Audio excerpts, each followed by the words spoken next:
Yo, what up, everybody? Great. You just wait and see. Just have a little faith. Are you saying that your tariffs will cause some prices to go up? Yeah, a little I think bit. the tariffs are going to be great for us because it's going to make us rich. But you said some dolls are going to cost more. Isn't that an acknowledgement that some prices will go up? I don't think a beautiful baby girl that's 11 years old needs to have 30 dolls. I think they can have 3 dolls or 4 dolls because what... Just to be clear, and it's funny, I guess, maybe all anti-liberals are the same. This is the exact, basically, same answer that, the one, I want to call him Wolf. Yeah, I'm feeling better. I had a fever last night, and It's around 2012. We have the... And I had diarrhea. But I'm feeling better now. Russia invaded Ukraine in 2022. Its economy has surpassed most expectations. Last year, Russia's economy grew more than the United States and Europe. And on top of that, Russian unemployment is at a record low. Vladimir Putin and Russian supporters have hailed this as a great success and as of evidence that Western sanctions didn't work. It's worth noting that the Ukrainian economy also outgrew the United States and Europe over the last 2 years, having grown 2.9% last year and 5.5% the year before. Yeah, we're going to watch Piers But, Morgan. of course, no one is trying to claim that business is booming in Ukraine. With some carefully chosen numbers, you can put a very positive spin on. What if I told you the guy that built an entire career and business model off of calling out sketchy supplement companies within the fitness industry and also calling out fake naturals and other fraudsters? Hey man, just hit a 315 pounds bench today, then saw like 10 kids rep it on Instagram. WTF is up with strength nowadays? I feel like everyone is stronger than me, even though a 315 pounds bench is supposed to be good. I can guarantee you it's because of rampant use of steroids and SARM goblins. There are so many fucking kids taking SARMs and steroids and shit, dude. They've become so easy to get. You can just order them online and they're not even fake, so... Yeah, the reason why you can find, like, 15-year-old kids benching 405 and shit is because they're on gear. Thanks for the donation, though, Orange Soda. Appreciate it.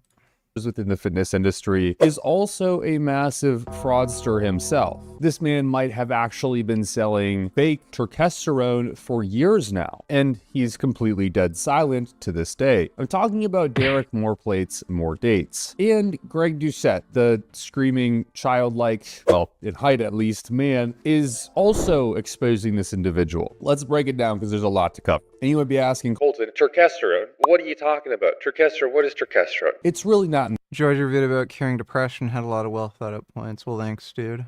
important. It's a pretty useless product. We covered it on this channel several times in many different videos. We've talked about basically how there's studies coming out that show it's virtually useless in humans and does basically nothing. We've also covered how Greg Doucette's own testosterone is a little bit sketchy even in itself. And we've also discussed Derek More Plates, More Dates testosterone before. There's a big lore on this channel. So basically, let me explain what happened now. Greg's been making a claim as of late that Gorilla Mind's testosterone product, Turplex, is a complete scam. The bottle says it contains Ajuga turkesterone,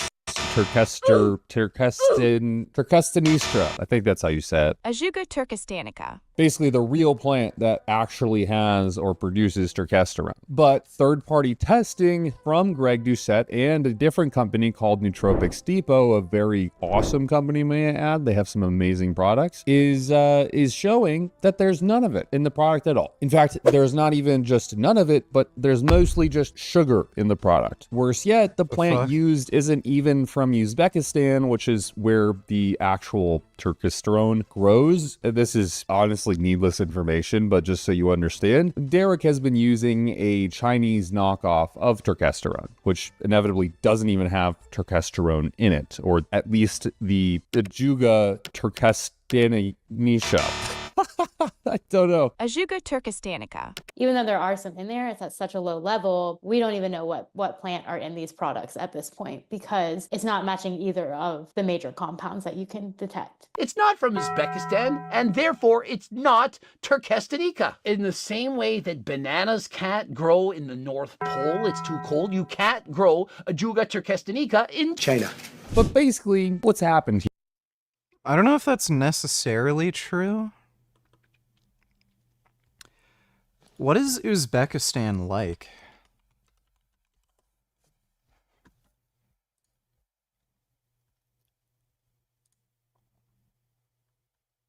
I don't know. It doesn't look like China couldn't grow what's basically a weed.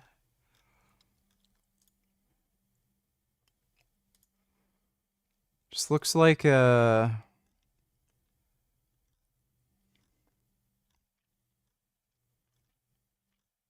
It seems like you probably could grow it there, like in China. It's just that the plant doesn't grow there.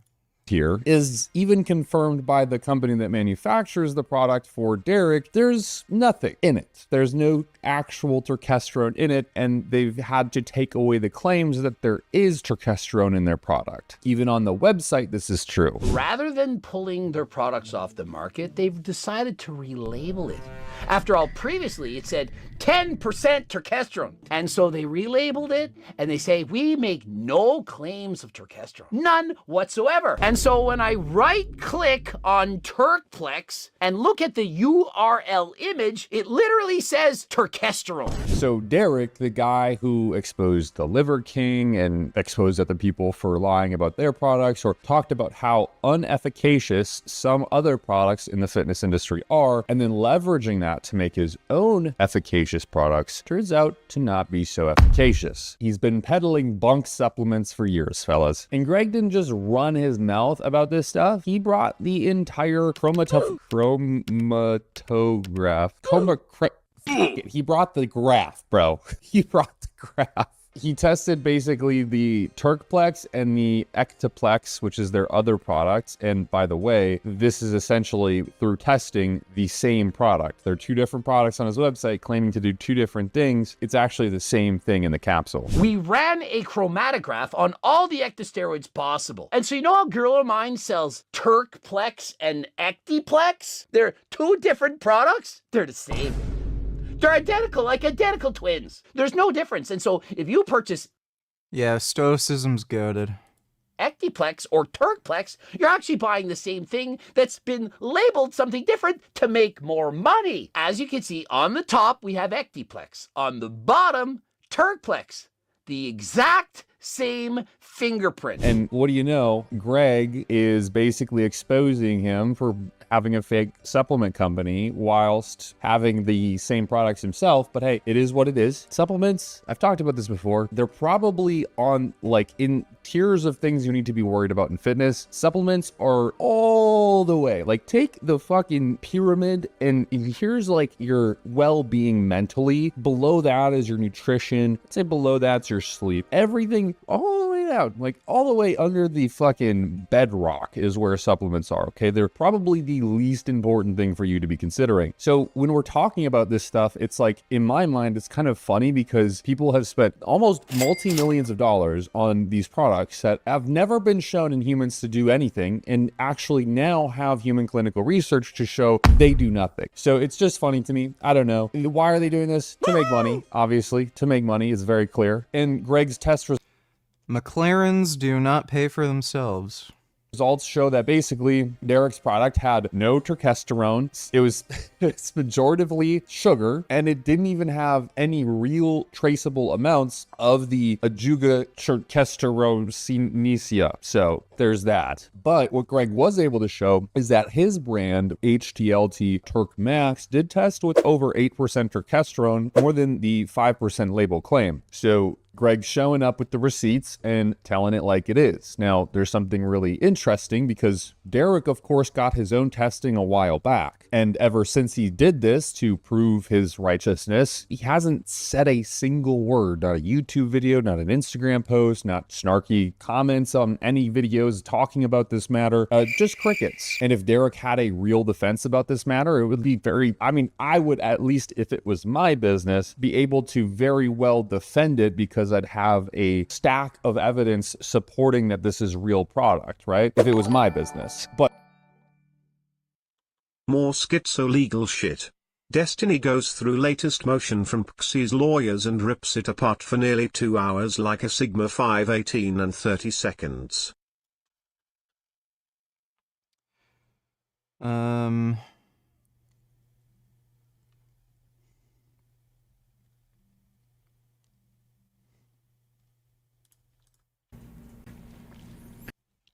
We can watch some of that later. Thanks for the donation, retard. Yeah, it's not looking good for her. It's pretty hilarious. Thanks for the donation, retard.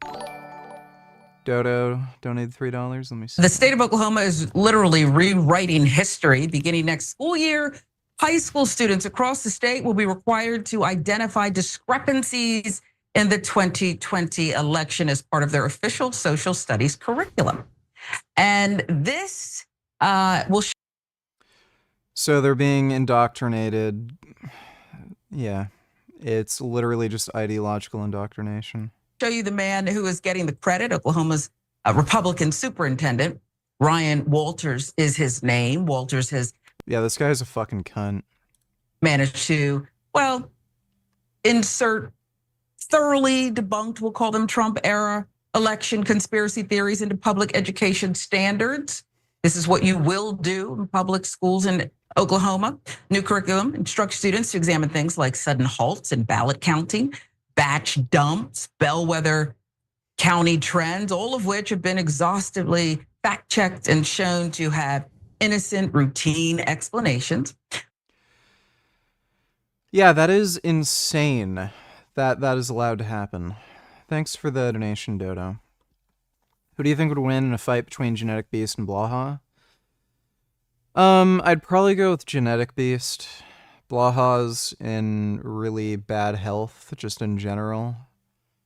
So I'd go with Genetic Beast.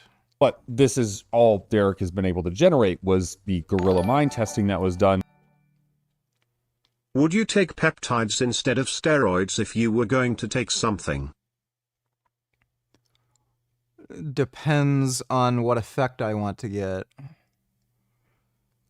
So if I wanted to build more muscle, I'd prefer steroids. If I wanted better like soft tissue healing or wanted to create angiogenesis around a tendon, or if I wanted some weight loss benefit, I'd probably be more likely to take peptides. It entirely depends. And I have taken peptides before. I did a short 4-week cycle of TB500 to recover from a shoulder injury. Thanks for the donation, Edmund. Which was supposed to be done by a certified lab, which was actually known as ABC Labs. Problem with Frank Tufano or Jack Doherty. I think they're both pests in their own unique way.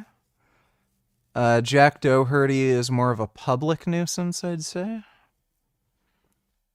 ABC is that they've actually been cited by the FDA as failing proper calibrated equipment. So basically they don't have well-established equipment. They failed to verify testing accuracy. They failed to detect bacteria that led people dying, dying. Okay, keep that in mind. That lab is what Derek used to prove that Turkplex was real. The point is that Derek probably didn't just get lucky here with a good batch of turkesterone. He probably just, well, paid somebody who has a less than awesome career to do the testing in a positive manner that shows, yeah, guys, I have the best turkesterone on the market. And the craziest part about all of this is that the turkesterone product in the talks right now was known to be fake years ago. Some of the public actually knew about this on Reddit and stuff, and people have been talking about.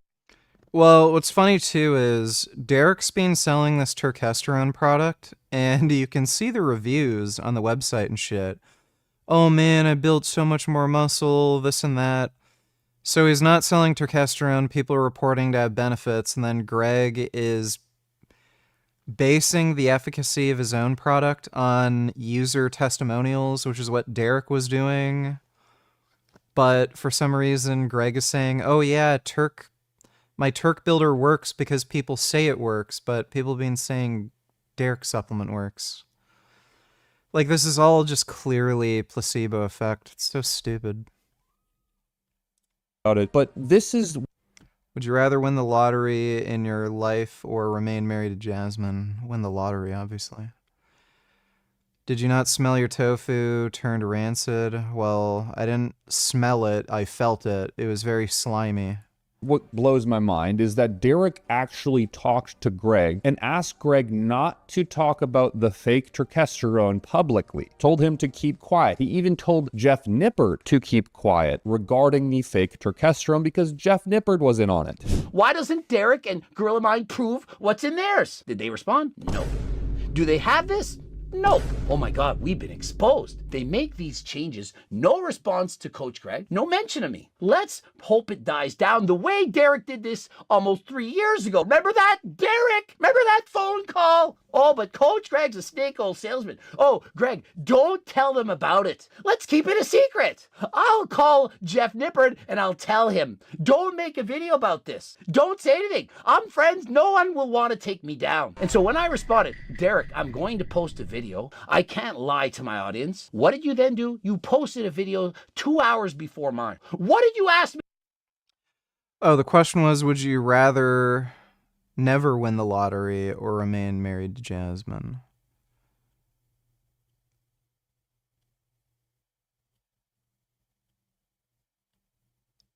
So you're gonna have to clarify, would it be assumed I'd win the lottery being married to Jasmine? Because if that would be the case, then yeah, preferentially I'd rather win the lottery being married to Jasmine and then just break up and then maybe get, like, have to split half the lottery winnings, so I'd still be like a millionaire. Me to do to cover it up. Remember that, Derek? And so, yeah, get out your popcorn. This is the truth. Do I look and sound like I'm lying? You guys, this is like this fucking BlackRock or something. Like, people are in the know here. It's crazy. And then all the way 2 years ago, as soon as Greg found out that, you know, the turkesterone product was fake, essentially what happened is Derek...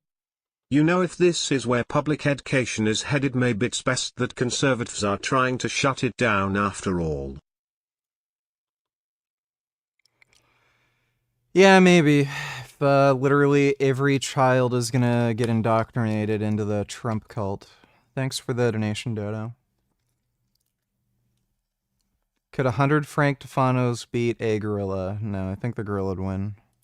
rushed to make a video trying to prove its legitimacy and control the narrative and telling other influencers not to post any videos, let him post a video first to create a baseline. And so be it, no one actually posted videos. Now the man's got some fucking cred because apparently I would have posted the video being like, hey guys, this is fake. But apparently no one wanted to post a video. So now, 2 years later, when Greg has some very, very, very hard evidence supporting that, yeah, quite frankly, Derek's product has nothing in it, we're coming out with this information, finding out that there's numerous influencers involved in this. So the craziest thing to me, right? We have a guy who has built a career in businesses off of fundamentally exposing people for having bull.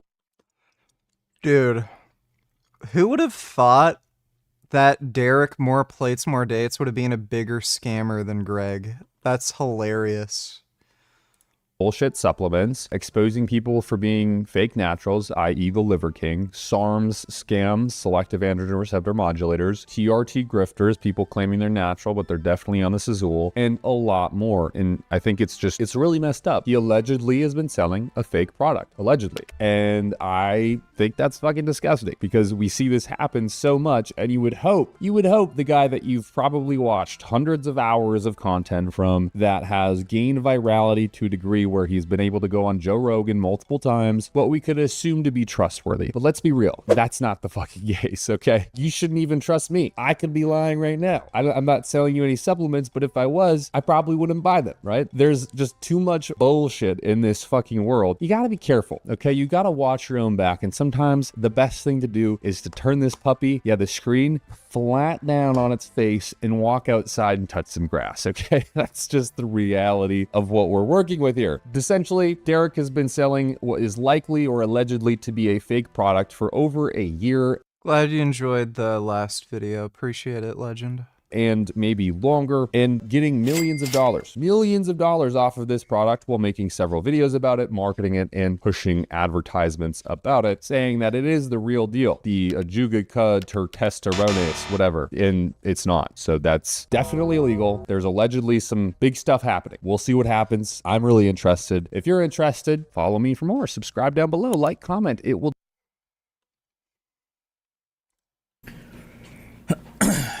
Introduction. This case is about defendant Stephen K. Bonnell II, or Stephen K. Bonnell, comma, seconds. Bonnell, or Destiny. Thank you. I don't know why they're using my gamer name, but I do have a real name. Non-consensual sharing of a sexually explicit video of plaintiff Jane Doe. Plaintiff or Pixie. I also don't know why they use her internet name. Instead of just referring to her as Doe, they did a protective order, which is allowed for cases like this to just be referred to as Doe, so I don't know why they continue to use her online name, but okay, whatever. Yeah, who, really. in the defendant's own words, was, quote, young and kind of new, end quote, at the time the video was taken. Everything I've ever told you about like legal filings or anything is just not going to apply to this. There's a lot of like extra random info here that doesn't go towards any of their case or is totally irrelevant, but they just, whoever was writing this, man, they really wanted to write. Typically, I think the court that this is filed in, I don't know if this is for all federal courts or whatever, but like the limitation is 10 pages for a response. They filed for a jumbo-sized briefing, and so they have a 20-page response that they have here. So the defendant has expressly admitted that he, one, later shared the video to a third party with a screen name Rose, two, without plaintiff's consent. This has never been admitted, by the way, and three, that he obviously, severely, at the very least, psychologically damaged plaintiff. These are the relevant facts that support plaintiff's motion for preliminary injunction. Despite being unable to dispute these admitted facts, defendant filed an opposition to the motion that is replete with completely irrelevant, deliberately inflammatory allegations that are solely intended to further harass and humiliate plaintiff. These are the facts that would be relevant maybe to winning their case, but this isn't really an argument for a preliminary injunction, even if all of this was true. Remember, for a preliminary injunction, you're trying to demonstrate that a person is still engaging in a particular behavior and that behavior is irreparably damaging my client, and therefore we need to enjoin the behavior while the court case is happening, and we need to show a likelihood of success on the merits of the case, right? So, but, you know, hey, I guess we're just writing whatever. We just do what we want. Defendant also relies on false and misleading statements in his attempts to undermine the clear grounds which support the requested injunctive relief. The opposition audaciously strives to portray the defendant as the victim of revenge pornography. That's me. Despite the fact that, one, defendant admits he has no idea who published the video or the other videos from his seemingly vast library of intimate images. I don't know how that has anything to do with that, okay. And two, defendant is the sole person responsible for the non-consensual sharing of his trove of intimate images. I also don't know what that has to do with any of that, but okay. He is by no means the victim, but rather the perpetrator, and should face the consequences for his shameful and unlawful conduct. All right, off to a good start. There's a lot of speculation also, by the way, about stuff that is not really related to the complaint. Because remember, when you're in court, you're really only arguing about the issue that's brought before the court. I would imagine that it should be a little bit self-evident that I'm probably also the victim of revenge pornography, but we're not litigating that technically as part of this case because the plaintiff in this case has decided that she doesn't want to name as defendants any of the people who have actually publicly published anything, but that's her choice, so okay. To convince this court that there's no likelihood of success on the merits because it lacks subject matter jurisdiction, defendant provides a statement under oath. All statements to courts are, I believe, under oath, but that he has not shared the video with anyone other than Rose. But the evidence clearly shows otherwise. Plaintiff, we're doing the underlines here, okay? Plaintiff has obtained evidence. The defendant shared the video, not only with Rose, but with another woman in November of 2023, well past the effective date of the federal statute, 15 U.S.C. 6851, and thus this court indeed has subject matter jurisdiction. So one of the big issues with the case that they have is the law that they're citing to try to get this into federal court. The only cause of action will be a federal cause of action. is 15 USC 6851. But the problem is that that law went into effect after my conversations with Rose. So technically there wouldn't be any civil cause of action here. So one of the things that I said before is that they have to find like some infraction, or they have to figure out like, okay, fuck, well, we need something. And so now we have magically another person who I guess has shown up, who was never part of the original complaint, never filed an affidavit before, wasn't even referenced in the original complaint. Now a new person has apparently shown up to sign an affidavit to join a response to a preliminary injunction request. Okay. I'm not going to comment on the substance of this affidavit or So they're lying. anything unless it's public. I know that they did a motion to file some of this under seal, and I don't want to publicize anything that was filed with the court under seal, but we'll go through later. I'll see what's public and what's not, and I'll talk about it. But I don't even know if this is allowed. I don't think that you can keep having random people like trying to jump in on your thing during every motion, but okay. Additionally, as we'll Unfortunately, VG, I think your last stream deleted by a queen who has blocked it on copyright grounds. Yeah, I got a notification for that. It's stupid. Thanks for the donation, Dodo. Will be shown below. Plaintiff has demonstrated a likelihood of success on the 3 state law claims. Plaintiffs also demonstrated irreparable harm because the video and the private messages is still accessible, verb disagreement, still accessible to the public, causing ongoing emotional distress to plaintiff. The relief requested herein is more than warranted. One of the interesting things that they try to do in this case, and I guess if we ever get to trial, although I still don't think that'll happen, but if this would ever go to trial, it's interesting that they want to invoke all of the damages related to the publishing of the videos onto a public forum, but they won't bring any of that actual behavior into the court environment to be analyzed. Like technically, they don't want to talk about the people hosting the video, the people publishing the video online. They only want to talk about stuff related to me. So I don't know how they would ever be able to bring in any of these damages unless they were trying to claim that I published it publicly, which they're not. So it's kind of stupid, but whatever. Objections to defendant's statements of facts and exhibits. Defendant's purported statement of facts is more accurately entitled a misstatement of facts. These misleading misstatements. Would it be these misleading statements? Okay. These misleading misstatements set forth below should be Pixie, don't need tellers. My original complaint didn't have enough evidence, so here's my new worse evidence. Yeah, really? Dude, this is so bad. Oh, dude. She got $50,000 for this horse shit. Like, such a joke. These people are just simps. Thanks for the donation, Pixie. stricken. I thought they were applying for Tiro. Did they get rejected and now they're trying for preliminary injunction instead? Yes. That's what's happening now. I personally was shocked. You sure you still don't want to move to Rumble or Kick VG? Yes, I'm quite sure. I don't think I'd have the same audience and make as much money on Rumble or Kick. Thanks for the donation, though, Dodo. Hey, buddy, been watching for like 9 years, but I have experienced almost being murdered, and my baby was killed, and I'm being forced to move on, and I don't like that my pain isn't acknowledged. If you've ever seen Blade Runner, there was a scene where the replicant was talking about how he saw this crazy, wacko shit, and he said, it's all gonna be gone like tears in the rain. None of the trauma you've ever experienced matters. Most people around you or will ever meet probably don't really care or will understand, and we're all gonna die anyway, and all those memories are gonna be gone and washed away like tears in the rain. There's nothing that happens around you or happens to you that requires you to ever feel a particular way about it. Even things that are considered quite traumatic, like somebody trying to kill you, these are all just ripples in the water, and if you have the mindset of a rock, those ripples just bounce right off of you. There's a story within Buddhism where Siddhartha was teaching his disciples. Some random guy went up and told him he's a fraud, he's an idiot, he doesn't know what he's talking about, anybody who'd listen to you is a fucking moron. And this guy was just trying to upset Siddhartha. And then Siddhartha asked him, if you were to offer me a gift and I refused that gift, who would have that gift?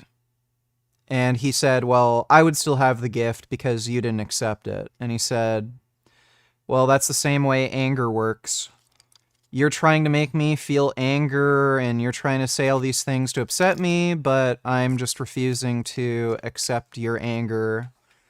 And you can keep your anger and stay mad. And then he realized he actually knows what he's talking about, and he actually became one of his students. All of your emotions are the same way. People can act very rude, angry, hostile, malicious towards you. There's no need to ever feel a certain way about it. These are just things that happen, and you don't have to accept any of these gifts that are given to you, like anger, like fear, sadness, whatever. You can just recognize it for what it is. Just pointless, meaningless shit that just happens to you, and you can go on about your life. There's nothing intrinsically sad or tragic or traumatic about somebody trying to kill you, your children dying. These are all things that you are creating in your own mind. So if you just choose to accept the reality that all of this is meaningless and all of these values, all these feelings you have are just generated by your own mind, then you can just move on and not be hurt by anything. Dodo donated $2. Let me see. Iran sympathy becoming the hallmark of the horseshoe. Obviously, I disagree with most of what Marjorie Taylor Greene has to say, but left-wing and right-wing populists should unite on one thing. No more wars. Definitely no war with Iran. It's not our business. Let Israel and Saudi Arabia deal with it. Why do we have to fight their wars for them? Oh, my God. Wow. That is just so psychotic. You know what? Like, let's just let terrorists commit terror attacks all across the Middle East. Let's just let a bunch of wars happen when we could intervene and protect our allies and stop the spread of fascism. Dude, the Young Turks are just fucking hacks.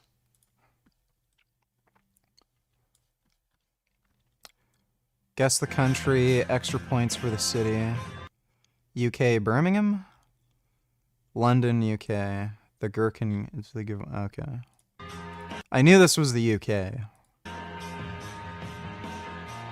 Well, yeah. What do you expect? You know, cultural enrichment and such. Footage claimed to show a Unitree H1 full-size universal humanoid robot going berserk, nearly injuring 2 women after coding error last week at a testing facility in China.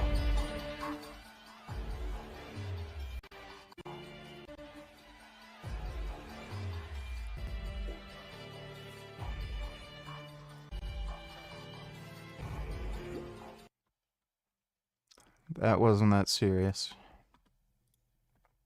Became deeply appealing, especially to those seeking alternatives to mainstream medicine. The earliest approaches were surprisingly straightforward. If cancer cells thrive on glucose, could removing sugar and carbs from the diet cut off their supply? Cancer cells do not need glucose for metabolism. They can do just fine with fat metabolism for energy. The only type of cancer that might actually be substantially be affected by glucose metabolism is brain cancer, because neurons are particularly glucose hungry.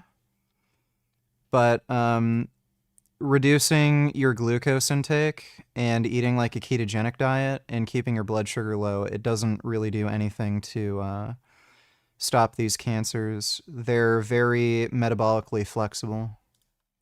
Enter the ketogenic diet. Originally developed in the 1920s to treat epilepsy, keto gained a new life among cancer diet advocates. By eliminating carbohydrates and replacing them with fats and proteins, the theory went you could lower blood glucose and starve the tumor. On the surface, it sounded entirely scientifically possible, but trial after trial failed to show any consistent benefit. Not for tumor shrinkage, not for survival, and that wasn't unique to keto. Every so-called anti-cancer diet followed the same pattern. Big promises, disappointing results. One of the most prominent examples, the Budwig diet, was deeply influenced by Warburg's theories. Dr. Johanna Budwig believed cancer was caused by faulty cellular respiration, specifically that cells weren't absorbing oxygen properly due to a lack of essential fatty acids. Her solution, a blend of flaxseed oil and cottage cheese, equal parts delicious as entirely unlikely to work. She claimed it could restore healthy fat Cottage cheese is disgusting. metabolism and oxygen uptake in cells, but while her recipe may have made headlines, no scientific study ever showed it could. Yeah, that would probably cause cancer cells to spread even more rapidly if I had to guess. Impact cancer's outcomes. It was wishful thinking wrapped in scientific language. The alkaline diet went down a similar path. It claimed that certain foods could shift the body's pH and neutralize the lactic acid buildup around tumors, but it misunderstood something fundamental, that the acidity is a byproduct of cancer metabolism, not the cause. And more importantly, the body tightly regulates pH. But in the end, the only whole thing about it was how much she'd made up. She later admitted she'd never had cancer to begin with. It burns through nutrients faster than its surroundings can provide. The local tissue becomes hypoxic, oxygen starved, and the tumor responds by sending out molecular distress signals, VEGF, or vascular endothelial growth factor. This triggers nearby blood vessels to sprout new branches, a process called angiogenesis, delivering fresh blood, oxygen, and nutrients straight to the tumor's door. And this brings us to the brutal truth. This is the fundamental flaw in any whole body approach to starving cancer, whether through diet, fasting, or anything else. Even if you put your entire body into a nutrient or energy deficit, cancer cells have evolved to protect themselves. They suffer less than the surrounding healthy tissues, or put more simply, you starve before the cancer does. And to be alone in 2022. When researchers looked at cancer rates among diabetic patients, they noticed something striking. Those taking metformin were significantly less likely to develop cancer, by anywhere from 30 to 50% compared to diabetics who weren't on the drug. But if a patient went on to develop cancer, that benefit disappeared. Metformin didn't improve survival rates, it couldn't stop a tumor that was already entrenched. So the question became, if cutting supplies off at the whole body level doesn't work, what if we flipped the problem around? What if instead of starving the entire system, we robbed the tumor right at its doorstep? Radiologists and researchers split between the University Hospital Zurich and the University of Ottawa, made to cold temperatures. Curious, they compared the PET images with CT scans and realized this tissue wasn't muscle at all. It was brown adipose tissue, also known as brown fat. Now, brown fat is very different from white fat that most of us are familiar with, the kind that simply stores energy. Brown fat burns energy. It generates heat, keeping the body's temperature stable, and is critical for newborn. Institute in Sweden, researchers decided to take this discovery one step further. They wanted to understand how brown fat might interact with cancer. They designed a simple experiment. Mice were implanted with tumor cells and then split into two groups. One group was kept cozy, living at 30 degrees Celsius, a temperature that's warm enough that the body doesn't need to generate extra heat. The other group was moved to a brisk 4 degrees Celsius environment, cold enough to activate thermogenesis, but not cold enough to cause constant shivering. Over the next several weeks, the researchers carefully tracked tumor growth and glucose uptake using PET scans, and the results were compelling. In the warm environment, tumors showed strong uptake of radioactive glucose, just as you'd expect, but in the cold exposed mice, it was a different story. The brown fat activated for thermogenesis, competing aggressively for glucose, and as a result, the tumors became starved of their primary fuel. The impact of which was dramatic. Tumor glucose uptake dropped significantly. By day 20 after tumor implantation, researchers Yeah, again, the glucose thing. Cancer cells are very metabolically flexible, so I don't know if that would really observed do an anything in 80% humans. inhibition of tumor growth compared to the warm group, and even more striking, the in glucose uptake at the tumor sites. It wasn't a cure. Scientists at the University of California, San Francisco asked a bold question. Could we skip the freezing cold and still harness brown fat's metabolic power? Or more simply, keep the hunger, lose the shivering? Using CRISPR, they began genetically engineering white fat cells to behave more like brown fat. By inserting upregulated specific genes from brown fat cells, they aimed to create a new kind of cell, one that could outcompete cancer for nutrients without needing to be cold activated. They called these hybrid cells the slightly unattractive sounding beige fat.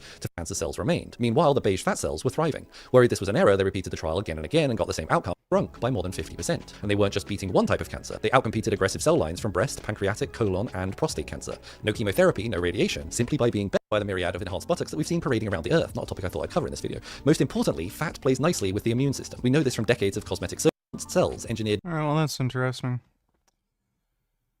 Who donated that? Yeah, where did that donation come from? Is that Dodo? Became Yeah, that was Dodo. Thanks for the donation, Dodo. What's with all these Iran defenders these days? What happened to call out Iran for what it was? Well, Iran's attacking Israel, so Iran good. Defend Iran. It's just fucking retarded. Thanks for the donation, Dodo.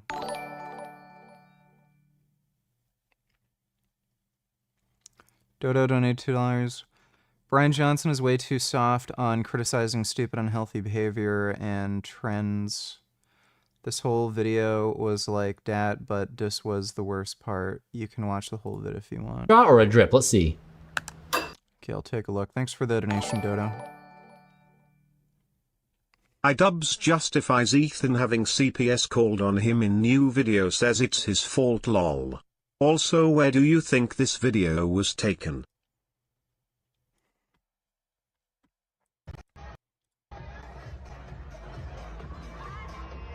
Twitch after hours party. Does that literally say fuck the Jews? Wow.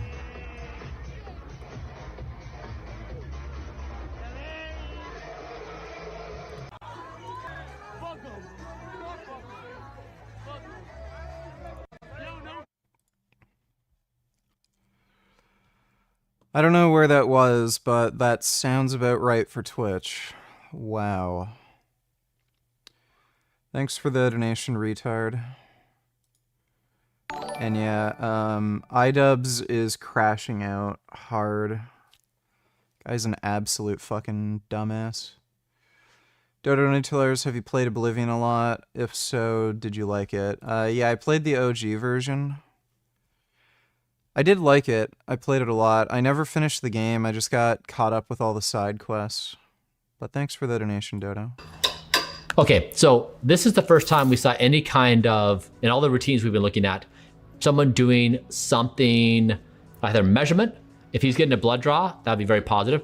But I suspect he's probably doing a drip or like injections, like glutathione or some vitamin drip. If he is, cool.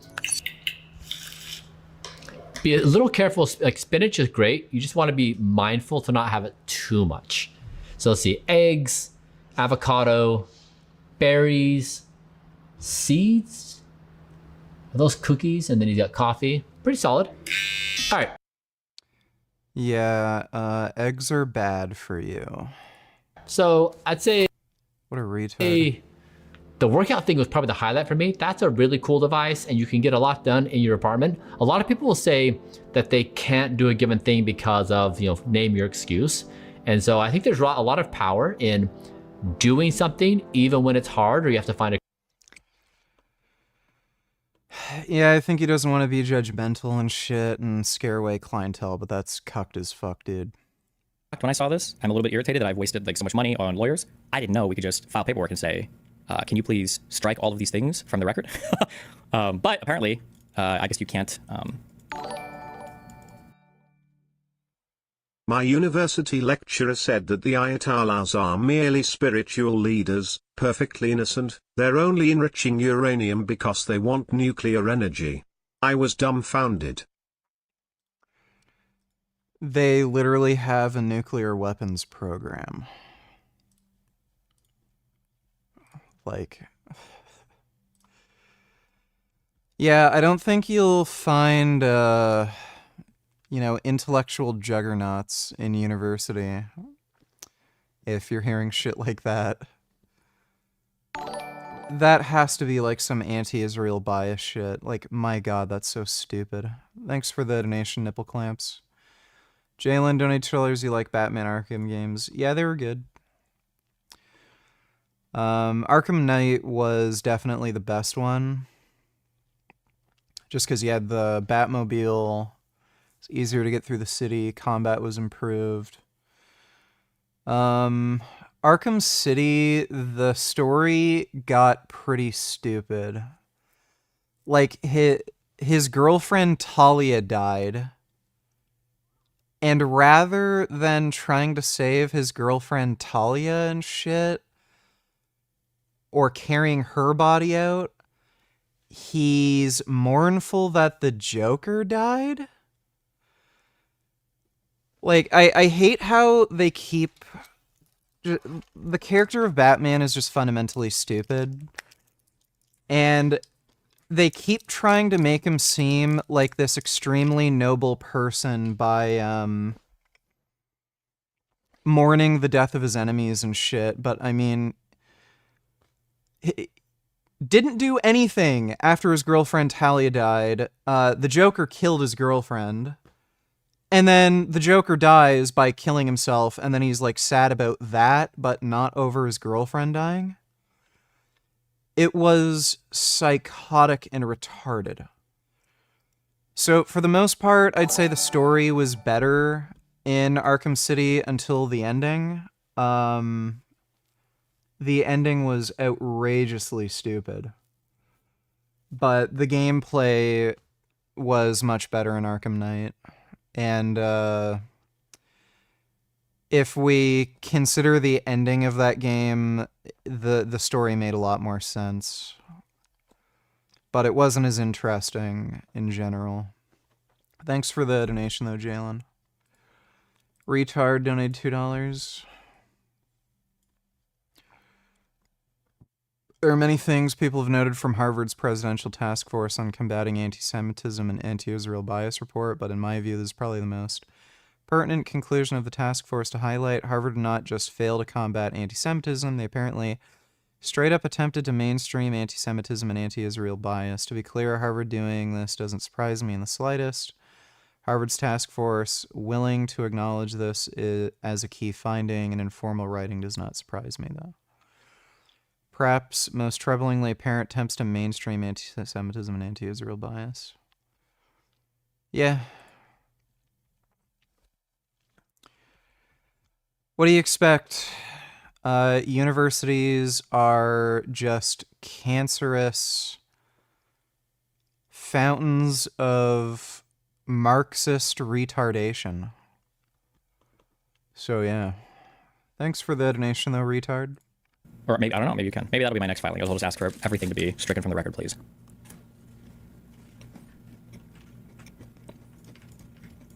Hold on. Also includes statements and exhibits that are not relevant and have no bearing on the issues before the court. It is an uncontested fact that I'll share the video without plaintiff's consent. This is not an uncontested fact, by the way. This is literally the dispute that we're going to be litigating. If it goes to court, this is going to be one of the things that we fight on, but okay. If this was an undisputed fact, then it would just be a full confession and we would just be trying to settle, but all right. It is an uncontested fact that Bonnell shared the video without plaintiff's consent. The only issue contested by defendant is the date that the share occurred. Plaintiff has never alleged that the taking of the videos was not consensual, only Bonnell's sharing the videos. The issue of consent for the taking of the videos is not before the court. I really like how they, I really like how sometimes they're very big on the like, this shouldn't be before the court, and then they just want to bring a bunch of completely random shit, but okay. Thus, these statements and exhibits are gratuitous and were included for the sole purpose of embarrassing, harassing, and prejudicing the plaintiff. Pursuant to Rules 401 and 403 of the Federal Rules of Evidence, plaintiff objects to these statements and the exhibits at docket 42.2 and 42.3, and they should be stricken. Quote, plaintiff offered to send Bonnell and in fact did send him sexually explicit videos of herself and third parties, citing Bonnell's declarations. Exhibit. This paragraph goes on to repeatedly refer to third parties. Bonnell is fully aware that the videos that plaintiff sent him were only of herself and one person, her boyfriend. He had consented to the sharing, not of multiple third parties. I like how they say these aren't matters before the court, and then they ask for them to be stricken, but then they're also replying to them at the same time. If you think none of these are before the court or it should be stricken, why are you arguing against them? Okay, I guess. All right. Batman's a little bitch. Lesser men have killed over someone punching their women, let alone killed them. Even John Wick went full berserker mode when they killed his dog. He'd make a better Batman. Keanu Reeves actually making a comic book named Berserk. Yeah.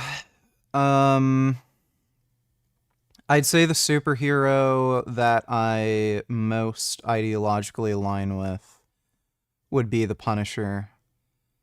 The Punisher actually is smarter and makes a lot more sense than Batman. It is just outrageously stupid the way Batman behaves. His whole moral outlook is like dumb shit, gay toddler. But thanks for the donation, bruh.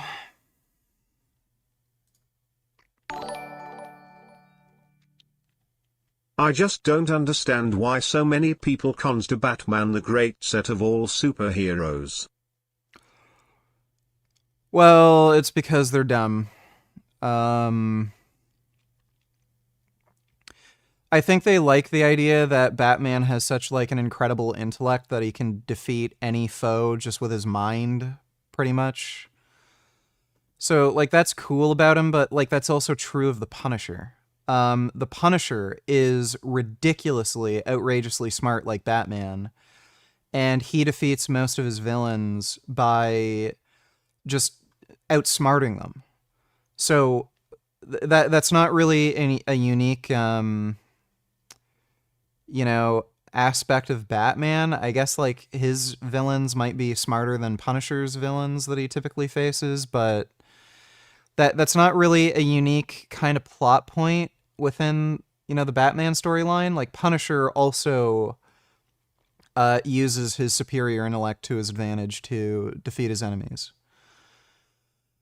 So I don't know why Batman's particularly interesting, again, especially when he's just this, like, fucking retarded beta male cuck idiot who won't kill the Joker because he's a fucking retarded pussy.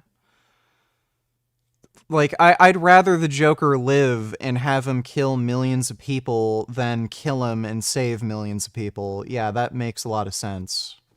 It's just stupid. Thanks for the donation, though, Dodo. This is not only misleading, it is also Honestly, the amount of grown-ass men who think that Dark Knight is the height of cinema and is very serious and not at all a retarded kids movie about an emo in a bat costume always amused me. I think that movie is very much overhyped. It was good, but it's not, like, great. It's not, you know, one of the all-time best movies ever. It was good, it was enjoyable, you know, Heath Ledger's Joker was good, but why wouldn't he just kill the Joker?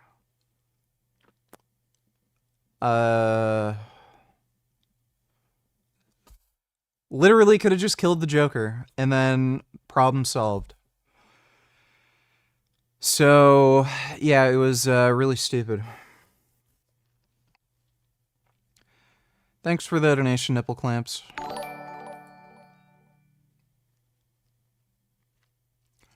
Dodo, donate $2.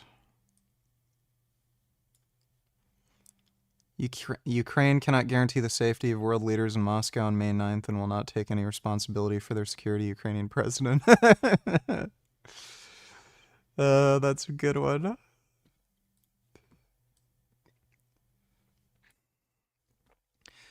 China, India, Kazakhstan leaders canceled their visits to Moscow on May 9th.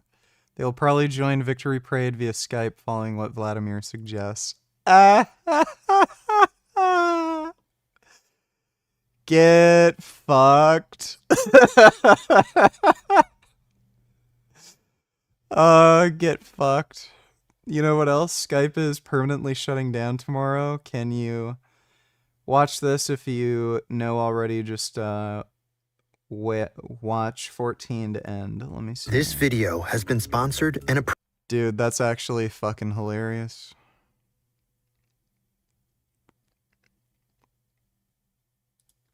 Eva Braun, whom he married in the conference room less than 40 hours earlier.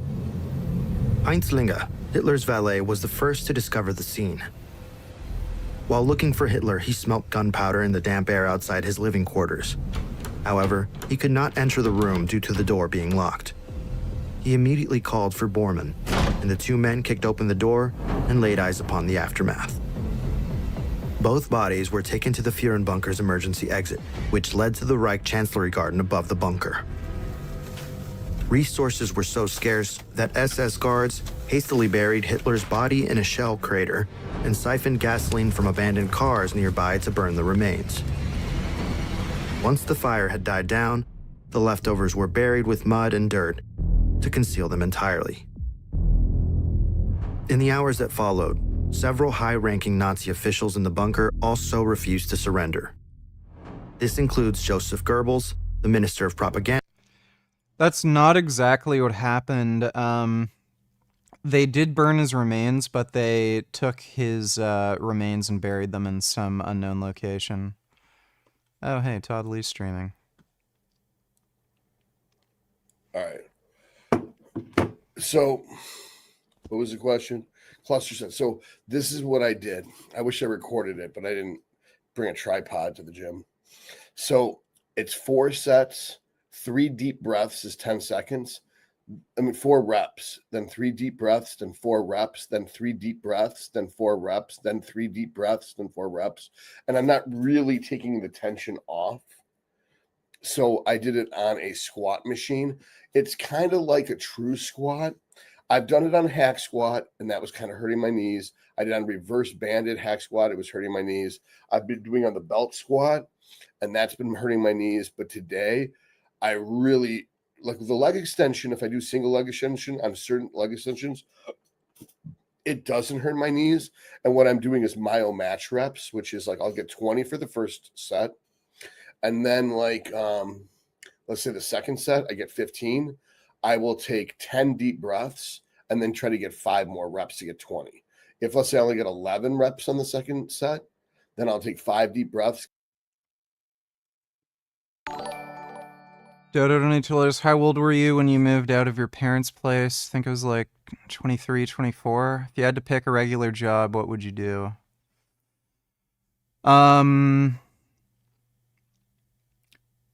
There's a job where you can kill people with assisted suicide.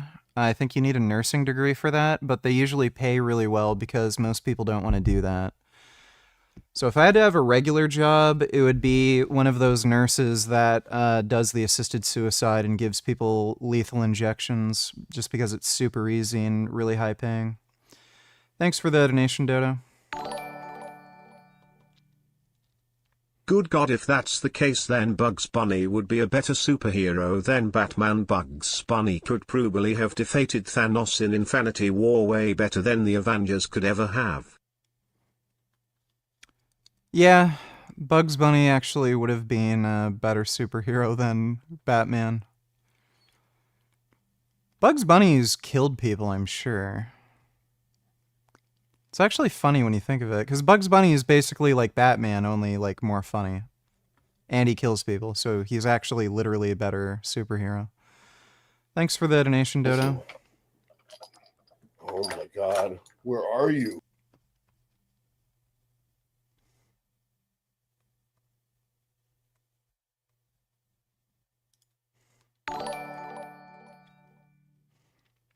You are afraid to confront philosophical questions because you are afraid it will put you right back into depression. Man up. Debate me in Discord, don't be a coward. I have a completely logical reason for a creator.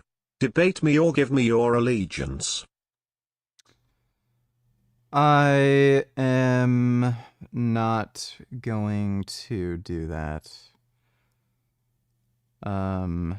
Everyone who tells me they want to debate me in Discord, especially when they don't give a debate proposition, they just bullshit, and they're just gonna show penis pics or something. Thanks for the donation, Fears Queer.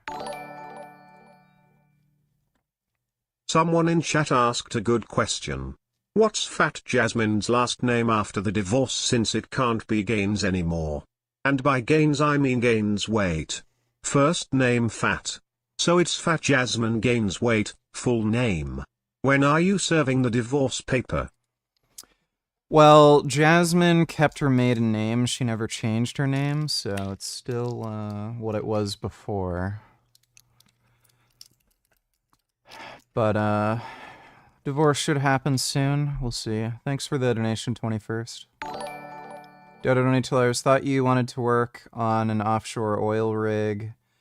Yeah, that does make a lot of money, but it's also kind of more annoying. You do have to, like, you know, work on the oil rig and are gone for a while. You can make a lot of money on an oil rig, though, but yeah, just considering the, like, overall job and the benefits and shit, I'd rather just be one of those assisted suicide nurses. You can even stream from it. Even if you don't make enough money, you can play games and talk to me via donations. Well, I don't know. I don't know what the internet access on an oil rig is like. But thanks for the donation, Dodo. This is turning out to be the most, what do you call it? I had 2 streams up. Oh, okay. Hey, Dr. Todd, how much are you spending on Retta? Domestic vendors or resell genetic tested Chinese produced peptides? I get mine for free. So, but I think the Viking Labs goes for 90. And how much comes in a bottle? 10 milligrams? Retta 10 milligrams. Did iDubbbz actually take his wife's last name? Why? That's a defensive question. I lift 5 to 6 times per week. He's asking, how much do you lift? He's like, I lift 5 to 6. He's like, no, man. Maybe I'm wrong, but I think he's asking, like, how much is your bench, squat, deadlift? Like, what are your numbers? Connor Olson. Hey, Dr. Todd, mad appreciation for all the knowledge you put out, in addition to fish oil and limiting saturated fat intake. Oh, my eyes are going already. Fuck. What else can you recommend for improving cholesterol after a blast? Nothing. Don't blast. Just run the appropriate amount of medicine that doesn't hurt your cholesterol in the first place. Hey guys, can you guys use cap lock so I can actually see what you're typing? You should advertise the Valhalla Labs in the videos like you do with your coaching and consultation, like a quick 10 to 15 second ad. Yeah, I want to do that. But there is this complicated issue, and I can't get into it for legal reasons, but that issue will be resolved. I have to just organically do it right now. Let's just say my business partner at Valhalla Labs thinks he knows how to do marketing better than my marketing team, and he won't cooperate at all. Todd, are you going to the Pittsburgh Pro? I was thinking about it, but because I'm in prep, it's going to set me back hard. Plus, Flesh God Apocalypse, Cradle of Filth, and Dying Fetus. So like 3 of my favorite bands are coming this week. And I have like a jam-packed week with shit. So Thursday night's that concert, which means that I think the Pittsburgh Bro is the following Saturday. I don't think I can recover and make it to Pittsburgh. It's not the money, because I have a carpool team ready to go. Kai's ready to go.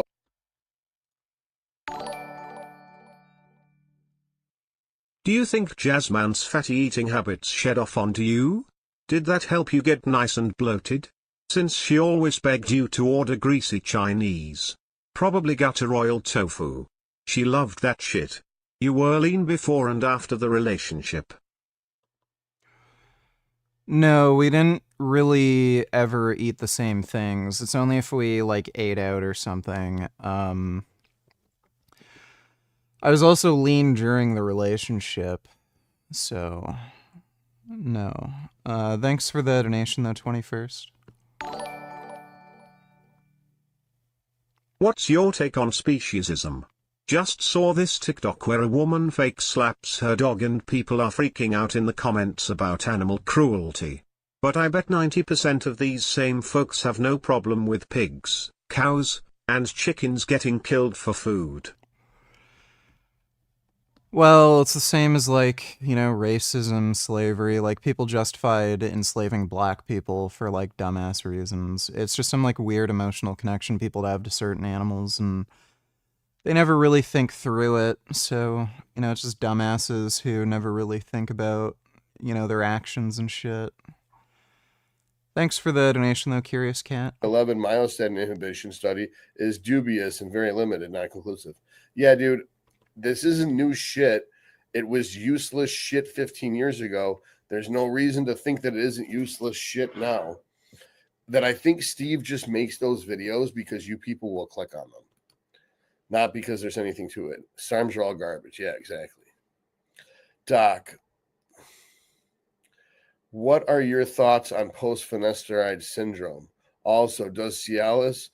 Oh yeah, Anissa ruined iDubbbz. All this shit is coming from Anissa. Finasteride syndrome, I think, is just some hypochondriasis, like they're whiny little bitches and that aren't men, and that they basically feel like they're not men after they use finasteride, so they're trying to cash in on a class action lawsuit, but they were bitches in the first place. Does Cialis not have the same effect on me anymore? I don't know. Tolerance? For the right price, a lot of strip club women go home. Well, I don't know, dude. I've dated a lot of strippers, and it's not because I've ever went to strip clubs. It's just something about me makes me look attractive to strippers. And so I've had lots of girlfriends that were strippers. And they've all, of course, they tell me they don't do extras, but statistically speaking, some of them had to do extras. So it means that I ended up dating prostitutes, basically, and I didn't even know it. But that's not one of those things that you want to tell yourself. But they're all good in bed. That's for sure. That's one thing I will say for someone who's a professional. When you want someone to build your deck, do you want a professional or do you want an amateur? If you want someone to watch your kids, do you want a professional or an amateur? So if you want someone to suck your dick, I mean, a professional is going to do a better job at it. All right. Can masks be fake? I don't think anyone fakes masks. What states can you prescribe in? I actually use a nurse practitioner that has all 50 states. So because to protect me from the authorities, but the fact that I do these videos means I would have a target and they'd come at me for my license. Remember what they did to Dr. Jordan Peterson? So the way I get around that is I have a nurse who has a multi-state license. Topical or oral minoxidil more effective? Topical. Minoxidil may not be too good for your blood pressure. Might be overkill. $250 for how long consultation? I already got my latest blood work last week. It's normally 30 minutes, but if I like someone, I usually stay on the phone for as long as I want. It's kind of like I guess it's how what's it called? What are they called? Not concubines, but consorts. Like basically they go on a date with you, and whether they have sex with you or not is up to them, but you pay for their time. All right. Oh, here's my boy Vegan Gains. I took your advice, injected HGH into my peener. I don't think I told you to do that, dude. Don't make shit up. It hurt like hell. And I had to go to the hospital, and the doctor told me I shouldn't have used HGH and recommended Primo. Should I have used Primo? I don't think Primo or HGH into the dick is going to make it bigger. I need a test prescription to leave the country in June. I was looking to go through a clinic.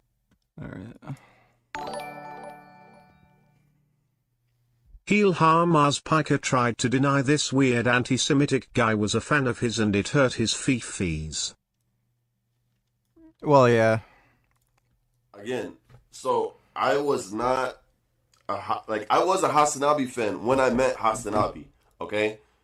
I was a Hasanabi fan and I knew who he was. So Hasanabi saying I didn't know who he was, he's kind of dumb. I knew exactly who he was, okay? That's kind of stupid. You're an idiot, Hasanabi. You're a complete idiot. I knew who you were, okay? And yeah, I was at the protest. You were talking shit because I'm at the protest. You said I'm trying to clout chase, bro. What the hell? I'm Palestinian, bro. I've been going to protests since I was a little kid, bro. Okay, so I wanted to interview you. Is that really clout chasing to interview a public figure? That's not clout chasing. You're calling me a clout chaser. Asking you to endorse this guy. I'm just simply showing you. Jeez. I don't endorse him. I know you don't. He's not a fan of mine. So why did you claim? I was a fan of you, bro. I was a fan of you, bro. I loved you, bro. I used to love you, man. You know, I loved your work. I loved you, but then I started getting closer with God, and I realized, bro, you're very far from God, and you need God. And that's kind of why Ethan Klein was on top of you, because Ethan Klein's energy is so demonic, guys. Jeez. Like, these people are all retarded. With anti-Semitism. Let's go. I am sorry. After October 7th, this is not about criticism of Israel or the Israeli let's government. go. I think I'm going to go to jail, by the way. That's like, okay. This might actually cause me to go to jail, low-key, but high-key. Genocidal slogans about the Jewish state. Yeah. They talk about intifada glowingly. They support Hamas, a genocidal terrorist I might group literally with American be going to blood jail on their hands. It is a fallacy to pretend, oh, we can't criticize the government of Israel. That is not the issue here. Congratulations to all my haters, bro. You did it. All the liberals. Constantly. At least the nickname fits. Piker. What does that mean? Definitely a piker, this guy. So, you know, Lauren, I feel like there's been almost a theme here throughout. With anti-Semitism. Let's go. I hope he does go to jail. Bro, best case scenario, Trump sees all the shit he posted online and then deports his ass. I'd love to see that. Thanks for the donation, retard. Am I the only one who would not be interested in seeing Bugs defect Thanios that would have been Holroyas? Will the Shiite Avengers get their ass handed to them in Infinity War? Ha ha ha.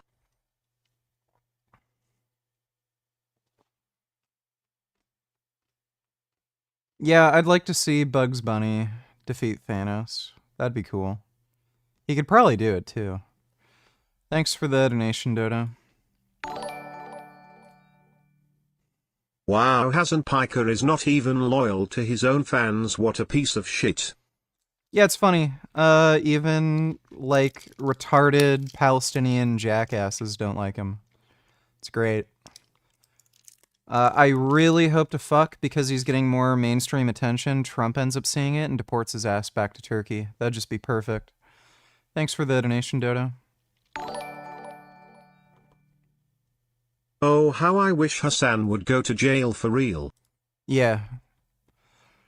And it could happen under the Trump administration. Hopefully he does that. That'd be like the only good thing Trump's ever done. Thanks for the donation, Dodo. Panda, who manipulated the entire country, laid to rest his 6 innocent children before himself alongside his wife, Magda. General Weidling decided to surrender, hoping to save the remaining lives under his command. On May 2nd, he ordered the last defenders of Berlin to lay down their arms. However, isolated groups of German troops without this knowledge continued to resist until the unconditional surrender on May 7th. The structure that once housed Nazi Germany's high command was blown up by Soviet and later East German forces in the post-war years. However, because of its robust design, some of it still remains today, dismantled and abandoned. The man responsible for the deaths of 6 million Jews, 2 million Poles, 3 million Soviet prisoners of war. Relevant and prejudicial. The statement and the supporting exhibit at this docket should be stricken. In that same conversation, she encouraged Bonnell to send her similar videos of himself with third parties, same objection as above. In another message from March 19, 2020, plaintiff suggested that she and Bonnell meet in person to make sexually explicit videos together. This statement and the exhibit are not relevant to any issue before the court and are inflammatory and prejudicial. I mean, they're like a little relevant. I think they're in a basic introduction to the case and a statement of facts for like, how did we get to where we are today? I think these are fairly relevant, but you know, okay. Bonnell is taking advantage of this forum to I like how I go also between defendant, Bonnell, and Destiny. Bonnell is taking advantage of this forum to intentionally cause plaintiff further. How are you today, Richard? Is there still a sharp pain in your ass?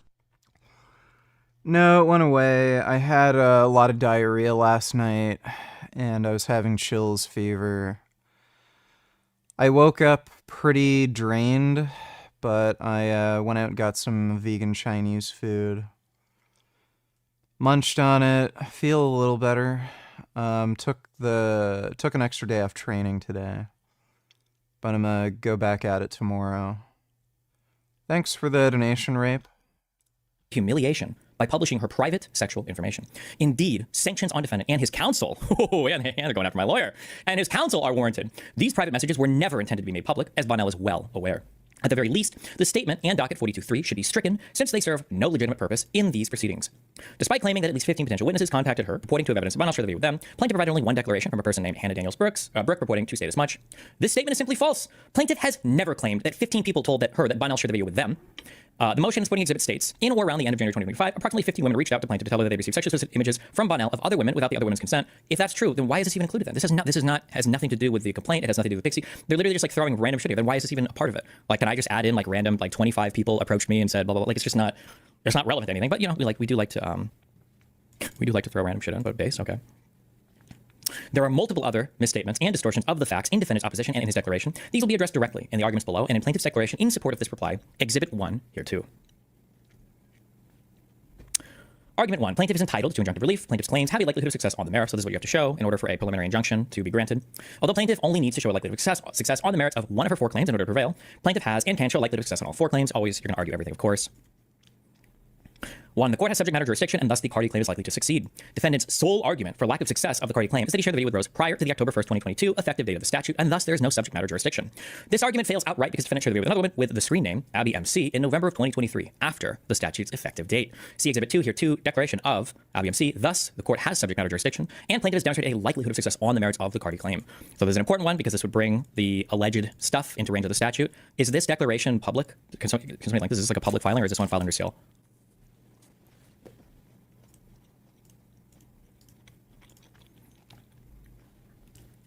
Well,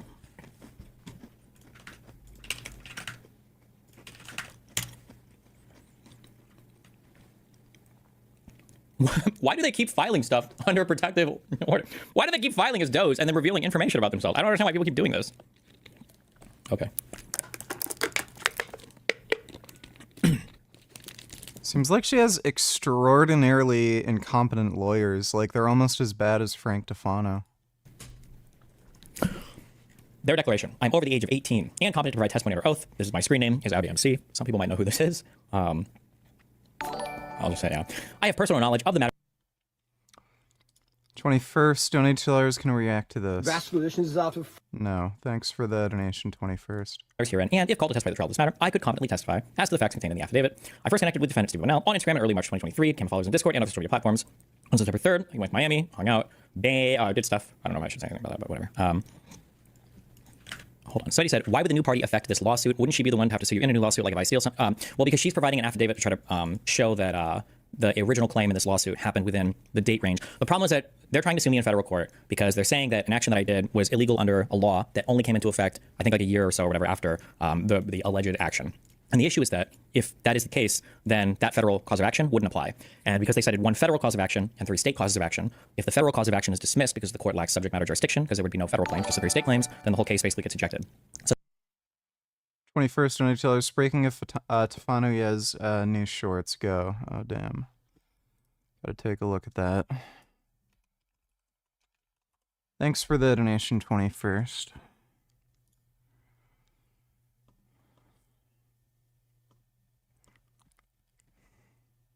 And the doctor I probably have to thank the most didn't even perform any procedures on me. He was just the first one to actually genuinely help me and use his understanding of the network of oculoplastic surgeons to recommend doctors for me. Because he's in it, he knows which surgeons are the most experienced at various procedures. So he was able to tell me, hey, this guy in LA does the most orbital decompressions. This guy in Indiana does the most upper eyelid ptosis repairs. He knows, a network. Look who's here. It's Gum Gum. I got a big Gum Gum here. See this? Got a big Gum Gum. This is my big Gum Gum. He's so big. Oh my god, I love you, Gum Gum. Of doctors, and I mean, if I had come across him immediately after Dr. Taban, we might not even be in this scenario anymore. It's just really unfortunate that a lot of doctors really try to protect themselves, and they're really closed-minded and narrow-minded when it comes to their understanding of everything. And the doctor I probably have to... And the doctor that improved my cross-eyed appearance, Dr. Julie Nam with Pediatric Ophthalmic Consultants, who has performed the 2 more recent of my 4 strabismus surgeries. And the first guy I went to, who I won't mention, did the first 2 procedures poorly and then lied to me afterwards, saying my eyes were straight when they clearly weren't. He even sent me to several other doctors who were his buddies to purposefully lie to me, so he wasn't liable for what happened. But Julie was completely understanding. She really went above and beyond and made exceptions, especially getting me into surgery so quickly and resolving this issue as efficiently as possible. Both her and Dr. Yang have really done as much as they could in their field, and now I'm just kind of exploring other areas for orbital reconstruction as well as the soft tissue repair.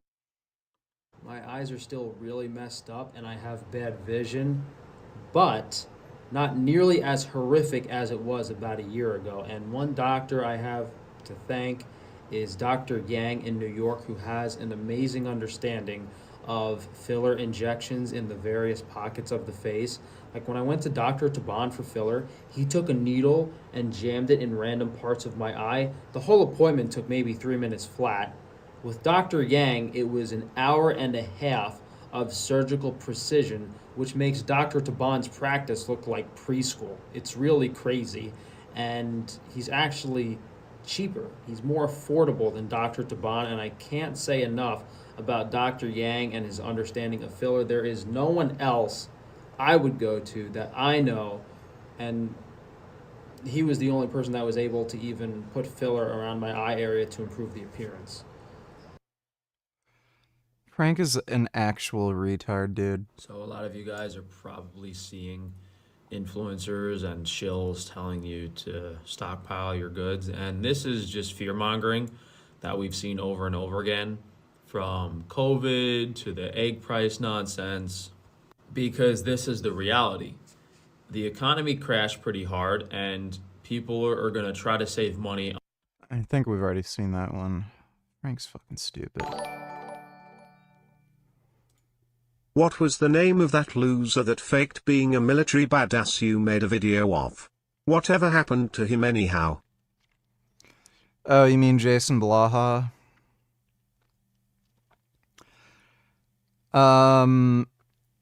He's in Section 8 housing, and because he's in such severe financial debt and makes barely any money, he had to move out. He's living in a smaller place, and he has a roommate who's on trial for murder. She's a drug addict who killed her drug dealer, and she's claiming it was in self-defense. So that's his roommate. And he's not doing so great. Thanks for the donation, George Petrov. So the issue is since that one doesn't fit, and they know that it doesn't fit, they lied in their initial filing on the date that video had allegedly been transmitted. They lied about the date. I'm sure they know that they lied about the date. Now they're like basically desperately scrounging around trying to find somebody else who like, okay, well, was there a transmission video here, blah, blah, blah. And so even though this person was never a part of the original complaint, has never been referenced before, mentioned before, now like at the twilight hours, they have found somebody who is saying, oh, well, actually, I received this video on November of 2023 or whatever. On or about November 3rd, 2023, Destiny shared a Google Drive link to a sexually explicit video. I recognize the plaintiff on here. I've seen her post on Instagram. I've seen it here. There's also a declaration about another person, about Cherry, who's also not part of this complaint or part of this case at all whatsoever. I have no idea why that's brought up here. Declarations about other Google Drive links. I recently reviewed my Discord account and realized that I stipulated all of his direct messages to be on the Discord platform, including the sharing of any videos of Pixie. I have retained copies of all my messages to Destiny, as well as my messages to other people about his non-consensual sharing of sexually explicit videos. I do not want to have my identity publicly revealed, since I have recently discovered that he also shared sexually explicit videos of himself and me with other people without my consent, just like he did Pixie and the other one. So a lot of stuff here that's not the subject matter of the complaint, that has nothing to do with any of this case. So I don't even know if we end up responding to any of this, because it's, whatever. But so this is their Twilight Hours person that they brought in for this. Ideally, there would be some kind of evidence of any of the claims here. I don't know what I'll say until they rule on this preliminary injunction, but let me just say that there's absolutely no evidence of any of this. But who knows? I could be lying, or I could be crazy. So this is a declaration of a person. We don't know who this is, though. It's just Abby MC, thankfully. They filed this to Jane Doe under protective order. Is there any actual evidence you shared after that date, or is it just her saying that there is? It's just her statement. That's it. Thus, the court has subject matter jurisdiction, and plaintiff has demonstrated a likelihood of success on the merits of her Cardi claim. So we're live again. Okay. So we're back. Okay. So we are back. Assuming with that. So there's no evidence. They just got an affidavit of somebody claiming it. Affidavit? I think somebody calls an affidavit is true. Wait. Is that all they need to roll on this? No, even if that were true, that wouldn't necessarily guarantee a preliminary injunction granting or a win on the case, but okay. Where are we at? Okay. Defendant has not, or plaintiff has established a likelihood of success on her state law claims. The defendant has not and cannot demonstrate that plaintiff does not have a likelihood of success on the merits of the 3 state law claims. These claims will be addressed seriatim. I actually don't know what this word means. Slide. Hold on. Do you still think I took some? Pixie's an idiot.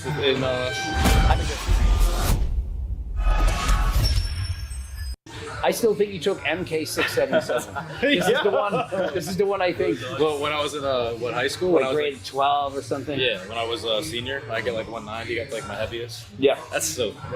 Hey, just being honest. That's a compliment, bro. Yeah, like I saw his video when he first made it. I was like, yeah, Mom, I made it. I put a story on. I was like, really happy you did the video. Oh no, dude, I was telling Ellie, I was like trying to tell him you were. I was like, dude, it was like an honor. If you were to get on like a Greg Natty or not, that's like when you know you made it. That was like everyone's dream. And, like, especially if you're actually natural, which I mean, sometimes I get it wrong. But I'm like, the people that I like when I said he was not natty, I'm like, I would just love it. I'd be like laughing. I'm trying to remember. So you said David Lade's not lifetime natty? No, I think the year he put on like 90 pounds.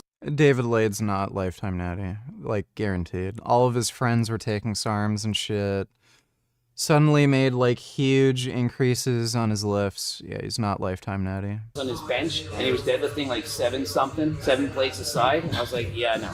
And then, what'd you say about Lex? Lex, I said he was not natty. Then I looked at him pass the drug test, and I changed my mind. She's one of the 3 guys that I changed my mind on. Shizzy, I still think was not natty back in the day, but I think he's natty now. Okay. The last show he did, if you look at his size, he's like 20 pounds smaller than the previous ones. And he's very adamant about being natural. I'm like, the way he so strongly says he's natural now, I really think he's natural now, but I don't think he was in the past. Mike Thurston? Oh yeah. I still think he's not natty. There's no way. Even though I met him in person. I don't think he's on tests though. I think he's only on like peptides, growth hormone, that kind of stuff. Like I don't think he's on tests. Like he's not on steroids per se. Mike O'Hearn.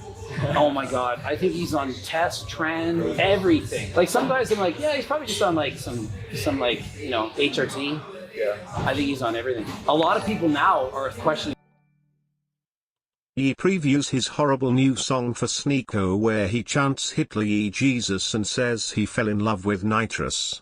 They all stand around like retards wondering how the fuck they ended up there.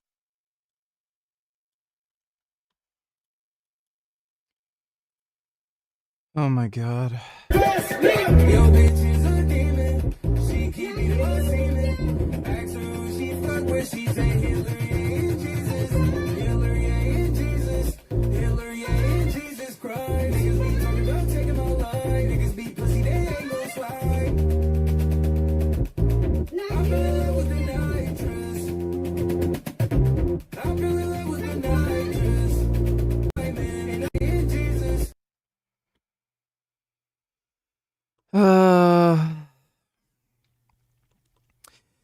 He is a nitrous addict, and he's always had mental health issues.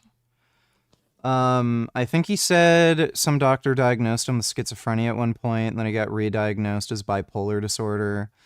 So he always had something wrong with him, but when he started taking nitrous, that's when he actually went really, really fucking crazy and off the rails. You can also see how his music is just worse. Like, you know, you can have your opinion on, like, whether his music was ever any good, but it's clearly worse than what it was before. His brain is literally, like, shriveling up into a peanut. That's what nitrous does. It actually directly causes brain damage. So, yeah, he's just become more dumb and crazy. Thanks for the donation, though, retard. Will Tennyson. Really? Have you seen him lately? Yeah, he looks good, conditioned well. He looks ridiculous. Like, he looks crazy shredded. Will's natty. But the thing is, he's 6 foot, like he's tall, and he's 179. Will's definitely natty. I would say 100% natty. I think just off of knowing who he is, I would say natty. Tristan Lee. Not natty.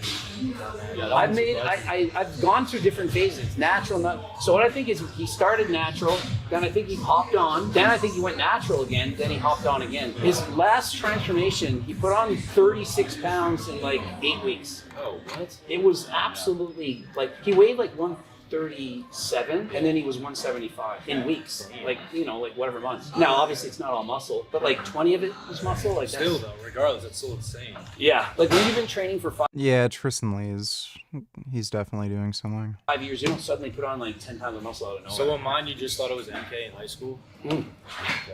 How do you feel about it? I feel good about that. Yeah? I feel good about that. It's a compliment, bro. I'll take that. And then my physique now compared to last time, what would you say in terms of like? Well, when you met me last time in person, you're like, "Do you think I'm natural?" And I'm. Dodo Night Tellers, remember though, art is subjective. Yeah, but I mean, you can clearly tell his music's gotten worse. So, thanks for the donation, Dodo. Like now, yeah, but not before. So I still just, that's what I've always thought. But you look natural. Like to see you in person, you wouldn't think natural. Like if I saw you for the first time and you said I've been training for 15 years, I'd be like, I'd be like, maybe he's natural. Like I would be like, I don't really think. Signs of like. But when you say 3 years, I'd be like, oh, come on. That's why all your comments are flooded with you're lying. And also you saw my before, how skinny I was. Yeah, he was like 140 max. No, I was I told you 120 when we first met. Like I was 135 or something. Yeah. Because I didn't weigh myself actually when I first started, but I knew like when I was 16, I was like maybe 120 something, and then I started when I was 19, and my body didn't really change much. So I think I was like 130 something. If you just showed your legs and not your upper body, I think most people would say that you're natural. But it's the gymnast upper body that just makes it. And your waist. What's your worst body part? Legs. Legs. I can show you. Legs and back. Gang. Your legs are more developed than yours are his more for developed. sure. Yeah. They're pretty bad, bro. But compared to like if he's in board shorts covered to here, and then he just does that, it's like. But just how much you weigh right now? 132. 182. 182. No, sorry. 132. 182. Yeah. My legs are hairy as right now. I need to get. They look good, bro. Like your hamstrings are a lot bigger than mine. Gives it more. Yeah, you have a good side thing. How much do you weigh right now?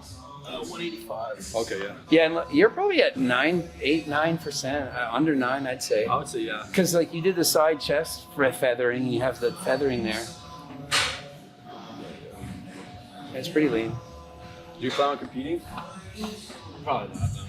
I remember you wanted to do a show and you didn't do it. Yeah. Yeah. I just feel like I have so much respect for people who compete. I really do. Yeah. I just feel like right now I can't do something unless I know I can put like 100% effort. You don't want to go in and get second. Yeah, and I know my business will probably suffer a bit, and like I'm not trying to do that. From what? From not putting like. I think I'd be so focused on fitness and that like my brain that I already feel like is already overwhelmed from like trying to like build out brands and like make sure everything's optimized would be like lacking. That is true, and it's in a crucial stage. Like, so you can like, because you've probably been delegating hella shit. So like, you can like. I only record videos really. Exactly. I'm not there yet. Meetings I'm not there yet. Like my offer is too infant for me to like want to delegate a lot of it yet. I'm trying to build it myself good first, and then I'll delegate and then scale it. But until it's like built out the way I want. Once I delegate all my shit, maybe I'll compete.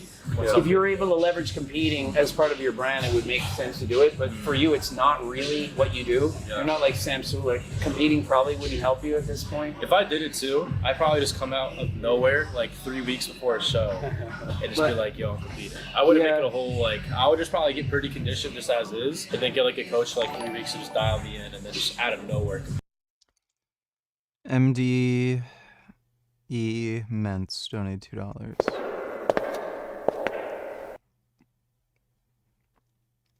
Karjitsu, oh man.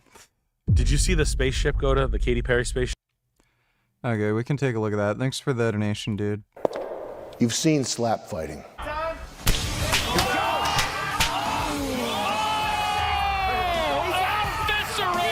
You've seen medieval MMA. You've even seen handicapped fighting, women fighting. Women, they put them in a cage, they make them fight women. John, down. Shots are down there. This is something different entirely. This is Karjitsu. What's wrong? Alex Schultz at a disadvantage. He's not going really hard, really fast. Crafty, Japanese gentlemen. The car is getting a little bit beat up right now. But Sam, I've already seen Karjitsu. I know what the drill is. I love watching guys, muscles, oily, some of them with a V-taper, wrestling in the car. That's what I like. I'm bi. Not like this you haven't, because this is Rhode Island Karjitsu. The only Karjitsu specifically tailored to the needs, wants, and desires of the average Rhode Islander. We have the nastiest, most aggressive, physically dominant, beast-like creatures that we can find at the Ocean State Job Lot and Kennedy Plaza. They're about to get in this EF Civic. What's EF stand for? Electrifyingly badass. You're about to watch men of honor, men of bravery, men of boldness, step inside the iron brick and go toe-to-toe, man-to-man, gladiator style. You're about to watch men like no one on this planet ever has. You're about to watch men. Buckle up, bitch, because there's no brakes on this ride. There's literally no brakes on this car. The brakes did not work on Julian's car. It also doesn't start. But we're about to start it up, Rhode Island style. Grab a cigarette, come with us. You're about to watch men. We're going to be running 10, 20-minute rounds. Fair fight. Car starts at the beginning of the car and ends in the end. Everything inside the cockpit of the vehicle is fair game. 5-point automatic deduction for any shifter adjustments. Any windshield wiper knobs in the mouth, that is a 5-point add-on. 3 points for any air conditioning or heat adjustments. Only thing that's going to get you deduction and points, any gay. We want things straight, we want things clean, elegant. We don't want anything dirty, no spitting, no hard, nothing like that. I don't expect anyone here to be married or be boyfriends. I don't expect anyone to get to the trunk. At no point should you be able to catch feelings. That's why it will lead to an automatic disqualification. Your reputation will be destroyed. Online. You want to be known as the guy that couldn't not get hard in a car with a bunch of guys sweating, breathing? You want to be that guy. I can't tell you how many guys I've triangled. Hold on, Troy. I can't tell you how many guys I've had in the triangle, and I'll tell you, they turned into women at that point. When I got him in the reverse crab, put him in the Boston crab, I do the crusher. Who's the Boston crab? Bret Hart? Bret Hart. He's Like from how the guy Closet, is Rhode Island. There's nothing fucking more masculine inline than the word skates tomorrow. on. Sounds like a black girl's name. It's not. It's a lethal choke, and it's completely legal here in Rhode Island Jiu-Jitsu. There's nothing cooler than a guy twisting your wrist behind your back and rubbing a scruff along the side of your cheeks. No front hand choke, no eye gouging, no spitting, no biting. Those are the rules. No rear naked choke, no unless it's front butt naked choke. We do encourage a front butt naked choke. Tongue flicking is cool. You have a good head? Although Card Jitsu takes a lifetime to master, the rules are quite simple. Fighters begin in the starting position. Then they're clicked into their car seat, which is securely fastened by a Card Jitsu specialist. Once the whistle is blown, combatants are free to disengage the seatbelt and begin subduing their opponent in any way they wish. 12 35-minute rounds will decide the victor. In the uncommon event of a stalemate, decision goes to Chris Lynch. Referees Nick and Charles will be keeping a close eye on the action to ensure safety and a fair fight. And as always, your card girl for tonight's main event, Daddy's little angel, and my life partner, the vivacious and very flexible Erica, the female version of the boy's name Eric. Look at that body. Look how much body there is of Erica. I mean, it's like having 3 regular girls in one big body. Each leg is a girl. She's standing on top of 2 girls. She's so big. Could you handle a woman that big? Would you even want to try? Round 1. Fight. Round 1, Rhode Island Card These guys, they're bad blood here. This is going to be an actual fight. These two have hated each other ever since they met. It's because they look similar. You look at this guy right here. Every tactic that you could imagine he would use in a fight, he's going to pull this out. He's going to be pulling hair. He's going to be making Chris's day very bad. Ref, fighters, touch! Here we go. They're scrambling to get the seatbelts off. And Jameson's throwing elbows already. They're messing up the headliner. Chris is using his big bare body to muscle into Jameson. It's really... Looks rough. It's a rough fight. Yo! He's going for the face. This is like a boyfriend-girlfriend type fight. Jameson's got his little fingertips massaging Chris's head. This is unbelievable. He's pushing the head. He's pushing Chris, but Chris is using the head to push back. The hairs are intertwining now, creating a giant dread. The car is getting... Do you think people shouldn't do deadlifts if they're focused on bodybuilding? Well, if you're just doing bodybuilding, there's not really much of a point in doing deadlifts. Like, you can build up your erectors by just doing shit like good mornings. And they don't really help build any particular muscle group. There's just a lot of muscles involved in the hip area. Oh, Gum Gum. You're so warm. Love how fuzzy you are. You know, you're my fuzzy friend. Oh my goodness. Dude, Gummy is just the best fucking cat. You're amazing, you know that? Yeah, you're amazing. I love you so much, Gummy. You're so big. So big and handsome.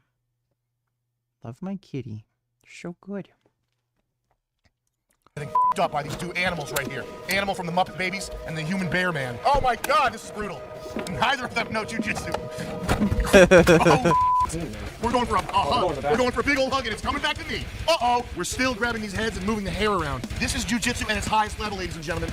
This is what it's all about. This is premium combat sports. Mount secured. In Brazil. 100. Oh, we got a tap. We have a tap.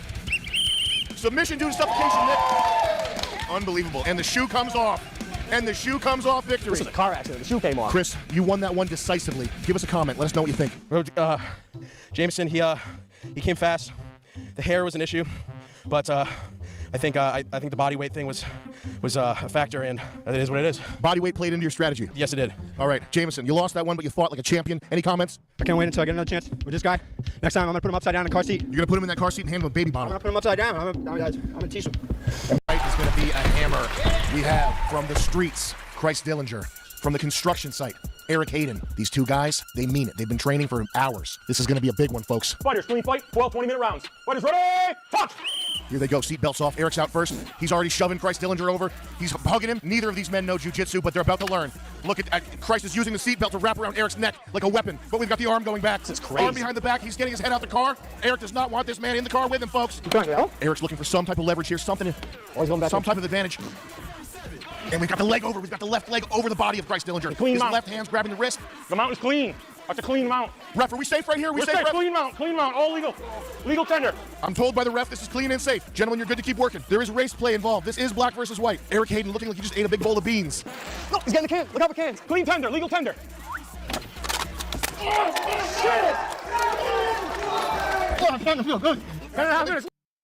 That fuck the Jews sign was in Dave Portnoy's Barstool Sports Club in Philly.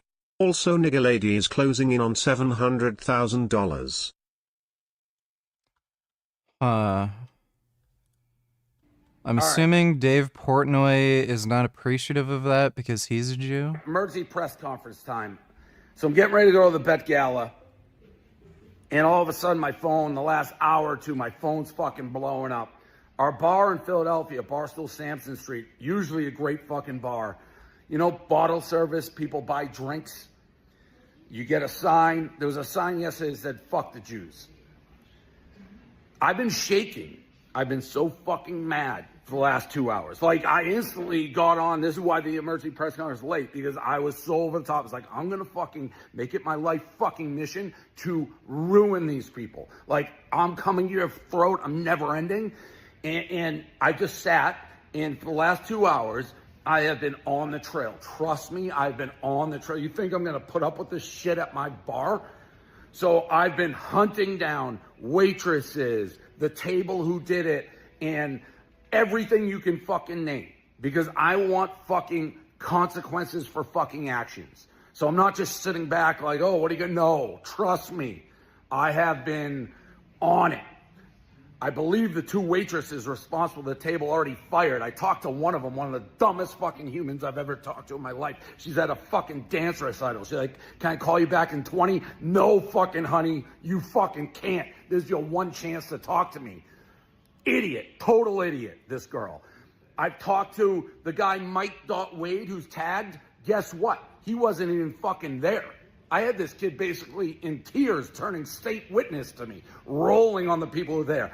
I've talked to one of the two guys who fucking did it. He's like, I'm not anti-Semitic. He's basically crying to me. And I'm just like, I don't fucking buy it for a second.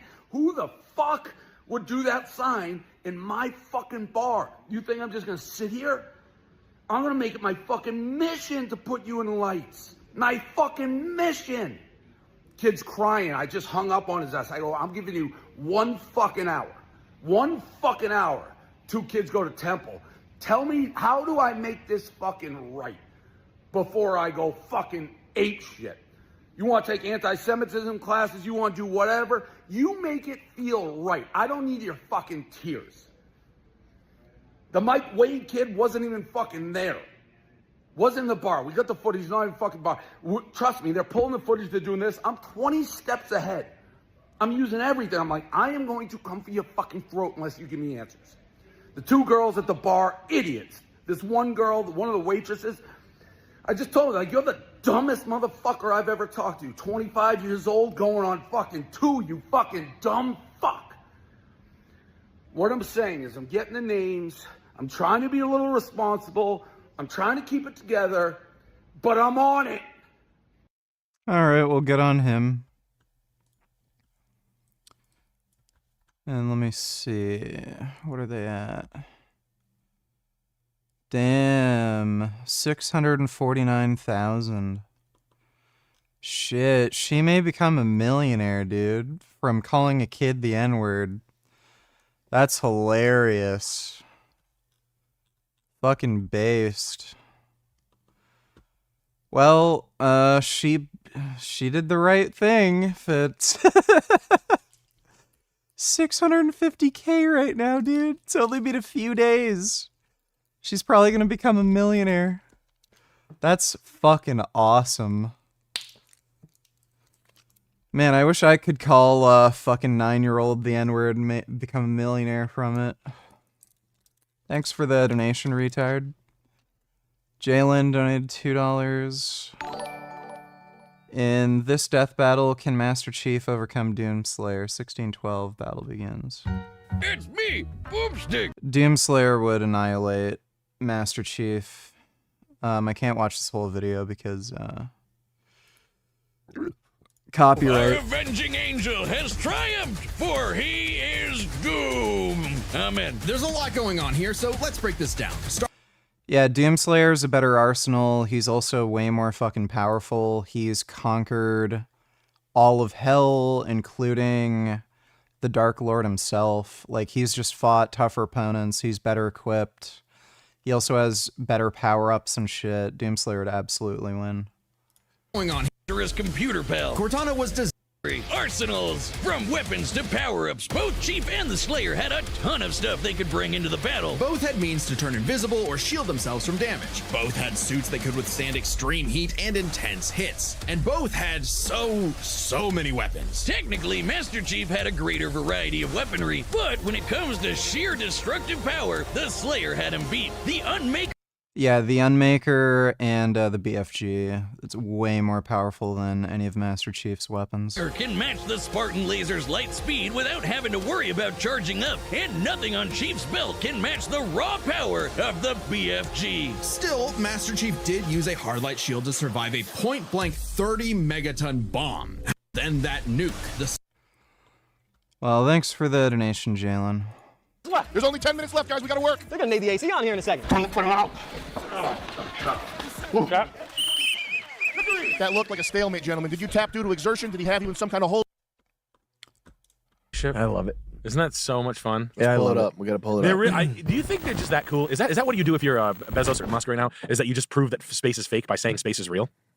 Be a good Is move. that like a good Cool troll? move. Well, that thing is so shaped. That can't be Right, I said that. fake. I can't believe the shape of that thing. Yeah. Is it an owl feather too? The feather's an owl feather? Okay, get in the car! There's all Baphomet patches and 33 this and ringing bells. It's all some sort of ritual. Looks terrified. This is overcoming a wall of fear, a barrier. It's I think it would be cathartic in so many ways for her. The all-woman crew joined hands in prayer. Then it's time to climb into the capsule. Go for lunch? Yeah, baby, go for lunch. This thing's got a dickhead. feathers. Yeah, that's what I was thinking. It looks like a penis. At 9:30 a.m., the rocket soared into space. Passing through 80,000 feet, 1,300 miles per hour. They're at 1,300 miles per hour. Watching her best friend go to space. She and Katy Perry's She fiance goes to her Orlando feet, 6 Bloom toes. comforted each other. The women experienced 4 minutes of weightlessness. Kate Butterflies? held up a We love date to the butterflies. Camera. They are floating, they are weightless, they are experiencing zero G for the very first time in their lives. It's so interesting not even looking out the window. What they saw. Oh, the moon! You guys, I have to tell you, look at the moon. Look. Then it was time to return to Earth. It was time to return I'd break your to fucking Earth. ass open. Thanks for the membership, S. Appreciate it. Yo. Oh, my back! Everyone's dead. They open it up. Amazon founder Jeff Bezos had a little oops moment. He's got a face planting. he's got a little short sleeve on. Oh my His god. fiancee Lauren Sanchez was the first one out. Gail raised her hands to the heavens. I just have to have a moment with the ground. She got on her hands and knees. She's praying. She's doggy style. For just a second. Yeah. Yo, she's praying. They're doing Gail rituals. raised her single Daisy toward the sky. She took the flower to space to honor her 4-year-old daughter Daisy, who called out to her mom during the landing. Just seeing John Bonet. The pop star also kissed the ground. This experience is second to being Why did they dance? At a press conference, Gail was asked about that terrified look on her face. That moment, I was so afraid. I just wanted to get into my seat. I just wanted to get inside the capsule and sit down. I never in a gazillion years thought I could do this. In a gazillion years. And that doesn't that speed make you shit your pants? That's what NASA was saying. What about the fake hand? Did you, Yeah, the dummy. hand, yeah. What's that all about? The fake door that you see the door Yeah, open up? it opens, they close it. No, wait, it's not 33 yet. Okay, come out. 3, 3, 3, 6, 6. It's unbelievable. It's so stupid. Oh no, bro! Must be hot in there. Say they were just boxing. She's got Chubbs from Happy Gilmore. It's got Happy Gilmore from Chubbs, isn't there? It's like, yeah, the crash test dummy hand giving a thumbs up. She put the Terminator hand in there. Yeah, I don't think they worry about if people believe it or not. I think they're just doing their star ritual thing. That's because that's what God would want, I guess. Well, they have to make the prophecy come true. Yeah, and then it like happens or Whatever something. fucking bullshit they're trying to make manifest here. What kind of spell do you think that could possibly be? I don't know. It has to be race war. Make the profits go up 2%. Yeah, yum yum. Who knows what these fucking are? It's you said Sanchez. So the fun thing is so Bill Gates. This would be fun to put out there. If anybody has tracking on major yachts, track Bill Gates's yachts. Breakthrough is the name of his yacht. Word on the street is he has orgies on this yacht, and he's planning an orgy. And someone from the site that I always go to has like confirmation that he has orgies. And then you should just find it and blow up his spot. First, you fuck his. Get some drones out there. Oh, that's a great idea. Get some drones on it. That's it. It's nice, Bill. And blow up. He's like, get out of here. He's drinking soupy shit. Diarrhea. You're next. He's spitting into the drones from 70 feet away. Disgusting. Yeah, so I like thinking about that. And then Bezos has threesomes. He had a threesome with Kim Kardashian, and his cocksucking newscaster girlfriend doesn't like she'll let him do it, but only Kim Kardashian's the only problematic one. Oh, that's exclusive. Yeah, I know it's real hard to get. Kanye West is beating off in this idea. This is my stupid conspiracy theory that I have to believe in. We just got back. We did Canada around Toronto, Hamilton, Cambridge, Oshawa, which sucked. Oshawa sucks. Dude. Auschwitz. We did the bar that we did, the 504 bar. They had a YK Osiris show scheduled for after our show, and they started letting people in during our show. And so I think what set them off, I don't think it was the racism. You had a Drake joke. I had a bunch of Drake jokes that out of were nowhere. Really funny. Yeah, I was just basically calling him a big saying he was going to suck Millie Bobby Brown's 11-year-old lips and shit like that. And Mentally ill Mackle believes calling out Harma's rape is racist. Oh my god. Ethan Decline using the essay atrocity propaganda hoax in that debate with Hassan to attack him was so despicable, it was hard to listen to. He pumped out. So there's no basis to call it a hoax. There being at least 4 people who've come forward, including a man who said it actually happened to them.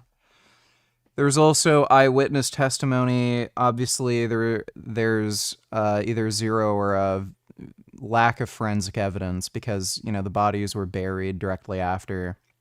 Most of the victims were also killed afterwards, and all the perpetrators have also probably all been killed at this point. But, I mean, the idea that Islamic jihadists wouldn't commit mass rapes, but they would kill innocent people, children. They'd rape people in captivity, but they wouldn't commit mass rapes on October 7th.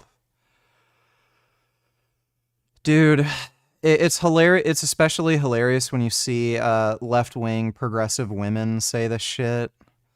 It's like, okay, so I guess don't believe all women then, unless it's convenient for you. So many lies and so much propaganda in a short amount of time, and then every time Hassan would go to answer it, he would talk over him.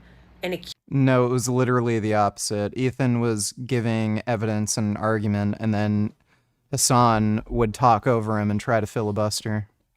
Accuse him of being an essay apologist and accuse him of not caring about women. And to some degree, I understand. Again, Hassan is the person who tried to get revenge on some girl he was dating who wouldn't call him back by calling the police on her. So yeah, he doesn't care about women. Understand why Hassan reacted the way he did, because what Ethan was doing was so overtly racist. It wasn't fucking veiled, okay? He was purposely trying to get Hassan in some kind of gotcha so he could make him appear as a scary, dangerous, vile Arab man who defends SA and is dangerous for your women.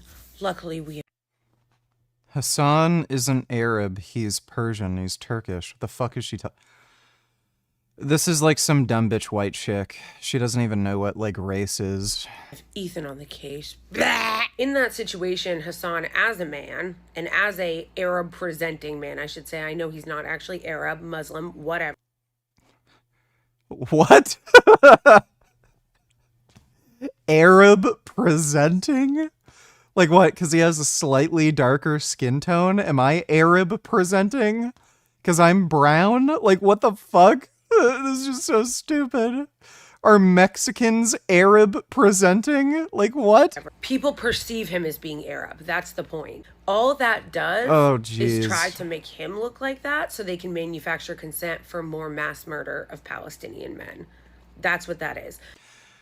I don't even think most people who see Hassan think he's, like, non-white, honestly.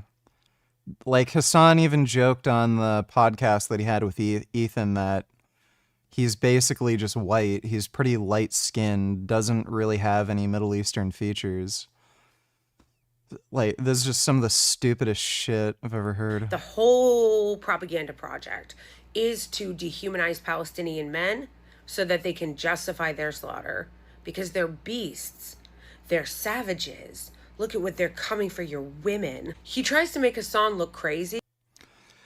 Like, by the way, the amount of Muslim religious figures that have literally promoted jihad and the idea of killing men and then stealing women is just fucking crazy. You see this all over,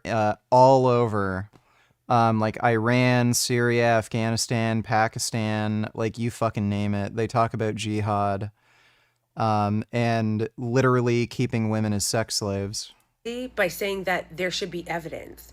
He's like, there wasn't evidence because there wasn't. And he's like, what, you don't believe women? He's like, there was no evidence, no forensic evidence, no video evidence, nothing. Yep, pics or it didn't happen. Eyewitness testimony, victims coming forward. Women just bullshit, and men, apparently. One of the victims who've come forward and said he was raped was a man. So, yeah, I guess this is the first incident of a man lying about being raped. Like, fuck these people, dude. They're just fucking anti-Jew, fucking pieces of shit Nazis. Thanks for the donation, Rape. VG, Persians are not Arab. If Hassan wants to fight you in a ring, would you do it if he called you out? Oh, yeah. I would give him permanent severe brain damage, and he'd have to eat liquid food from now on. He'd be eating nothing but fucking soup. Spoon-fed to him. So, goddamn right I'd fight Hassan if he wanted to box me, or MMA fight or whatever.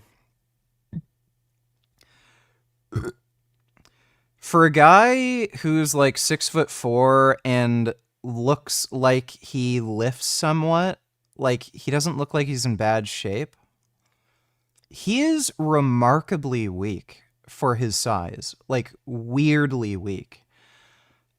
He is very physically unimpressive and has terrible coordination, proprioception. I think that's why his lifts are so bad. But yeah, I'd absolutely annihilate him in a fight. Thanks for the donation, George. And then the white kid was like, "You better have a 6 on you." Yeah, so in Canada, with these little hoodlum crews, the white guys are sort of more dangerous because they have to prove that they're like anti-racist and ready to bang. And so there was this scrub-ass white kid that stank like weed. Wet weed. He was reaching for a gun. He was gripping up. He was flashing. He was flashing in his Did hoodie you see pocket. it? Did you see it? He just kind of went like there was no reason for him to like mug me and do that for no reason. Yeah. Other than like say, and him and his big fat fucking girlfriends were. Yeah, and then we had a fan come up and say, "You guys better have a plan because they're plotting something on you." So Yeah. I was up. I cut my routine short. Sorry to the Auschwitz. Sego, donate tellers, yes, because Israel never lies. Remember 49 beheaded babies. Remember you were blocking people because they said it never happened. I literally, when that first came out, I said, I'm not sure if that's true. I'd need to see evidence. Then whoopee-doo turned out false. Yeah, believing anything they said, even no proof. You retard, gyno. I literally said when that news broke, I said, I don't know, seems a little incredulous. So you're an idiot. Thanks for the donation, Sega. To a crowd, but I cut my shit short and we just got out of there as fast as possible. I said it was a Chris Lynch medical emergency. Yeah, I went up to you. I forgot what I said. While you're performing, I went up to you on stage. I whispered, I was like, "Black guy's gun," something. I was like, "Black guy's gun," no joke. So that was fun. And then we were, we did the other thing that happened was outside of Toledo. Was that Toledo? The basketball thing? Yeah. We had a line of like fucking 250 people. We had a dookie line of people waiting to take pictures with us. And there's a restaurant behind us. And out of the restaurant comes this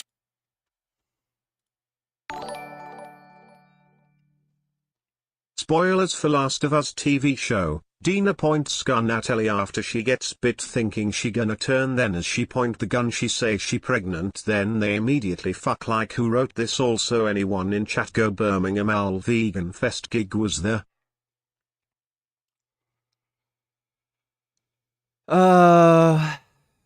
They probably had a female writer for that show. That is something a chick would think of. And, so men need to be calm and relaxed when they have sex. So, like, when dudes write sex scenes, they're usually in a context of like a more relaxed setting where things are a bit more chill, because like men kind of understand you can't be like nervous and amped up and, you know, have a lot of nervous system activation and shit in order to get an erection and like actually have sex. But when women write sex scenes like that, women don't need to get erect and maintain an erection. So you see way more, you know, women writing sex scenes where they're on edge and they're super emotional and shit, and then people just start fucking because they think it's hot. But it like, again, woman brain kind of perspective, it sounds like a chick wrote that.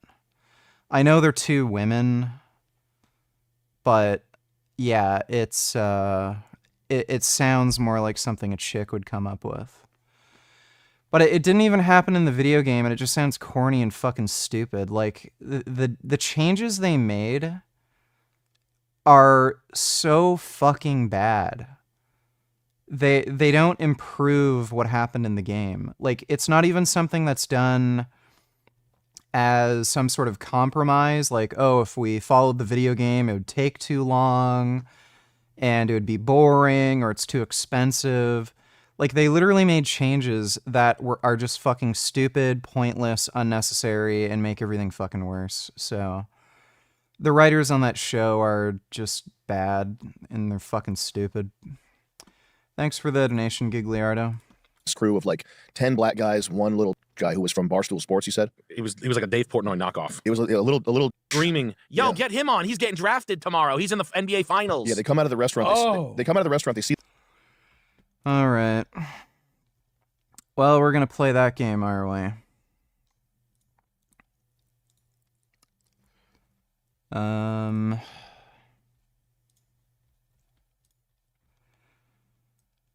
right, so Copa Aurelius, if you don't debate me in Discord, I'm banning you. You've got a couple minutes.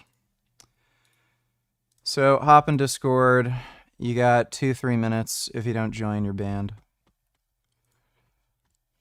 See the line of 250 people, and the little guy's like, hey, this is Draymond Vavant. He's a draft round 2 pick. Check him out. Nobody gave a fuck. The black guys, they walk, instead of walking around the area where we were taking pictures, they walk through it to be tough, which I'm sure was the little... How about the 1,000 Palestinian hostages being raped by the IOF that are holding them up? Innocent women and children have come out forward saying they were sexually abused by the Israeli guards. Oh, but they're terrorists, so they don't have a say. So we know there was at least one incident of rape, and the people responsible are being criminally prosecuted. So as far as women saying they were sexually assaulted, that can very easily be explained by just cultural differences. These are Muslim women who would consider like a frisk or pat down as sexual assault. So like, show me evidence of it. Just some women claiming they were touched inappropriately isn't really enough for me to be convinced, especially considering the cultural difference there. But there is one incident that was caught on camera, and the people responsible are being criminally prosecuted. So I don't know how you can say the IDF is raping thousands of prisoners, including men and women. Like, you're just a fucking retard. Thanks for the donation, dumbass. Dave Portnoy guys. guy's idea. We guess let's just walk through them. They don't know we're big basketball They players. don't know I'm a big black basketball player that is telling you some things like I know an agent somewhere. Yeah, and then as they're walking through, Schultz said, "You guys are fucking." And they kept walking for like a second, and then the one black guy turns around and says, I know you ain't talking to me. Yeah, I know. Obviously. So, Coparelius, I see you're not talking in chat anymore and you're not joining Discord, so don't you care about Palestinians? Don't you want to, like, defeat Zionism and, like, make me look stupid in a debate? What's going on? If my friend has a dog and he bites me, would it work to pet the dog on the back of the head calmly and saying good boy to get the dog off of you and be nice? No. If you have an aggressive dog, you don't want to pet the top of their head. You want to keep your hand out, and if you're going to touch them, you should touch their chest or something where they can see your hand. If you move your hand to where they can't really see, they're just more likely going to be aggressive. So, yeah, that's not going to work. Thanks for the donation, though, George. Obviously, we were talking to you. Yeah. Obviously, we were talking to you. And he's like, thanks for being real polite. You know, there was one. That was nice. No, I think the taller black guy realized that there's like probably 80 of those people had guns. We're in Ohio. You don't want It's to fight bad publicity to do that. The black sun. If you're a college basketball player, you don't want to. You still. I think he knew. He was the only one with talent. Everybody else was a scrub Klingon. Yeah, he said he said thank you for being peaceful, and then they walked away. But still, that was funny. That was fun. And then the fire station. We played a fire station, which was funny. It was fun. There was Nick hates firefighters, and there was one part that I thought Nick would really laugh at. This like fat, visibly dumb as hell fireman goes, "Oh." You would probably want 6 weeks from here to die to be lean. Didn't you do a video with Jeff Nipp? Alright, congratulations, you're banned. Funny how all these dumb fuck, oh, pro-Palestine, free Palestine, in chat, they never want to debate. So get fucked, loser. Go suck some Muslim dick in the Gaza Strip and get blown up by the IDF. Fucking loser. Heard he was saying how long you need to die. Yeah. I can't remember how long he said. Wasn't it like 4 months or something? He was saying it wasn't that long. I'm leaner now than I was then. Maybe And you were saying that. Bro, I'm not tracking anything. Like, it's crazy. Like, I don't track. Before I used to get this lean, I had to track everything. Like, I don't track any macro. I still eat out, like, daily. I just, like, for the most part, if I do eat bad, I just, like, I just don't eat the other times of the day. Yeah, so you're subconsciously tracking. I feel like my brain knows now, like, what I need to do to get lean. Because I don't track. Yeah. I think I'm at 4,000 calories a day on average, but if I like did a 2-hour bike ride, I eat way more. And if I say once a week, take a day off, I eat way less. It just automatically happens. Yeah, I feel like my body knows. And then if I like see my weight going up a little more faster, then I just like subconsciously stop snacking. Like, okay, no more for a little bit. Yeah. Like yo-yo diet. But all right, let's see one more back. Yeah. 2 more. I don't know. Maybe a pull down. We did the rowing. We can motion, so. Should I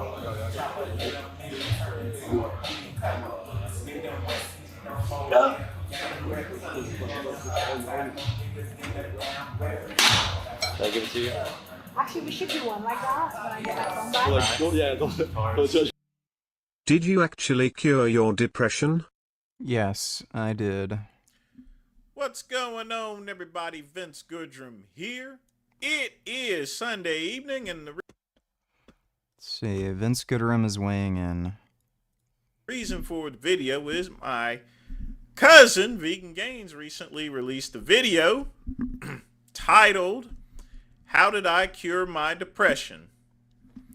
Now, my moderator, Ryan, who keeps a watch on my live streams, made me aware of this video. I was going to review it Tuesday, but why not do it today? Especially after getting out of the bar, just chilling, you know. So I did indeed watch the video. And honestly, I'm going to tell you this right now.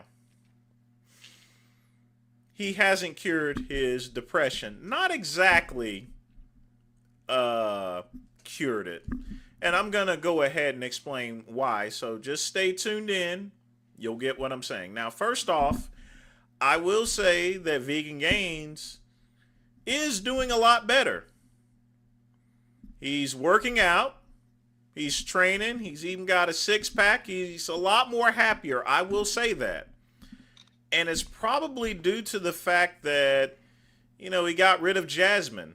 I mean, which by all contents was a lump of coal that didn't want to work for a living. Truly. and only divorced him once he told her to go get a job. Hopefully my cousin is no longer paying rent for that Harry Potter thingamajig, which I've been waiting years to actually say that, but she does look like Harry Potter. But good. I digress, folks. The reason why I say that he hasn't exactly cured his depression is because, for the most part, you know, depression is more or less a biochemical type thing, you know. The biochemical hypothesis for depression has no basis in evidence. That was a marketing tactic for all these antidepressant drugs, but there's no actual evidence for that hypothesis. It's a mental condition. And it's not something that's going to be solved by using mushrooms. Not magic ones, or not even the mushrooms you get on a nice pizza from Domino's. Mushrooms will not work, folks. They just mask the depression itself. The only reason why my cousin feels that he has cured depression is because he has a less pressure on him. He no longer has to take care of his girlfriend. So I had cured my depression when I was still with Jasmine. This is before the breakup. So the depression was gone before the breakup for some time before the breakup. I cured it in like April of last year, something like that. It was either March or April or something. And then I think she officially broke up with me in late November, around there. And then she moved out January 1st. So that would have been, what, April, May, June, July, August, September, October, November. So like about 8 months. Yeah, it would have been roughly 8 months that we were still together. The depression was cured. And over that time, I did lose weight. I lost 70 pounds in 3 months.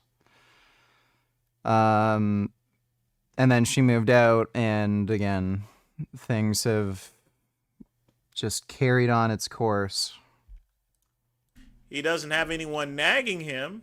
He has more free time, and he has money freed up to do other things. So he's in a lot better place here. But eventually, it's going to come back. And at that point in time, once again, my cousin is going to have to decide whether he wishes to deal with it like a man or deal with it like a bitch, you know. But truth of the matter is, he's doing a lot better. He has a lot less stress. Let's give him that. He looks a lot better. He's got a six-pack. So those are the good things. And that's why he's feeling so good right now, you know, because of all that. But it's only temporary. It's only temporary. And eventually, you know, we're going to be right back to square one. But I wish all the best to his health there. It's been a year. I don't wish for him to do any harm to himself or anything like that. But he's got to figure out another game plan, that's for sure, you know. But folks, that is all I got. I don't think he actually watched the video. If depression isn't biochemical, then what is the most likely explanation? Well, it's multifactorial. So, you know.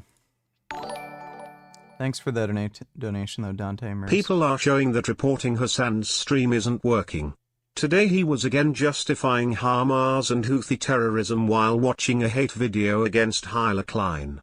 I tested it too and it didn't work. I'm getting word that it is not possible to report Hasnabi on Twitch. You'll receive an internal error. Wow. Was reported 4 hours ago on another Twitch channel that there's an error when reporting his account. I literally tried this and I got the exact same thing. Dude, that's fucking crazy. Like the U.S. like Donald Trump is gonna have to get involved to deal with this jackass. It's fucking nuts. Thanks for the donation, retard. That's fucking crazy, dude. Remember, you're not even going to be writing scripts that are contraband. It's going to be like 20 milligrams of tust a day. No one gives a fuck. You can't. I'm not suggesting you use the hospital's NPI number to write your. Makes it so. We'll go get boba after. Well, it's amazing. Yeah. Yours probably slash. How could it not be? No, I've never heard of this. Smallest size. You can share one with me. Yeah, I can definitely share one. We can You share can it. share mine. The growth of the Russian economy. And the reason for this is that wartime economies No, I haven't started dating. Are very different to peacetime economies, and so we have to analyze them differently. While wars are destructive of physical and human capital, these don't show up in national income accounting. Spending on weapons production and the vast spending required to reorient Russia's economy, which used to face towards the west and now faces towards the east, boosts GDP. As impressive as the GDP growth rates in Ukraine over the last 2 years might at first sound, they come in the wake of a 30% decline in GDP in 2022 when the country was invaded. A huge amount of Ukrainian infrastructure has been destroyed by Russia, all of which will need to be rebuilt at great expense. According to an analysis by the European Parliament, if Ukraine was able to maintain its recent growth rates, its real GDP would only return to its pre-war level by 2030. GDP, or gross domestic product, is defined as the total monetary value of all of the finished goods and services produced within a country's borders in a specific time period, usually a year, and it's often used as a scorecard of a country's broad economic health. In wartime, when Russia spends, let's say, $1 billion on tanks, economists would measure their value at the price the government paid for them. So that $1 billion worth of tanks would add $1 billion to Russian GDP. If those tanks were destroyed the next day in Ukraine, as many of them have been, this spending won't have added any real value to the Russian economy. But the waste never shows up in the GDP calculation. For this reason, a lot of the GDP growth is illusory. As Sergei Guriev of London Business School described it in the FT earlier this year, this type of wartime spending on quickly destroyed tanks is equivalent to just printing $1 billion and handing it over to the people who work in the tank factory or to its shareholders without anything being produced. So on paper, it might look like Russia is producing a lot of GDP, but a lot of that GDP is destroyed weapon systems and payments made to either wounded Russian soldiers or the families of dead soldiers. He points out that all of Russia's growth since the start of the war is concentrated in the military sector. Russian defense spending went from 3% of GDP to almost 7% after the start of the war, a massive increase in spending. But that's only the start. War costs are not limited to just paying soldiers and spending on weapons. Expenses for treating the injured show up as healthcare expenses. Expenses for debris removal and repair of infrastructure fall under housing and utilities. None of these are counted under the narrowly defined military spending section of the Russian budget. But a huge amount of this other spending wouldn't have happened without the war. There have been huge costs associated with the switch from trading with Europe and the United States to trading with China and India, which Russia has been forced to do since Western sanctions were imposed. This has required building transportation infrastructure and reorienting supply chains. All of this spending shows up in GDP too, but without the invasion of Ukraine, it would have been unnecessary. According to the FT, compared with 2021, which was the last pre-war year, Russian budget expenditures have increased by 20%, and the state's share in the Russian economy has reached an estimated 50 to 70%. Russia's central bank identifies government spending as the main driver of GDP growth. War-related spending in Russia rose from around 23% of the budget pre-invasion to almost 40% by last year. Sergei Guriev argues that most of Russia's war spending has the same effect as helicopter money, as huge amounts of money were pumped into the economy while nothing of lasting value was produced. When there's more cash in the economy for the same output, this causes inflation. And Russian inflation has been so extreme that thieves have even been breaking into stores to steal butter. Before I go any further, let me tell you about this week's video sponsor, Shocks. So you get within wearing them while the Shocks opened and entered the audio. They'll last. Thanks again, hot in Russia. 4%. Inflation has cooled almost everywhere else in the world. It's been roaring hot in Russia. Consumer prices rose 10.3% year on year in March, well above the central bank's target of 4%. The prices of fruit and vegetables have risen by more than 20% on average in the past year. Potatoes have almost doubled in price, and butter prices rose 26% last year, prompting some stores to keep it in plastic boxes under lock and key. Russians on the ground don't appear to believe. Oh, dude. Gum. Oh. Bro.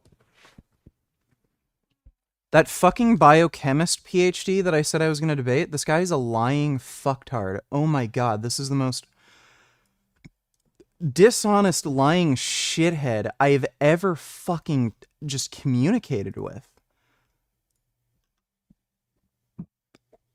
Oh, what a dumbass dude.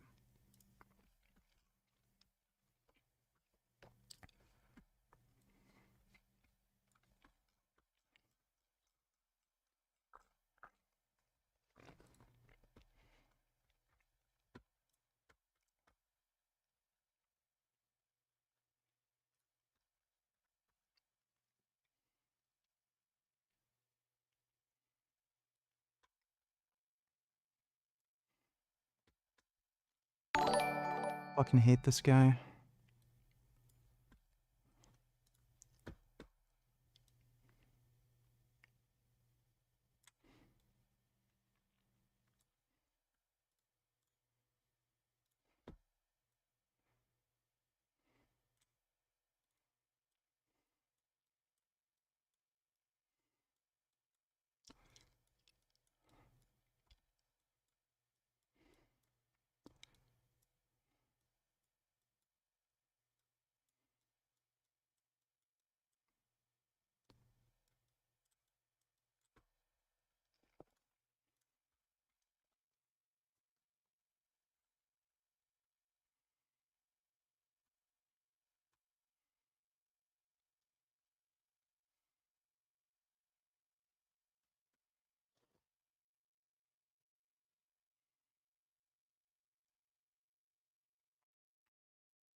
Sick of your dishonest shit, and you either didn't bother to read the research I referenced, or you're just lying.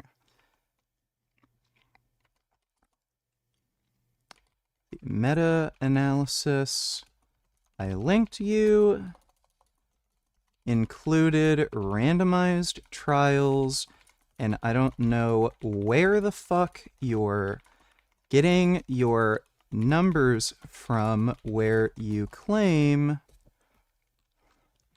What was it?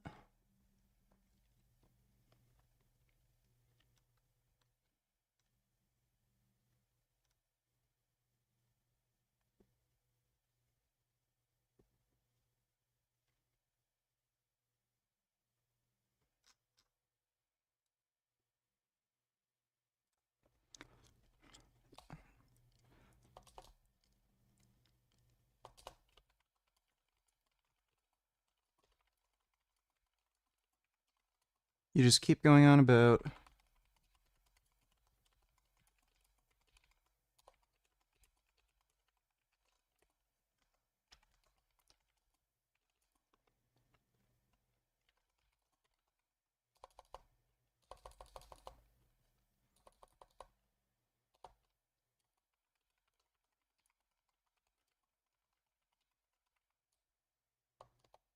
Cross-randomized trials of all cholesterol lowering medications, including statins,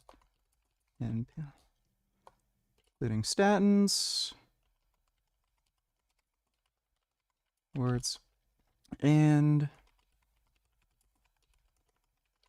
D-line randomization, LDL/ApoB, it's a log linear association with ASCVD.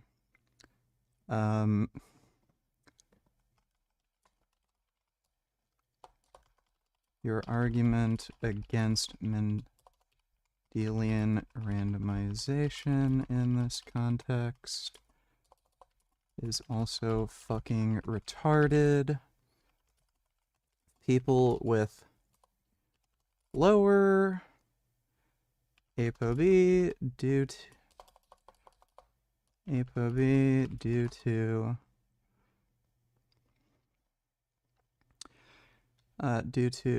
genetic reasons have lower ASB risk than, and this perfectly correlates with other data and trials.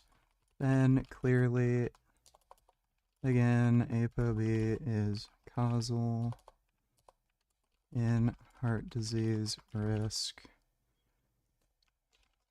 Not interested. Let me see. What's the other stupid thing?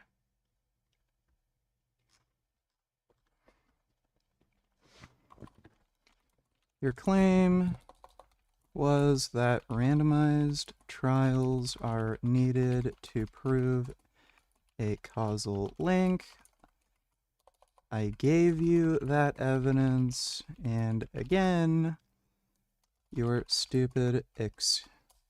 Again, you refuse to acknowledge the data, and you're the one who made that epistemic standard. If you're going to have that epistemic standard, then you're going to have to admit there's no evidence that you're going to have to admit there's no concrete evidence that cigarette smoking causes heart disease or lung cancer, since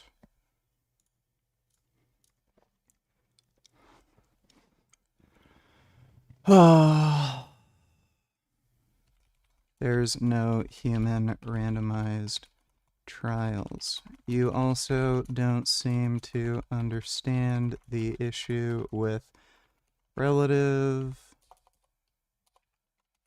and absolute risk.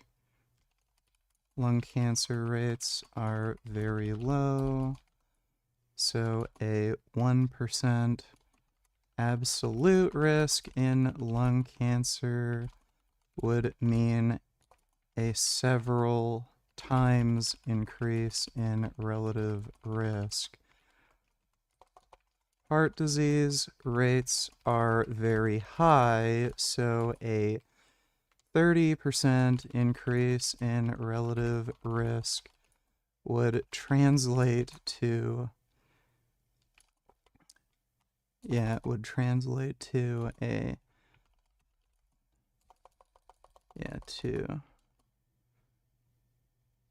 so 30% increase in relative risk would translate to a nearly doubling in absolute risk.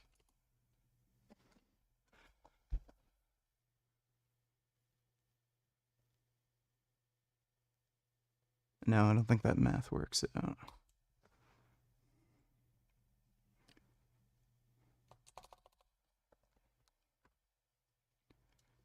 Actually, I'll change that. Human randomized trials. Now, you're accepting the fact that correlations from cohorts are adequate. Yeah, when associations are strong enough. So what's the epistemic standard?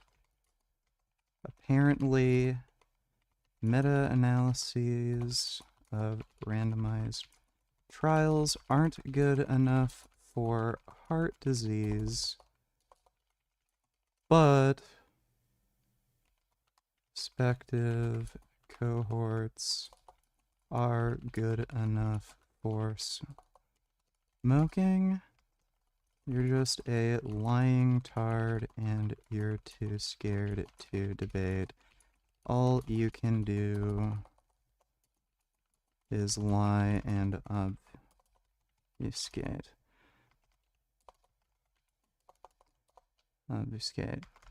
You know you can't get away with this in a public debate, so you just want waste my time and act like a tard. There we go. Fuzz Donatiller's thoughts on RTX 4060 upgrading from GTX 1070. On Kijiji for 3080 Canadian, should I ask him to go lower? He won't accept 355.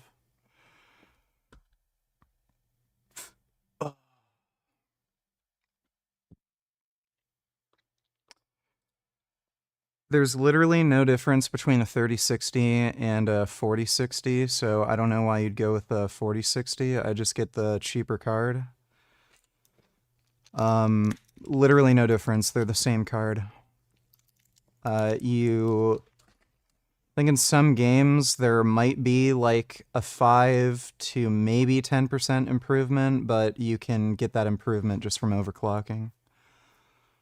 So if you just wanted to get a cheap card, just find a used 3060. I'm assuming this is, since you said Kijiji or Canadian.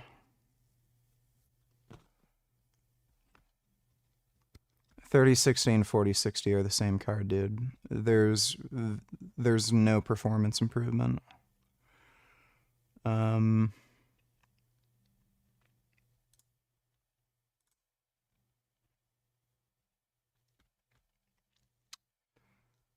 What is it? So a brand new 4060 is $419. Why in the fuck would you spend $3080 from some dipshit? I don't know why you'd do that. That's just dumb. You can also get a 5070 for $800, which would be a much better card. It is double the price, but much better card regardless. I'd say just save up a bit more, get a 5070. You can even, I wouldn't get a 5060 Ti. Save up for like a 5070, dude. But if you want to get a cheap card, find a used 3060. That guy's ripping you off. You can get a brand new 4060 for like $420. Why even bother? Thanks for the donation though, Fuzz. The official inflation rate. And while this can be the case everywhere in the world, there's maybe more reason to believe that people are right in Russia than elsewhere.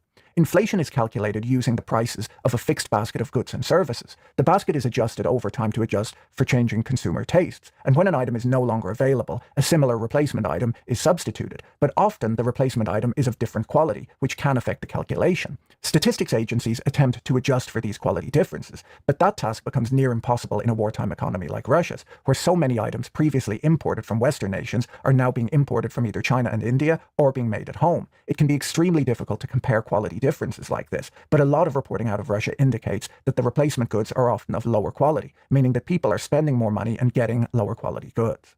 The Russian central bank announced after their March meeting that while inflationary pressures are easing, they would still keep interest rates at 21%.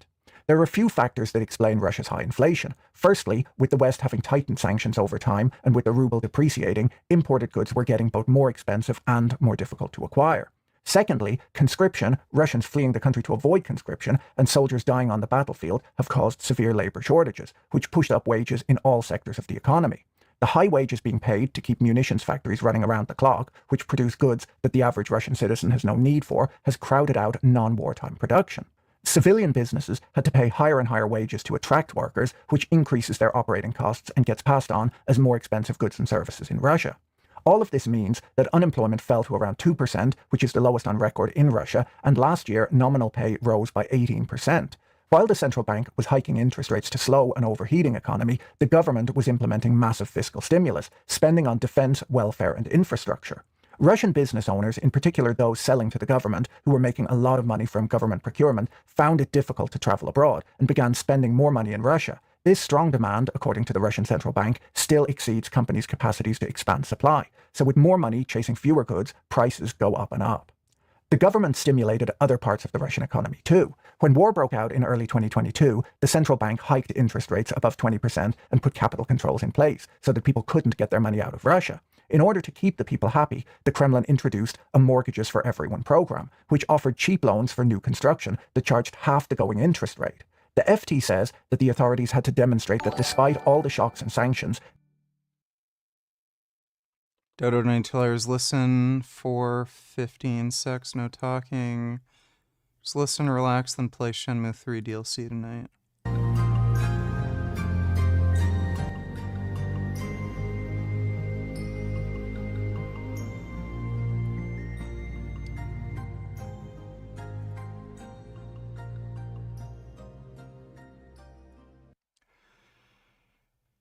I'm not going to play the Shenmue 3 DLC. Andrew Callahan has a doctor about HPPD from psychedelics.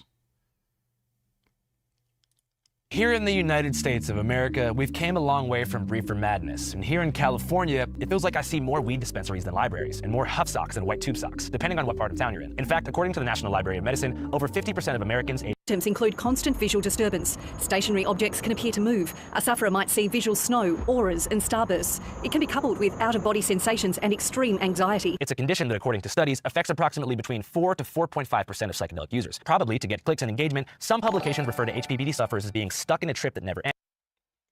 Dodo Nightlers, how come you didn't like Skyrim? Found it very, very fucking boring compared to the other Oblivion games.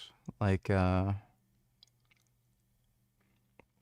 Elder Scrolls games. Oblivion was way better. Especially the side quests. The map was also more interesting. Yeah, just... Skyrim was boring compared to Oblivion. Thanks for the donation though, Dodo. Or essentially permatripping. But HPPD is not that. It's a strictly visual handicap that, though alarming, is non-psychotic and doesn't include hallucinations or lucid delusions like in the case of schizophrenia. Though it's different for everyone, HPPD generally consists of visual snow that renders a static blanket over the visual field like a broken TV monitor, palinopsia, which gives you after images and long-lasting light trails that carry over as you switch focus, and the emergence of dozens if not hundreds of black eye floaters that are dancing across your visual field at all times. Most HPPD sufferers, including myself, experience all of this at the same time. No, didn't see the Punisher TV show. Did you sew the shoots by yourself? The fuck are you talking about? Did I do the shrooms by myself? Yeah. Time every day. And it's kind of like wearing party goggles as contact lenses forever. As I mentioned, I myself have this condition and I'm 28 years old today, which means I've had HPPD for the same amount of time as, stock factory-made human vision. I initially developed this condition when I was 14 after a standard night tripping balls at my buddy Toby's house in 9th grade. I consumed a normal amount of shrooms that night, probably half an eighth of psilocybin cubensis mushrooms, which are the ones from cow shit. It overall was like a good trip. I was switching between staring into the cosmos and watching a Nat Geo documentary called The Last Lions. But when I woke up, I had every HPPD symptom I just mentioned, and I assumed that I was just hungover from the shrooms and still had psilocybin in my system, but it just wouldn't go away for months and months. I tried to proceed with life as normal, and of course I didn't tell my parents what was happening to me because that carried an admission that I was doing illegal drugs and I didn't want to get grounded. But months and months continued to pass and I was still stuck inside that broken TV screen, praying every night that I would wake up healed. Upon further research in an incognito window in Google Chrome, I learned that I had this thing, but there was very little research about HPPD at that time. This was 2013. The only scientific scholar who published anything about it really was Dr. Henry Abraham from the American Psychiatric Organization, who seems to be the only person trying to figure out what neurological or ocular mechanism was causing this intense condition. He published a report called The Mysteries of HPPD, which through a series of brain scans suggested that it could be a disorder of the central nervous system that disinhibits a processing mechanism between the eyes and the brain. He speculated that maybe everyone's eyes are a bit broken, but psychedelics somehow destroy the corrective filter within the central visual cortex, which cleans up noise before sending it to the frontal lobe. To get ocular real quick, there are 120 milliseconds between your eyes seeing something and your brain registering. Here's Gum Gum. Here he is. Gum Gum's here again. It's a good Gum Gum.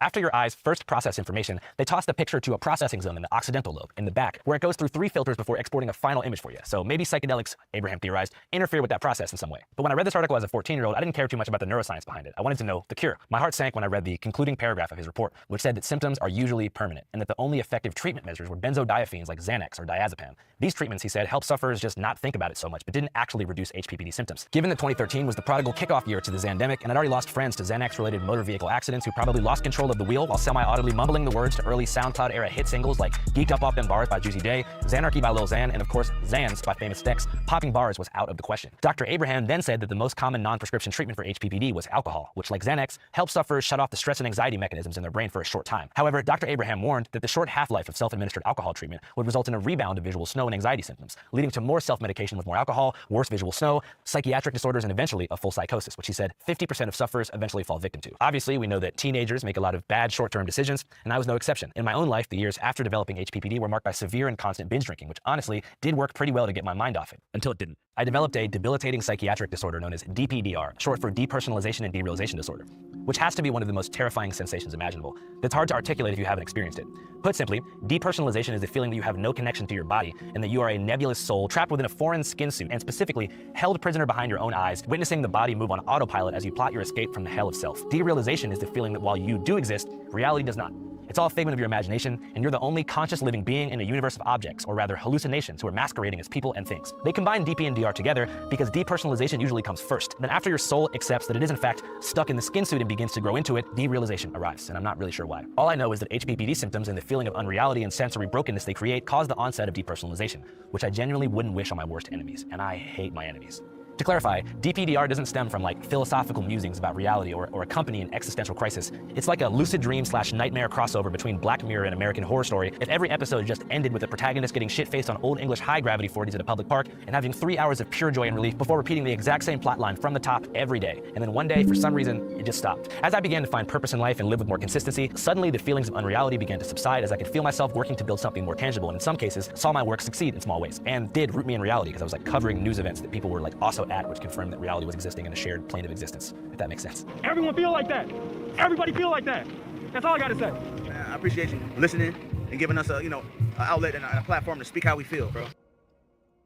All gas, no brakes, baby! Though I've learned to live with HPPD over the course of the past 14 years, I know that as psychedelics become more widely available, commonly used for psychiatric purposes, and ultimately become decriminalized in progressive US states, it's important for the public to be educated about this condition, because while only 4 to 5% of psychedelic users report HPPD symptoms, it's fair to say that that small slice of the pie chart will represent a far larger pool of humans, as psilocybin in particular becomes more commonplace, especially in Oregon and Colorado, where psychiatrists are administering mushrooms for supervised use. I hope that if you're like a big shroom fan watching this, or you're super into psychedelics, that you're not turned off, because in my view, the conversation we're going to have today is a matter of harm reduction. I'd also like to note that there's only a single case of HPPD as a result of ketamine, and the condition is most common as a result of LSD, psilocybin, mescaline, MDMA, and also has been observed in children between the ages of 8 and 10 who are prescribed Ritalin to cope with ADHD. I'm also making this report because I want to take this battle on. I believe there is a world where we can probably figure out what the hell in the brain or the central nervous system is causing HPPD and find a cure. Thankfully, this fight is already being taken on by the homies over at the Perception Restoration Foundation, link in bio, which was launched a few years back by my visual snow brother, Ed Prideaux, who I'm hoping is of Cajun French and not Quebecois ancestry. Shout out to my goddamn Anglophones. Their website, linked below, has an HPPD survey out the gate to help you self-diagnose, and they're currently working with 2 prestigious Australian universities, the University of Melbourne and Macquarie University in Sydney, to launch groundbreaking studies into identifying the condition's cause and finding an effective cure, which I'm sure is possible with enough funding. And they've put together a team of specialists as well to get to the bottom of this thing and go ACON on them. And by going ACON on them, I don't mean throwing a fan off stage, I mean bringing electricity to Africans who apparently were living in total darkness before the release of Don't Matter.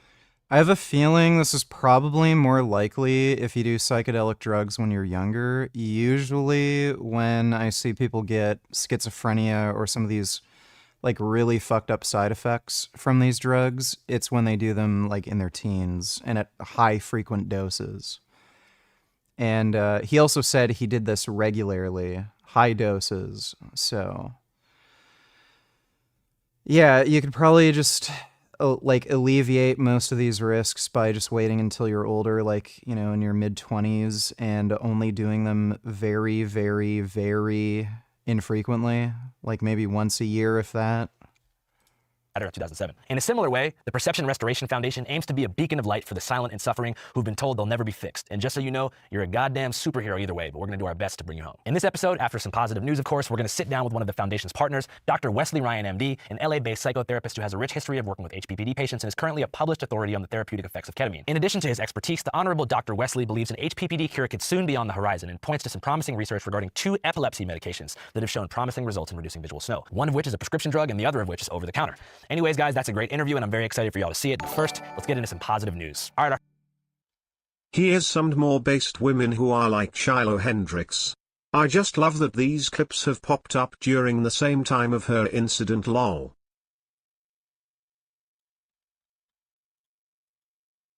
Like me, girl.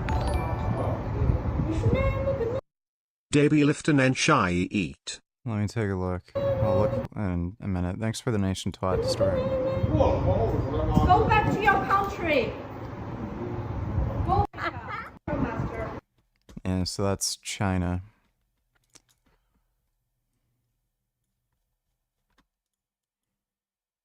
I won't find out where you stay at, bitch. You got me fucked up. I'm sitting here going into the parking lot asking if you good. Bitch, you been staring at me with your fake ass eyelashes. I don't give a fuck. I don't get out of my face. Well, that's society. Thanks for the donation, dude.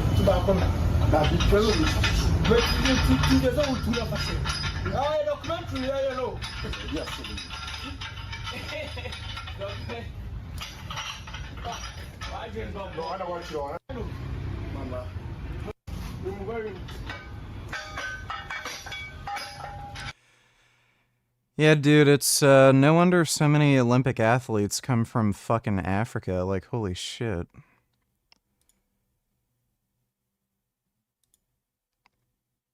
Like, they're fucking mogging all these dudes in the US and Canada and shit who are like natties in the fitness industry, and they don't even have like an actual fucking gym, and they're using like flywheels and clutch plates from fucking cars to lift with.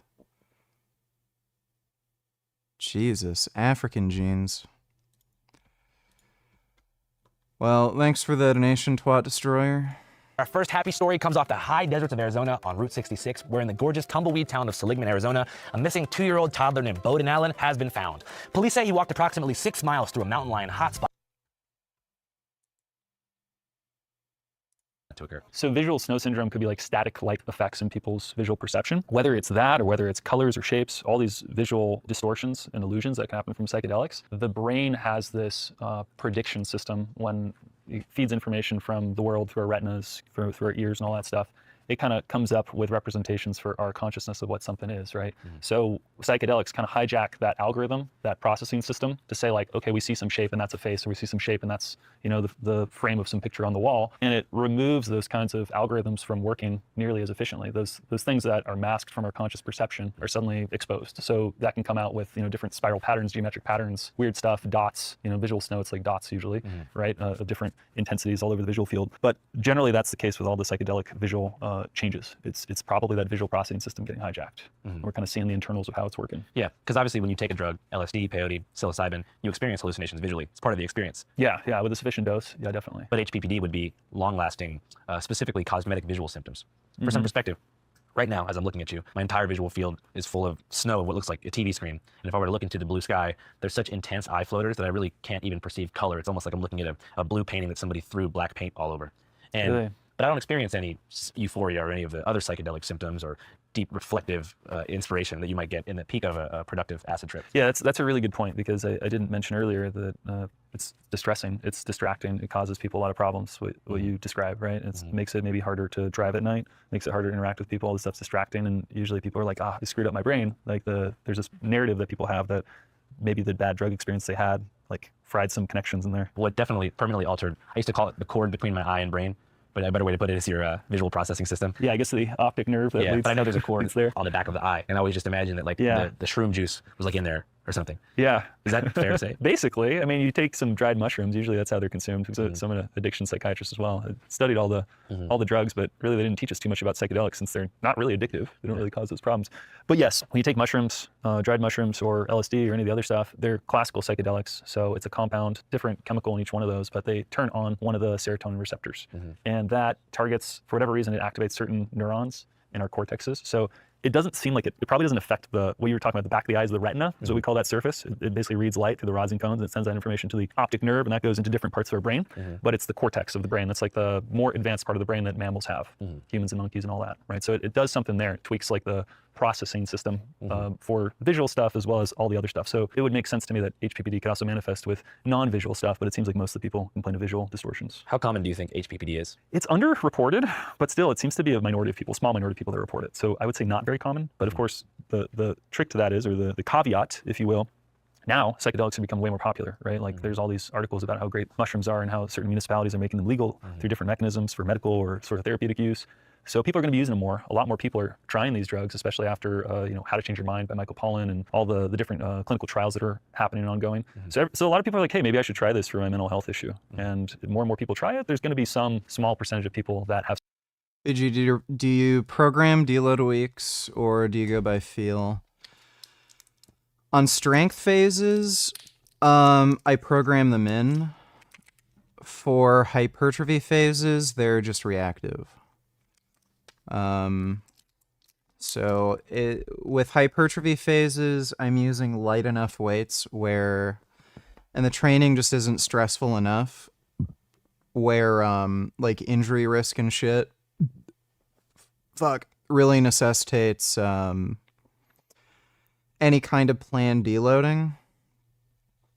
And you can have very, very extended mesos with hypertrophy phases, like beyond 12 weeks. So, with hypertrophy phases, they're just reactive, and with strength phases, they're just planned. I plan them by 6 weeks. 6 weeks seems to be a point where if I go beyond that and I push things further and I'm able to like keep increasing strength, I just end up fucking myself up. So I ended at 6. If I'm feeling really, really good and I don't feel like there's any real risk of injury and I don't feel run down at all, I might go for 7 or 8, but usually that's the cap where if I go to 8, even if I'm feeling good, I'll still just back off and then deload. And then reset some of my numbers and then accumulate up again. Jalen, do you tell us when you were bulking and 290, how many calories are you eating daily? It was about 4,500. Thanks for the donation, Jalen. Side effects, and HPPD seems to be one of them. And we're not really sure why some people develop it, why other people don't. So yeah, it's kind of a little scary in that sense. What do you think about like all the widespread use of psychedelics nowadays? Well, there's a lot of huge net positives. They do seem to have really potent beneficial effects on mental health. But I've also worked in harm reduction spaces. At Burning Man was where I volunteered at the Zendo. It's this harm reduction space there. And definitely I've seen people come in, even from my own camp, which is really surprising, people who were ready to like jump off some second story structure at Burning Man because they had some transient delusion while under the influence of magic mushrooms that they thought they had to jump to like become one with the universe, something of this nature, right? So they were convinced essentially during the drug experience, during the psychedelic trip, that they had to do something that was going to be dangerous to their physical health. And, a lot of people don't end up doing anything like that. Their friends stop them or whatever else, but certainly some people do this stuff. It's not talked about much, but yeah, you can get into trouble if you have a potent psychedelic experience and there's nobody there to sort of like prevent you from doing something. Well, I think we're talking about two things here. You're talking about when someone takes a heroic dose and needs to be, walked off of a bad trip, brought back from, that feeling of unreality. Yeah, I mean, when people say heroic dose, that can mean like, that usually means like a lot of mushrooms, but I've even seen what I was just describing seems like from a standard strong dose, like 3.5 grams of dried mushrooms, an eighth. An eighth of senescence or cubensis? Probably cubensis. Okay. Because that's what most people use. Yeah. I don't know. Like who knows what that guy ate, right? Yeah. Yeah, but people like at the commonly used dosages, people do get some of these delusions, and it's more common when it's a stronger dose. Yeah. So certainly you can have those acute, meaning like effects that manifest right then. Yeah. Or you can have the chronic effects, meaning the ones that take longer to show up, or rather last a lot longer, like HPPD. Yeah. It's called the Zendome or Zendo? Zendo. Yeah, I remember. Zendo. You guys actually helped me one time. Oh, that's cool. I was out at Burning Man in 2019, and I was staying on 10th and I in a renegade camp for people who had no camp. Yeah! Burning Man! Yeah! You're watching all gas, no brakes. And there was a tent of people from Michigan next to me. One of them was a juggalo named Gary. You're familiar with the subculture of the Insane Clown Posse? Yeah. So he asked me, he didn't even leave his tent. I think he was just there to slang MDMA, but he was cool. And so Gary was like, yo, would you like a hit of Molly for the festival? I was like, yeah, sounds good. So I'm thinking it's a point, which is 1/10 of a gram. And so I'm thinking, okay. And he tells me each capsule has a half a point of MDMA, 0.05. Yeah, 50 milligrams. Yeah, so I asked him, I go, can you give me 3? 1.5. It's like a good, amount for a whole night. So he gives me 3. I'm thinking it's a 1.5. I take all 3 capsules, and Gary goes, oh no, bro. Those actually all have 2 points in them, and it's MDA, sassafras, not MDMA. Right. So I'm panicking, I'm at the outer playa. I think, long story short, I'm butt naked. I jump the trash fence at the edge of the Burning Man deep playa. I'm running. Bureau of Land Management Rangers stop me, return me to the Burning Man Rangers, who then escort me to you guys. Oh. Jesus fucking Christ. Y'all did a great job in helping calm me down. It wasn't a psychedelic experience, but my body temperature was high. I was panicking in general. So shout out to you guys, man. Wow, that's cool that they were able to help you. That could have turned out badly, I guess. It sort of did turn out badly. Into the desert, it could have gotten hurt. I mean, I presumably did get hurt when I was thrown over the trash fence by the Rangers. But it's okay. You live and learn. Yeah. Unfortunately, HPPD is a different story because you live with the condition forever. So is that what kicked it off for you? No. When I was 14, I was at my friend Toby Perkins' house.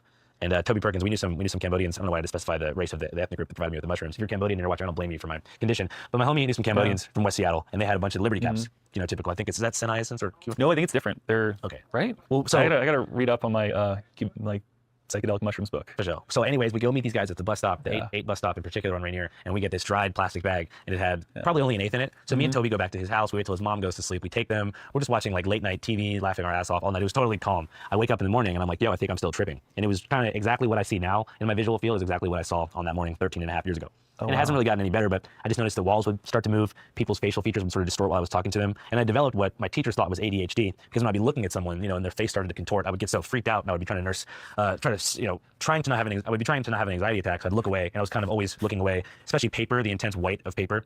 Even now it's really hard to look at because there's something so intense about like the reflective, bright surface of a piece of paper. Right, and it's like ADHD is attention deficit hyperactivity disorder, so it makes sense your attention will be pulled away by all these sort of worrisome distortions in your visual perception. Yeah, and then definitely I found an online community on the Arrowhead portals, which was a old school website where people used to have their trip reports, and there was an HPPD section there. Well, that's great, yeah. And then over time, you know, it just never went away, and I didn't really know anyone else had it until Vice made a documentary about us back in the day when I was living in the RV, and I explained that this condition existed, and there was very little research available at that time. Yeah. This is before the Perception Restoration Foundation even existed, and so many people in the comments were like, "Oh my God, I have this as well from using psychedelics during a young age," and there was like thousands of people that reached out to me overnight. Yeah, it seems to be related to, like, it seems to be age related. Like, pretty much all the crazy stories I've heard of people just going nuts, schizophrenic, and getting fucked up symptoms from psychedelics, they're, like, all teenagers. They're like, dude, oh my God, I've been dealing with this my whole life. Joker commits terror, does a triple somersault, then dies. Did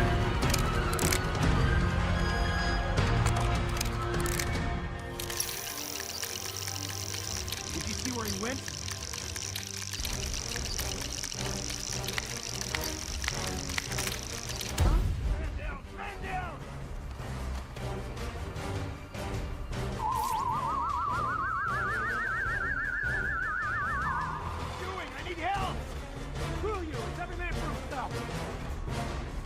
Who's there? Who's there?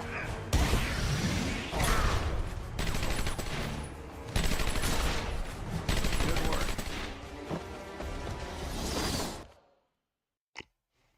Alright, that's nice. Thanks for the donation. It's the Joker, baby. Did you watch Ian's new video yet? Also, do you really think Hassan should be deported / go to jail? He's a naturalized citizen?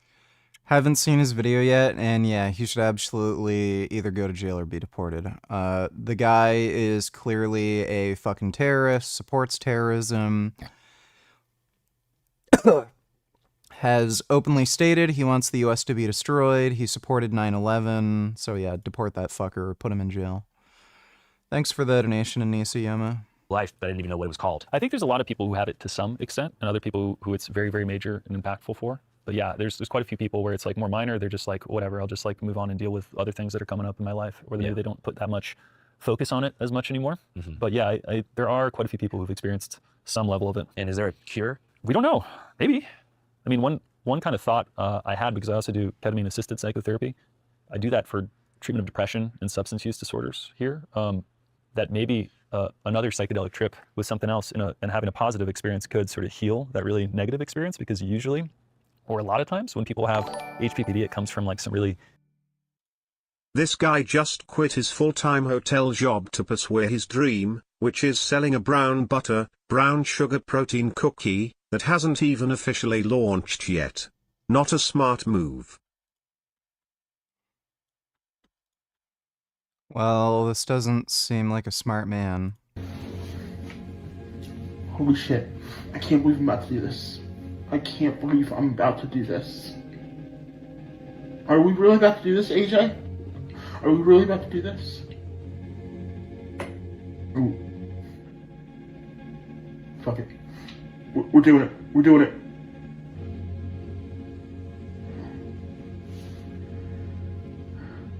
And that's a wrap. Oh my gosh, I can't believe I just did that. I can't believe I just did that. Holy shit.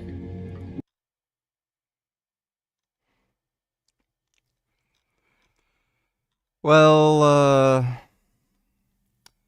yeah, he seems like the type of person to do something stupid like that. Thanks for the donation, J-Rob. Scary incidents that happen, like a bad trip. Yeah, bad trip, right? We can call, like, the bad trip maybe means just people are having a lot of anxiety from some experience or some component of it. And maybe there's some kind of PTSD-like factor that shows up, or, you know, maybe it's just that negative memory that just starts showing up in various different places in one's life. So I don't know. I mean, have you met people who've had HPPD or without any negative stuff happening in the initial? I mean, I didn't have a bad trip. Yeah, I was about to very ask. standard, but I was young, Yeah. and I wonder if there's a connection between early brain development and psychedelic use. That's an interesting thought. I don't know if anybody's explored that link, but it would make sense because a lot of that stuff's still getting formed and shaped, right? So maybe younger brains are sort of more malleable and more vulnerable to this kind of insult to developing HPPD. Has there ever been an instance of HPPD being cured? Well, HPPD, so cure is a very charged word because usually that means there's something that people get, like maybe an antibiotic, and it makes the rash or whatever go away and it's permanently gone, right? But for HPPD, it goes away, but it's unclear exactly why. Some medications can help the symptoms, and sometimes it just people report their HPPD spontaneously resolves within enough time. And when you look at the criteria for HPPD, a big part of that is anxiety or the distress caused by the HPPD. So if people become cool with it or they start to not stress over it, then officially they don't meet the criteria for HPPD according to the DSM. That's like the Bible for psychiatry of how diagnoses are made. So I mean, yeah, technically they wouldn't meet that criteria anymore, but yeah, maybe they'd still have some visual phenomenon still showing up. They just don't care to it, or they don't care about it as much anymore. They ignore it, right? It doesn't impact them that much anymore. So the DSM for HPPD is not only visual ailments, but also a underlying psychiatric and depressive symptoms? Well, yes. So it basically is you have that visual stuff and you have a lot of distress that comes with that. If you have the visual stuff and it's like, oh, cool, I get like a free trip all the time and this is great, that wouldn't be HPPD. People wouldn't be complaining, right? Yeah. So it's sort of like, I guess, I can't imagine being happy with the ability to never turn off what's going on. Yeah, but there does seem to be people who have some level of persistent visual changes that aren't bothered by it. Yeah. I mean, personally, I'm not bothered by it right now. Only because I've lived more, it's crazy to say, but now I've been officially on Earth for more years with HPPD than not. Like I mean, cosmetically, the visual stuff is there. But if I were to go all the way back, you talked about some of the depressive and anxiety symptoms that are associated with HPPD. Yeah. In your experience, what are the most common psychological symptoms that follow an HPPD? Yeah, I mean, depression, anxiety, like people have a lot harder time with social relationships, with jobs, with school, et cetera, all that stuff. Yeah, there's a lot of times people have this perception that they really screwed their brains up and they did some permanent damage, and there's a lot of fear and anxiety that follows that. I mean, so the first anxiety thing is probably the biggest. The first thing that I felt was like, all right, I'm 14, I'm not supposed to be doing drugs, I'm not supposed to be taking psychedelics. If I tell my family or people in my life, not that my parents are like, Amish or Mormon, but if I tell them, hey, my brain's messed up from doing a drug that's illegal and you told me that I shouldn't do, then I'm gonna be in trouble, or I'm just gonna be seen as a misbehaved kid. Yeah. But the reality is now, I realize like I could have just told them. But I was also expecting it to go away at the same time. So I was like, I don't want to blow the whistle because then maybe next year it'll be harder for me to do shrooms again. I see. Yeah. But that's the acute thing. I want to talk a lot about depersonalization and derealization disorder. Yeah. Are you familiar with DPDR? Yeah, a lot of people with HPPD report depersonalization and derealization as a big part of their experience. So it's not strictly visual, but it's more of like a feeling. What causes that? Well, HPPD seems to cause it, or it's associated with HPPD. But how would you distinguish between DP and DR? They're pretty similar. It's sort of like a gray area in between. But I think the more interesting sort of thing to ask is like what can cause this depersonalization and derealization. Taking psychedelics doing a long hike in the heat can do it. Doing like a long run, dancing for a while. So PTSD, all these different experiences, some of them physiological and normal, and some of them sort of out there in a verse, can occasion this kind of reaction. It's just kind of with HPPD, it's consistent and persisting, and usually it messes with people's experience of reality. Yeah, I mean, for me, that was far more terrifying than the visual symptoms. Yeah, that tracks with what I hear a lot of the HPPD patients I have say too. What do they say about their experience with those things? Yeah, it's just really scary. That's like the scariest thing. They feel like they're sort of removed from the reality. Yeah, I can't tell what's more scary because depersonalization is the feeling that you're not real, but reality is existing without you. And then derealization is that you are real, but you're the only person alive and nothing around you really exists. Okay, yeah. And I've had that both on and off mushrooms. I've gotten like super stressed and depressed and I've had that. And I've also had mushroom trips where I've also had that. Oscillating between those two panic modes is strange, but I would say that they're both equally difficult, but derealization is scarier. I don't know if I've ever appreciated the distinction, but you kind of notice those. Because derealization suggests that all of the people that you love don't exist, and they, like the hallucinations you're experiencing, are figments of your visual cortex, and that nobody exists except for you. Depersonalization, you might feel like you're just an object and you're like a nebulous soul trapped behind your eyes, but at least you can acknowledge that the world is existing. It's not as closely linked to psychosis in my experience. Derealization is terrifying. Have you ever felt that before? Probably at some point. Have you ever felt like everything around you does not exist, but you do? in your player one in a video game? I suppose like with some profound psychedelic experiences back in the day, something like that. But I don't know if I'd maybe call it more the other one. Now, you mentioned that a couple different medications have helped alleviate visual snow symptoms. Do you know what those are? Certainly, yeah. I prescribe them pretty often. Probably the ones that we find the most success with is magnesium over the counter. And actually, that's something that anybody could try on their own. That's like, there's a couple salts of magnesium that I would recommend that tend to be more bioavailable, meaning they kind of get absorbed and bioavailable to the brain specifically. So they have more of an impact on sort of the nervous system in HPPD. And that'd be like magnesium glycinate and magnesium threonate. So those are useful supplements that people can try on their own. They're over the counter. And that actually has probably some of the best data because they're naturally anxiety relieving and naturally help with like muscle spasms. Magnesium does, these magnesium supplements. So they would calm down your visual cortex as well? Yeah, that's the thought. Is that'd be sort of like a broad spectrum, sort of calming down of the nervous system, including to help with HPPD. So that's something I always recommend people try. And the other one that seems to have a lot of consistently useful evidence is lamotrigine, also known as Lamictal. It's an anti-epileptic drug, and it tends to have relatively few side effects in comparison to other psychiatric drugs. There's some really rare severe side effects from it, but most people don't notice any negative stuff when they're taking lamotrigine. And what has lamotrigine, like what does the data suggest about visual snow? It seems to help with visual snow and the visual perceptions the most, and less data about how these medications help with specifically depersonalization, derealization, but more data about like the visual phenomenon. And how was this discovered? Geez, I want to say somebody did a case report on it. Maybe it was Abraham. Maybe it was one of the other docs who back in the day published on HPPD. And Dr. Abraham is like the person who discovered HPPD clinically, right? I think so. Yeah, he's definitely really well known and he's published a lot. Yeah, I had a conversation with him on the phone one time. Yeah, and he seemed to suggest that our eyes themselves don't see things in full clarity. We have this perception that vision itself is perfect. And he was suggesting that, the eyes and vision has a self-correcting mechanism, and that everybody actually sees what would be visual snow, but their brain before psychedelics has a way of kind of brushing over almost like a camera that will, almost like a filter that will take some of that noise out of your visual field. For example, right now, I see squiggly lines everywhere. Everybody has eye fluid in their eye. It's obvious that what I'm looking at is eye fluid. I wonder if psychedelic use creates a hyper-awareness of your own visual problem. Yeah, that's kind of what I was getting at earlier with, where I was trying to describe earlier with some of like the stuff that people see on HPPD or with HPPD or on psychedelics is probably some intermediate stage in like the visual processing system that's coming to the surface to conscious awareness, right? And some kind of like that correction step in your conscious experience of reality was misaligned or miscalibrated. So all those dots are showing up now, right? Or other people have described seeing like faces from, maybe like in the wall pattern or different patterns on like furniture, right? So like these different visual phenomena can pop out, and it's basically filtration or like what the processing steps that your visual cortex would do or different parts of the brain would do to register, okay, I see that. Or why am I seeing squiggly lines? It's probably some intermediate step in like the algorithm that processes stuff. And so what those two medicines that you recommended do is they calm down the visual cortex so you wouldn't be as distracted by it. Probably, well, not the distracted, but calms it down such that it doesn't show up. People report that just those visuals kind of go away. So whether that means that it's like the conscious experience of those goes away, or if it's, the mechanism isn't entirely clear. Maybe I'm mincing words here, but yeah, it seems to help. Yeah, I've heard Sinners is good. I'm not going to go out to see it in the theaters. I'll probably just watch it when it's out on streaming. Because like right now, if I were to look at the wall, I see hundreds of squigglies, visual snow, and then a total composite after image of you sitting in your chair on the wall. Yeah, and it's fading now, but not quite there. It'll probably take 15 seconds to fade. Yeah, I'm blanking on, is that palinopsia? Yeah, palinopsia. Yeah. I've never known how to say that correctly, but now I'm going to say it all the time. There you go. Yeah. Why do you think there's such little research surrounding HPPD? Because it's such a small, relatively small group of people that suffer from it. And it's also something that's not super obvious. Like I've literally never even heard of this before.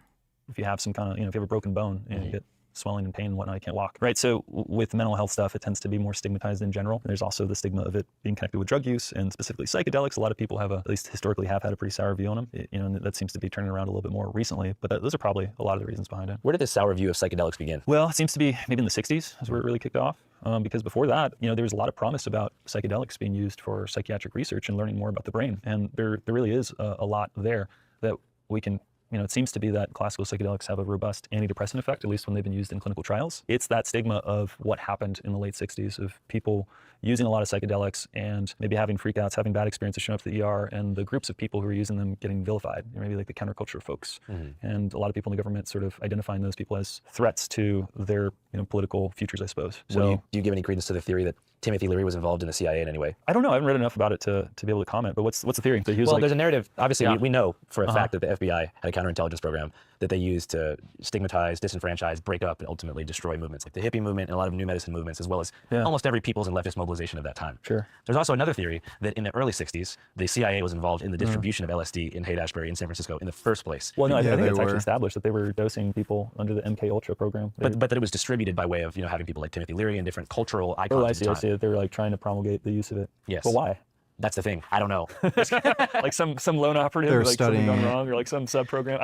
Could be possible. I don't know. Yeah, that's the thing. When a lot of people get to going about the CIA, when you ask them that, they're just like, oh, I don't know, man. They've done some twisted stuff over the years, you know, so it's possible, I suppose. What was MK Ultra for a refresh? MK Ultra was this program, I believe it was the CIA, maybe it was the Department of Defense, and they're trying to use LSD essentially as a mind control drug. To control whose mind and for what purpose? That's what they're trying to figure out. I think they were dosing prostitutes, the customers of prostitutes in San Francisco.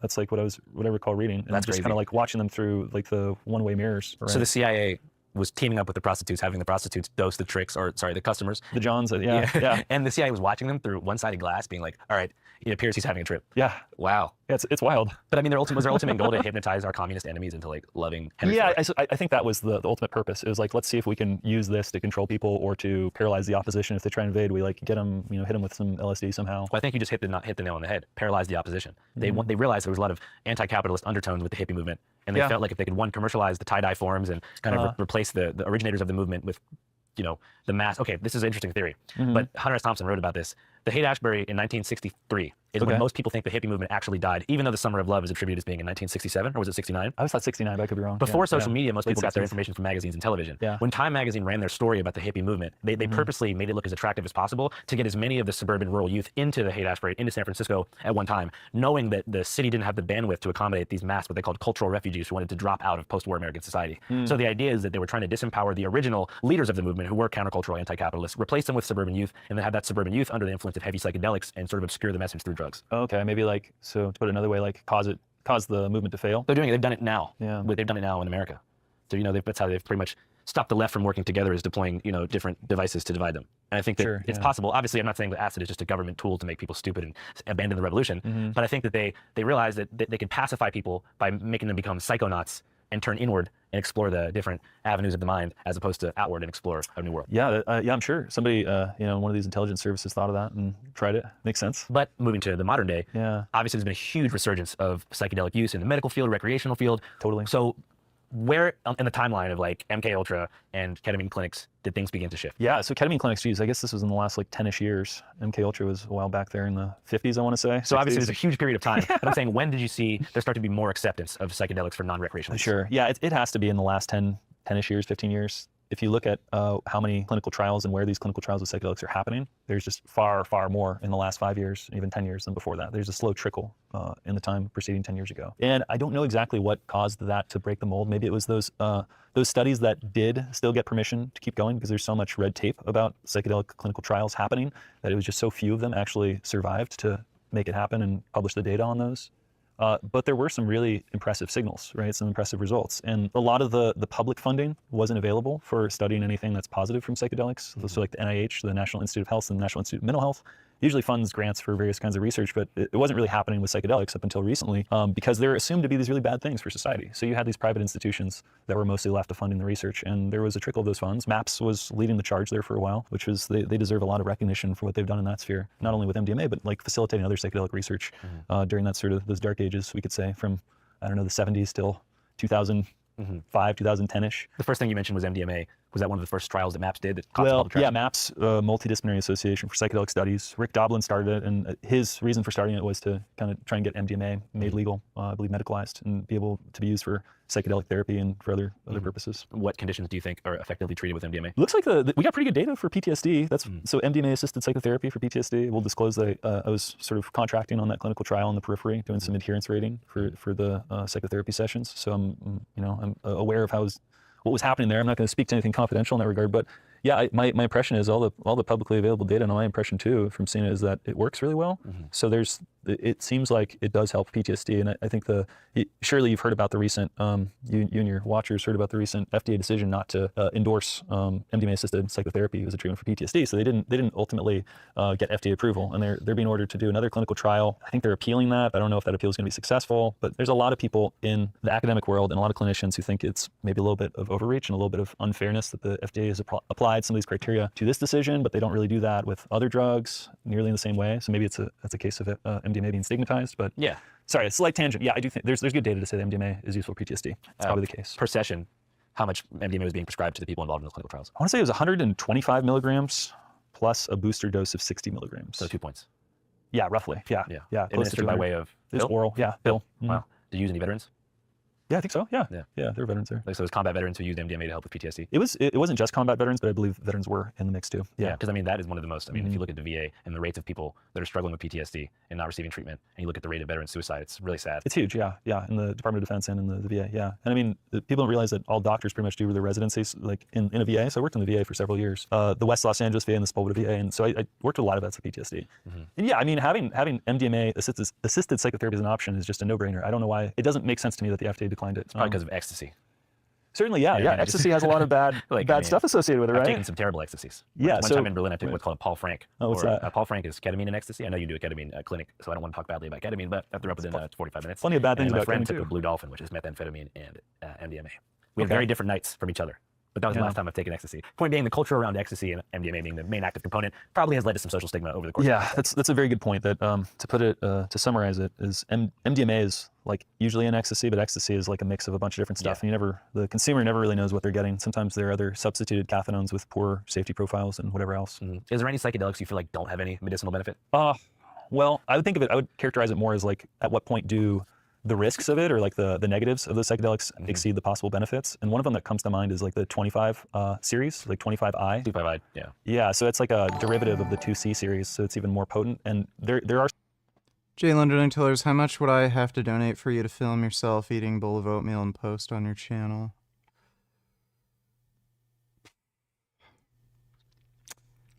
Maybe $200? You're kind of asking a lot.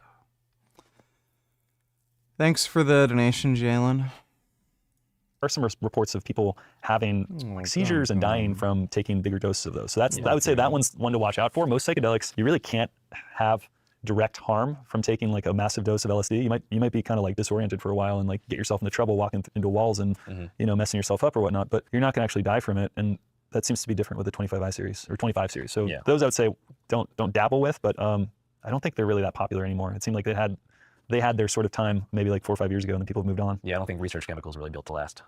Well, I mean, one of the interesting things is if you go to anywhere on Venice, so I'm here in the marina, but if you go to Venice Beach right nearby, you can go to like these shops that sell chocolate bars with, like they'll say there's absolutely no mushrooms in here, but there's this other compound, 4-acetoxy DMT, and that's a prodrug to psilocin. So it's basically what you have in magic mushrooms is also a prodrug to psilocin, but it's for phosphoryloxy DMT. So this is somewhat similar. It gets metabolized in the same thing, and they can sell it openly. That's interesting. Yeah. Wow. So have you taken that before? Yeah. Should I go get one after this? It might be bad for my HPPD symptoms. If you're worried about having HPPD, I'd probably recommend against taking any psychedelics. It's very likely to make it, bring it out again or maybe make it worse, or it's unpredictable. For sure. Actually, I don't know. Have you heard of people trying psychedelics after they've with a HPPD diagnosis? Well, I mean, I had some friends who I'm not too close with anymore back in the day, who their first response when I told them my HPPD was like, bro, you just got to trip way harder. Like you didn't complete the trip. Like, you didn't take enough. That's why you're like this. Yeah, I mean, it's something I've always wondered about. Is there some merit to that idea? And I don't think there's many clinicians who want to recommend that because the other side of the coin is it could just make people's HPPD worse. Yeah. Do you think that there's going to be more HPPD cases with the normalization of psychedelics that's happened? Yeah, certainly. Yeah, with greater usage of psychedelics, there's going to be greater people that experience the side effects. I'm happy we talked about those two different eras too, the MK Ultra anti-drug DARE program era and this new period of time, because I feel like HPPD doesn't fit. I'm pretty goddamn sure this is like highly age related. So again, all the cases I always hear about, like dudes are doing psychedelic drugs when they're in their teens and then they get problems like this. Into either agenda, which is why there's been so little research on it. Seems like there's two lobbies that are involved with psychedelic research. There's those who are looking to prove the benefits of it, and there are those who are looking to prove only the harms of it. And I feel like HPPD is very much something that is in between, because it is very much, no one's going to stigmatize you for having it, but the HPPD community is sort of a crossover with the pro-psychedelic community, and I feel like it's kind of, the people who are really pro-psychedelic don't want to talk too much about HPPD, and the people who hate drugs don't want to take care of people who have had negative side effects from drugs. Yeah, or maybe that latter group would highlight people with HPPD and say, look, it does fry your brain. Don't do psychedelics, don't do drugs, right? So you're right. I could see how it doesn't neatly fit into either agenda. And people do, for better or for worse, operate from their biases that drugs are good or drugs are bad. As an addiction psychiatrist, I tend to view that it can be the case either way, that there's probably some, for example, normative use of cocaine that people can do and not have trouble, or there can be people who like it so much they use it too much and it ruins their life. Tell me about it. Yeah, I mean, I treat plenty of people with cocaine use disorder, and so of course I'm going to say let's not make cocaine more available because that's going to increase the number of people who end up using it too much and ruin their lives. But yeah, there are people who use drugs and don't ruin their lives. Yeah, a lot of people are going to be watching the this. nuance. A lot of people are going to be watching this at home and thinking to themselves, "Damn, I really want to do psychedelics, but I'm scared I'm going to get HPPD." Is there anything that folks can do to make themselves less susceptible? I don't know. I mean, I suppose if one of the biggest guidelines we have about psychedelics is if you have a family member with schizophrenia or some kind of chronic psychotic disorder, schizophrenia or bipolar 1 being the ones that come to mind, schizoaffective, then it's a good idea to not take psychedelics because maybe it'll unlock that possibility of the person developing this disorder. But that's something that we're, the academics currently are thinking about testing formally because it's never been tested. We just are sort of. Interesting country vegan and destiny debate. See, this is one of the biggest issues with non-vegans. They don't understand. I don't care what you eat. I care who you eat. The reason people have such a hard time understanding where vegans are coming from is because they don't see animals as victims. They see them as objects. See, when I see a piece of bacon, I see what once was a sweet, innocent creature who loved belly scratches, loved eating, loved people, being forced into a gas chamber, fighting for their life so hard they ripped their own hooves out of their legs just so that you could have a bacon sandwich. When you see a piece of bacon, that's all you see. You just see a piece of bacon, and you don't think about what goes behind it, and that's the problem. See, I don't care what you choose to wear. I don't care what religion you are. I don't care what you identify as. I don't care about your sexuality, because none of these things have a victim at the end of them. Who you eat, not what you eat, because these are animals, these are sentient beings with the will to live, not objects. That does matter to me. See, Based. So you don't think there's anything wrong with just just killing animals, like just because you want to? I mean, we already do that, don't we? Socially? Yeah, but it seems like most people, when they actually think about it, they actually are going to have issues with it usually. Probably. Well, then they can make it illegal, but personally, I don't give a fuck about it, so. But you don't care about, why don't you care about animals? Because I eat them. So if you didn't eat them, you would care? So you're just saying that you'd say that you don't care because it'd be inconvenient because you'd have to stop eating them? I think if I had like an ethical foundation where I valued the lives of animals, I think that I would probably care a lot if dogs were being killed, but I don't, and I eat animals, so they. Do you even value the lives of humans? I do value the lives of humans, yeah. Why do you value the lives of humans? Because they're so much better and superior to animals, we rule all of them. Do you think that because Americans are superior to non-Americans, it'd be okay for Americans to eat non-Americans then? Yes. Like just kill them? Especially British people.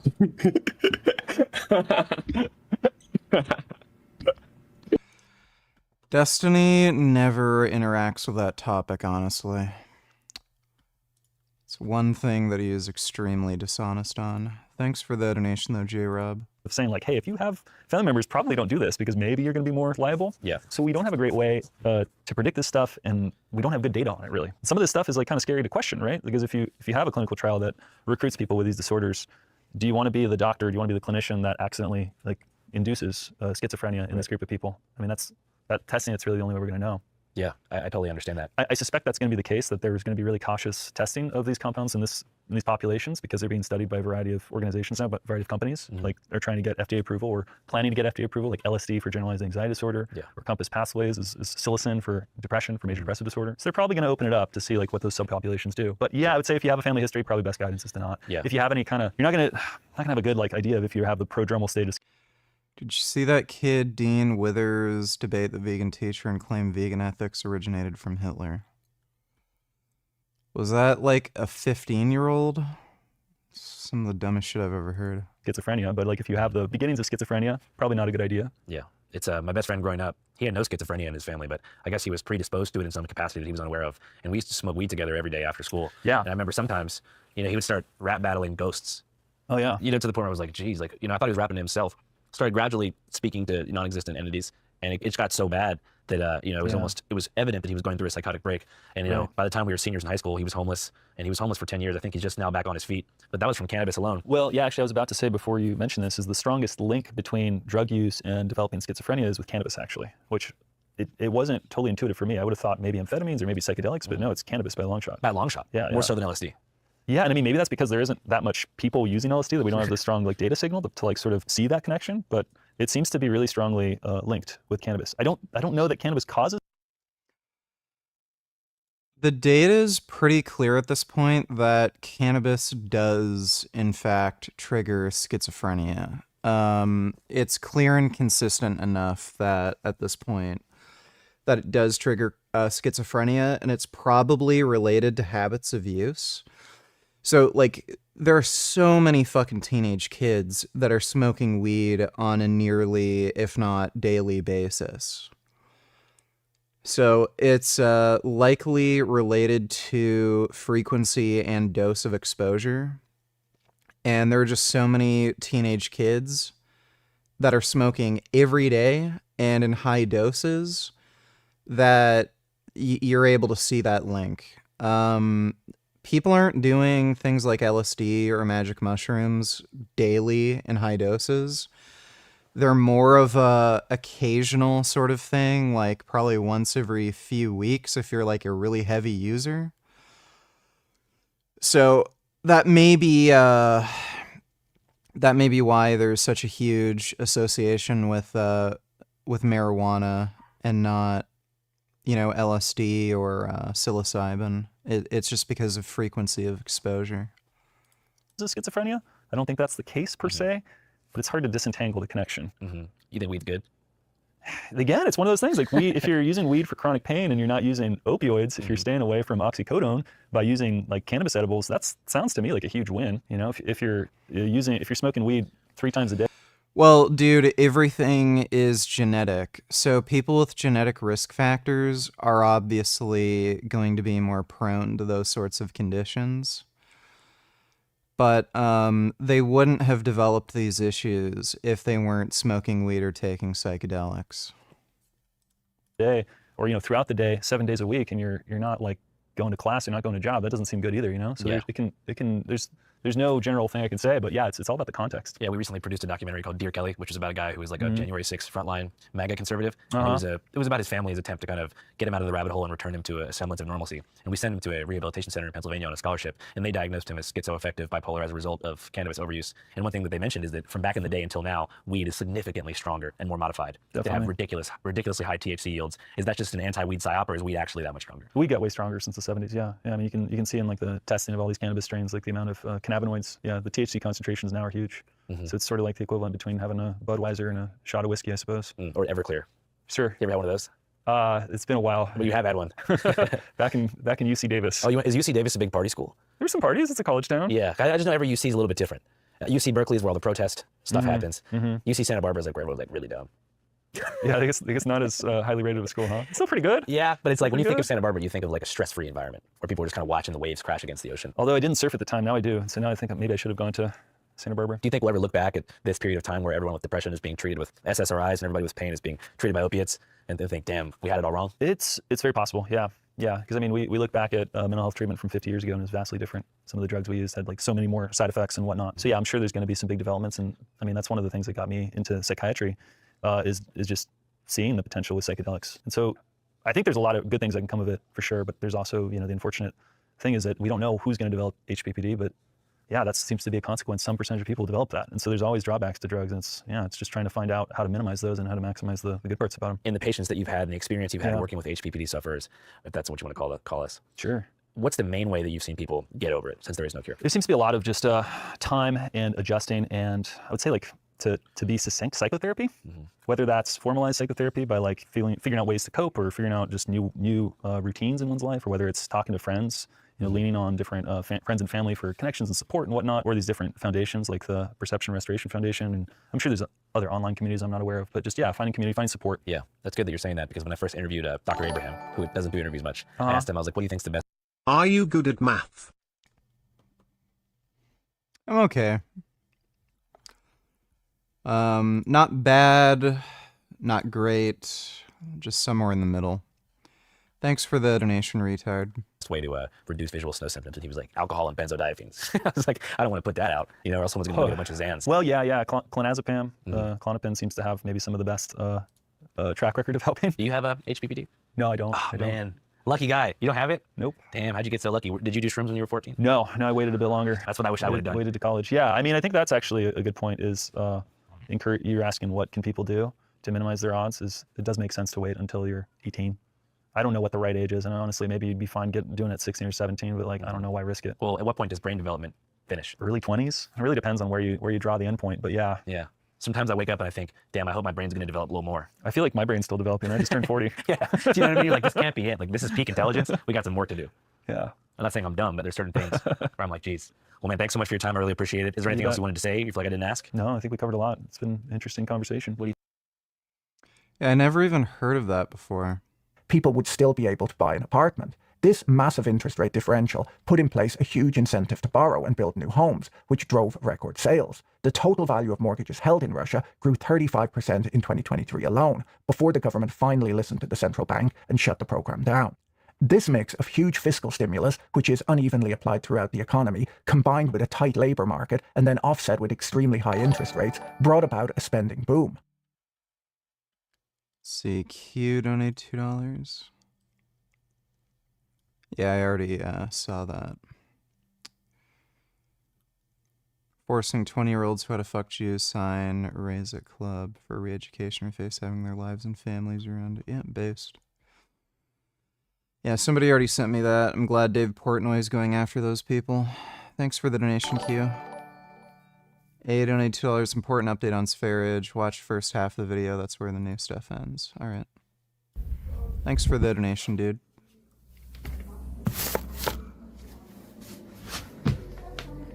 Okay, I don't know if you can see me, but I swear Alliance to low goatees. I swear Alliance to low goatees. I swear Alliance to low goatees. I swear alle Giants to Lord Goates. He literally has a cult now? That Wow, dude, you have to be an actual retard. would make two of us. Here is the recent news regarding the Goatus, aka Svedia channel. So if you go to Goatus's channel, you'll notice a section has been removed. He has removed all of his live streams. So you have to ask yourself, would an innocent man with nothing to hide remove all of his live streams? Why would Goatus remove all of his live streams? Yeah, that seems like something a guilty person would do, to cover up old evidence. So his last video was posted about 5 days ago. So he hasn't made a video in about 5, going on 6 days now. So you have to wonder what he's been up to. And then regarding those first 2 video clips that I showed you, here's what happens if you search Goatus. And then what I like to do is I like to go to most recent upload. So I go to filters, and then I go to upload date to see what the most recent upload is. And what's been happening is there's these sock accounts that I believe are run by Goatus himself that are posting his content. I believe it's either someone posting his content on his behalf, or it's Goatus himself posting his own content using sock accounts. So what I'm noticing are there's these sock accounts that are cluttering up the feed, almost like they're trying to stop people from finding any sort of negative videos about him, any videos exposing him. So when I was searching through recent videos for Goatus, I found this guy right here. It says, submission to Lord Goatus, and then it tags Goatus and Spherage. Now, I use these same tags in my videos, so I find it extremely strange that the same person here, Goatus Edit Archive, is using the same tags that I do. Almost like they're intentionally trying to clutter up the search results for pro-Goatus videos. Like they don't want you to find any videos exposing Goatus. So there's a bunch of pro-Goatus videos cluttering up the search feed by these sock accounts, which I think are either done by Goatus, Prussian Society of America, or perhaps he has minions worshiping him, like this guy right here, posting these videos.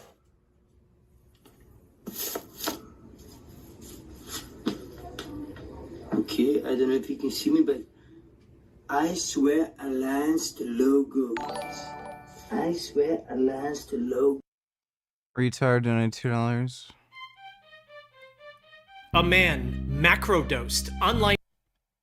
Forest picked mushrooms. That sounds interesting. That's gonna be stupid. Thanks for the donation, retard. I'll watch that next.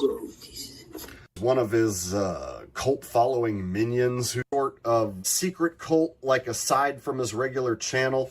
So perhaps Gotis is trying to form to start some. This may be what is causing Gotis to remove his live streams, and maybe what has caused him to stop posting for several days. So Emily has not been turned away. Her case has not been dismissed. In fact, she has went through several different court proceedings. Dude, I got my YouTube channel terminated for no reason because some like dumb fucking like Indian trust and safety person at YouTube misunderstood something I said in a video and thought I was promoting animal abuse, and my channel was just taken down. Sverige has been banned on one of his accounts, violating YouTube's terms of service by uploading to his other channel. They know of this. He's like one of the most horrible people on the planet. Tried to kill his ex-girlfriend, violating YouTube's terms of service left and right by, again, ban evading. He's also been promoting pedophilia on his YouTube channel. They won't ban him. There are people who are going through the fucking court system telling YouTube about this. They still won't ban him. Like, what? How? Why? How can I get banned so easily, but it's so hard to fucking ban Sverige? It's just nuts. And apparently there is another trial set up. So the fact that she has went toe-to-toe with YouTube's legal team and they haven't thrown her out yet must mean she's doing something right. Yeah, that is fucking whacked. Bought mushrooms. This is what happened to his brain. M.A. is a 44-year-old man presenting to the emergency room, unconscious. His roommate Brendan tells the admitting physician that M.A. was shivering on a bed before he stopped breathing for an unknown amount of time. M.A. was participating in his personal practice of holistic medicine, where he would consider his mind, body, spirit, and emotions to achieve optimal health and wellness. One evening, Brendan got a delivery of some special mushrooms that he bought online. It was time to engage the mind and spirit aspects of health. Immediately after eating one mushroom cap each, M.A. and Brendan felt good. They could feel their arms and legs become like sludge as their toes grew like roots into the ground. Nothing that's natural can ever be bad for you, they thought. M.A. had tried these mushrooms before, like poison but the ivy. effect was unique. These weren't hallucinogenic in the way that magic mushrooms are. It's not psilocybin. The mushroom itself is just a reproductive organ of a deeper, more prevalent fungal being that embeds itself into the earth and helps digest, process, and recycle important ecosystem elements. M.A. believed that being closer to these organs and putting them into his body was the only true way to heal, just like Mother Earth intended. M.A. had heard of microdosing, but he had his own interpretation of what a dose should be. He told himself it either works or it doesn't. Dose absolutely matters, and the only way to true health is to zoom out and see the bigger picture. Only a macro dose was good enough for him. Immediately after eating 6 more mushroom caps, M.A. laid down on his bed. He closed his eyes and drifted off. Brendan would sometimes check in on him, but it was here where weird things started to happen. M.A. started twitching into strange positions. Brendan, having eaten only 1 mushroom cap, was unsure if he was imagining things, but he checked to make sure that M.A. was still breathing. Everything was fine, but as the time passed, his body would twist and distort, and then he started shivering. When Brendan called out his name, there was no response. M.A. sprung up from the bed to go empty his stomach into the toilet. Huddled over and shivering like he was out in the cold, Brendan... So he basically just ate poison mushrooms. They probably didn't have any psilocybin in them. Wrapped M.A. in a blanket, hoping that he could warm him up. But 9 hours pass. M.A. silently stops breathing. Brendan, totally clear-minded now, was sitting on his phone, entirely unaware that something terrible was happening. M.A. started convulsing. In the chaos, Brendan runs up. 911 is called. In the ambulance, M.A.'s heart stops beating. CPR is given as he's brought to the emergency room, where we are now. When the heart stops, oxygenated blood doesn't reach the brain. The chest compressions given during CPR, or cardiopulmonary resuscitation, are to try to circulate blood during this time. Typically, the brain receives 15 to 20% of the heart's output. The brain is the first place that blood goes to after it exits the heart. CPR only generates 25% of normal blood flow, but it's the best that we can get until the return of spontaneous circulation, and in the seconds to minutes that the brain doesn't get adequate oxygenated blood, it quickly starts to die. Almost half of patients who regain their pulse after cardiac arrest will experience at least another arrest, meaning that there's a high chance that the heart can stop again. And even worse, when someone's resuscitated, they're likely to experience heart dysfunction. One of these is hypotension. Hypo meaning low, and tension referring to pressure, in this case, blood pressure. When the heart isn't strongly pushing blood enough, the organs start to starve of oxygen and they start to shut down. But it seems like this happened because he stopped breathing. And as his body starved of oxygen, the most energy-intensive and metabolically active tissue of the heart started building up acid and waste until very quickly it started shaking in place, not actually coming to a full contraction to pump blood out before finally it could no longer beat. Paramedics told the medical team that this is what happened, and M.A. had a tube put down his throat so that a machine could breathe for him. This will solve his hypoxemia, hypo meaning low, ox referring to oxygen, and emia meaning presence in blood. Low oxygen, presence in blood. Medicines were given to raise his blood pressure, all of this meaning that his breathing and his heart are okay now, but it looks like something is still wrong with his brain because M.A. was still unconscious and unresponsive. A noxious smell usually causes one to pull away when presented, but when doctors presented to M.A., there was no response. Pricking his hand with a pin should cause him to draw his hand away, but also there was no response, and his limbs were limp. Typically, when light is shined into someone's eyes, the pupils constrict so as to limit the amount of light in. This is a reflex, and it means that the patient's brainstem is still intact, but when doctors shine a light into M.A.'s eyes, his pupils don't react. But why did he stop breathing in the first place? When M.A. had presented to the emergency room, Brendan told the admitting physician about the mushrooms that they ate. He even brought the bag with him to show them. On the package was the name Amanita muscaria, and this gives doctors some clues as to what's happening. Amanita refers to a well-documented family of mushrooms. They aren't magic mushrooms, which are Psilocybe cubensis. However, muscaria is important to know because some amanitas, like Amanita phalloides, known as the death cap mushroom, are fatally toxic, causing irreversible liver damage that would need a transplant within days after ingestion. Sometimes amanitas get mistaken in identification. Ones that are toxic are mistaken for ones that aren't, and then accidentally eaten. A family in California, 2016, had eaten Amanita phalloides that they had picked in the forest, and 2 needed emergent liver transplant, with the youngest daughter suffering from permanent brain damage as a result of her liver being shut down for so many days. But Amanita muscaria isn't hepatotoxic, hepato referring to the liver. Instead, it has neuroactive chemicals. It's in the name. Muscaria. One part of the nervous system that handles rest and digest responses is the muscarinic acetylcholine receptor. That nerve structure is named after muscarine, which was extracted from this mushroom in the 1800s. So, if M.A. laid down and kind of slept after macrodosing his Amanita caps and then started hurling his guts out later, this sounds like rest and digest, but muscarine alone isn't adequate to explain what happened because more recently, we found that Amanita muscaria has 2 more psychoactive chemicals, ibotenic acid and muscimol. Both act directly on the brain and tells us what happened to M.A. The brain has a pathway to excitation. It's done by a chemical called glutamate. It's how monosodium glutamate, or MSG, in food works, by sending a little excite signal to the brain from the taste buds. But if there's excitation, then it means that there's a pathway to depression, and that's done by GABA. Normally these are in balance with one another, but when someone eats a massive amount of Amanita muscaria, that balance might get thrown off, and this tells us more about M.A. Ibotenic acid stimulates glutamate receptors. This causes that initial undesired excitatory reaction of confusion and agitation when someone eats a raw Amanita muscaria.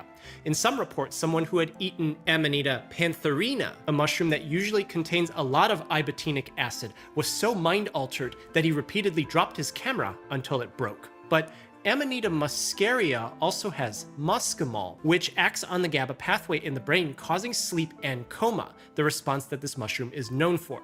Sometimes you'll hear it be called the soma mushroom. The thing is, ibotenic acid is broken down in the body into muscimol, meaning that the overall effect when a therapeutic amount is consumed usually ends up as that sleepy dreamlike state that Amanita muscaria is known for. All of this from the chemical stimulation of the brain's inhibitory centers. But what's something that could happen when you have too much rest and digest response? Well, GABA works on the parts of the brainstem that regulate breathing. When they're overactivated, they can depress breathing. Sometimes people ingest more than just mushrooms, but a blood test didn't find any other substances that could do any of this floating around inside MA. The at least 6 caps that MA macrodosed accidentally unleashed a massive amount of muscimol that over several hours impacted his breathing to the point where it stopped. And then Dodo donated $2. Let me see. Thank you, President Trump. We have the greatest economy in the history of our country. We have never done so well. Everybody was amazed by it. Other countries were copying us. We got hit with COVID, and when we did, we spent the money necessary so we wouldn't end up in a Great Depression, the likes of which we had in 1929. By the time we finished, so we did a great job. We got a lot of credit for the economy, a lot of credit for the military, and no wars, and so many other things. Everything was rocking good. But the thing we never got the credit for, and we should have, is getting us out of that COVID mess. He created mandates that was a disaster for our country. But other than that, we had given them back a country where the stock market actually was higher than pre-COVID, and nobody thought that was even possible. The only jobs he created are for illegal immigrants and bounce-back jobs. A bounce-back. All of that is nonsense. Said this week got a lot of attention. You were at your cabinet meeting. You said, quote, I'm going to quote what you said, maybe the children will have $2. Great for us because it's going to make us rich. But you said some dolls are going to cost more. Isn't that an acknowledgement that some prices will go up? I don't think a beautiful baby girl that's 11 years old needs to have 30 dolls. I think they can have 3 dolls or 4 dolls. Because what we were doing with China was just unbelievable. We had a trade deficit of hundreds of billions of dollars with China. So he's admitting things are more expensive. So, yeah, Americans have less wealth now? You say they could have $3 instead of $30. Are you saying Americans could see empty store shelves? No, I'm not saying that. I'm just saying they don't need to have $30. Fucking idiot.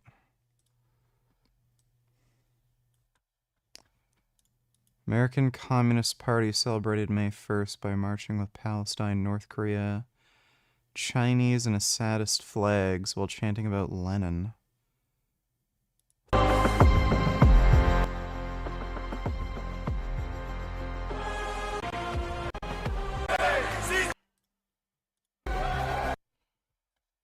These people are just fucked. All kinds of circumstances, objects, animals, and certainly people can do you harm. Dangers are all around.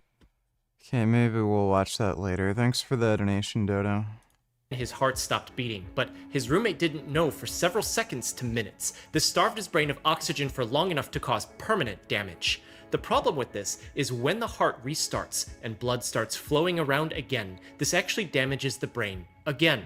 Let's look at the damage caused when his heart stopped. Brain cells don't store energy. Oxygen is needed to produce energy, and you get that from blood circulation. And the brain needs a lot of energy to function. One function that consumes that energy is maintaining the balance of sodium and potassium inside brain cells. This helps maintain the right amount of fluid in the brain. But when enough energy isn't around anymore, the balance is no longer kept, and the brain starts to swell with water. This causes the first round of permanent damage. And when the heart starts beating again, glutamate excites the brain like it normally does, but the brain cells have changed. While they were starving of oxygen, the mitochondria, powerhouse of the cell, had received a huge influx of calcium. Now that oxygen is back, this calcium has the mitochondria use that oxygen to make chemicals that damage the cell. When the brain cells can no longer take the stress, the immune system rushes in to do even more damage. All of this meaning that because MA didn't regain consciousness when paramedics brought him back, and his brain is missing important reflexes, he doesn't respond to noxious stimuli, his pupils no longer react to light, it might be too late for him. In the intensive care unit, bags of ice are placed on MA to try to cool his body. Lowering core body temperature helps maintain the integrity of the blood-brain barrier. It helps limit inflammation and protect against changes that happen in the body during that initial ischemic injury that happened at the time of the cardiac arrest. It's been demonstrated to reduce the extent of brain injury in this setting as the medical team monitors him over the next few days.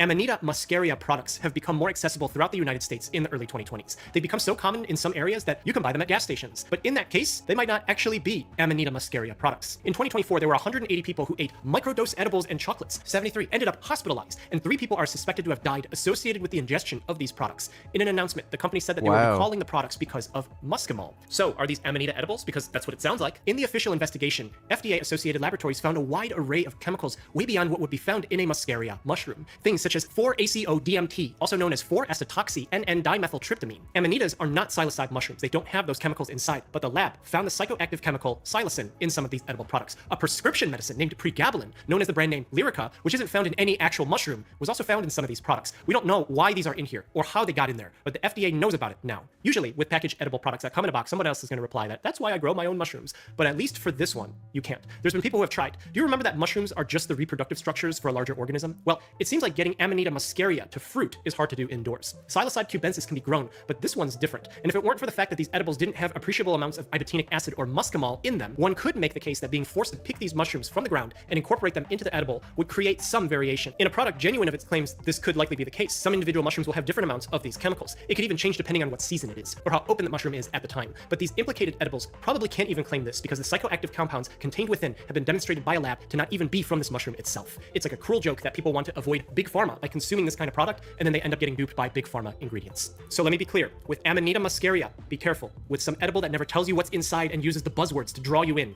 be very careful. At the end of the day, the saying still holds. This is literally my favorite movie scene of all time. Look at all the blackies getting slaughtered.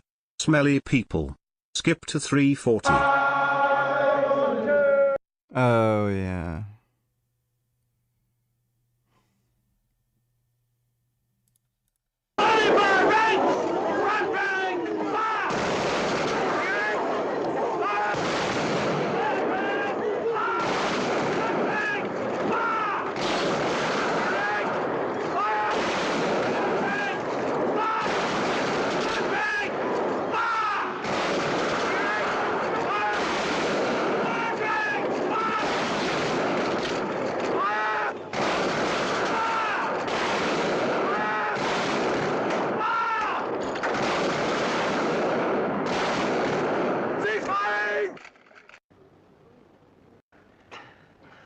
Yep, British won that battle. Thanks for the donation, literal racist. I'm not trolling. If you don't need to put it in your body, don't put it in your body. And also, if you believe it to be your medicine, treat it like medicine. MA and Brendan had health beliefs rooted in good intentions, but a sequence of events rooted in excess ended in tragedy. After 9 days in the intensive care unit, MA didn't regain consciousness. His neurologic status did not improve at all, and his life support was discontinued. At autopsy, they found extensive brain damage consistent with post-cardiac arrest brain injury. And given that they were monitoring him closely in the hospital and that he presented to the emergency room somewhere between 9 and 11 hours after ingestion, they ruled his death as accidental. The toxicology screen didn't detect any substances of misuse that would cause one to stop breathing like this in this amount of time. And he ate the dried Amanita muscaria mushroom by itself, not some derivative product that may have had a grab bag of random psychoactive compounds in it. This incident was an accident. This case was published in literature in the realm of recorded Amanita muscaria poisonings in the United States. It's an incredibly, incredibly rare outcome. But please remember, there's other Amanitas that are easily fatally toxic in different ways. That's good to know. I didn't know some of those edible mushrooms or edible products that have like those mushroom extracts may be a complete scam. I'll be sure to avoid that garbage. I just gotta go take a piss and get some water. I have gum here. Look at my gum. Yeah, it's my gum. Gum's your good kitty. It's your good baby. Yeah, shorty gum. Oh. I gotta get up. Alright. I will be right back in a minute.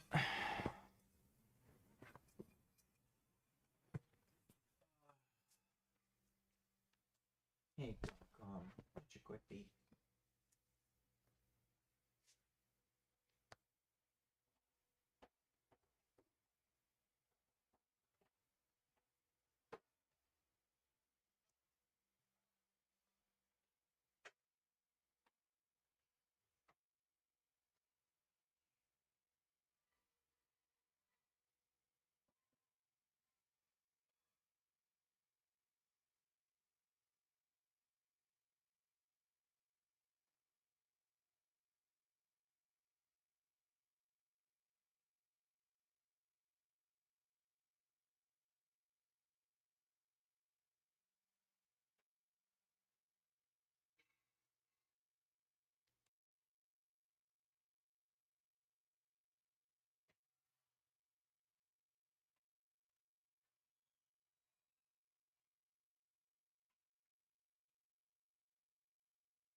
Oh.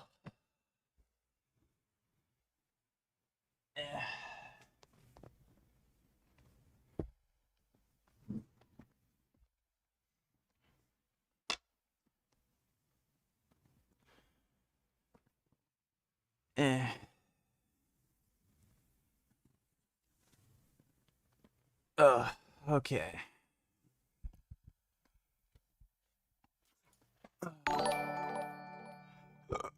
Blaha's dildo donated $2. Jason Blaha falls for prank again. Hey, Coach, did you see Chris Duffin and Nick Gurr's, I don't know who Nick Gurr is, video about training barefoot? No. But Duffin convinced me years ago to train barefoot. Hey. I don't know how he didn't pick up on that. Thanks for the donation, Blaha's dildo. Blackies in chat, please leave. Donate $2. This invention proves Japan is living in 2050. This is how electricity is being generated in Japan simply by people walking. Let me explain. In Tokyo, one of the busiest cities in the world, special black tiles have been installed along many walking paths. Each time someone steps on these tiles, they capture the kinetic energy from the footstep and convert it into electricity, helping to power the city. This is made possible by a smart technology called piezoelectricity. Just one step can generate enough power to light up to 10 bulbs for 20 seconds. This invention proves Japan... Highly doubtful. That doesn't sound like it would be anywhere near efficient enough. If this actually worked like they claimed, why wouldn't they make like a road system out of this? Because presumably with cars driving around, you could use that. I don't know. It seems a little silly.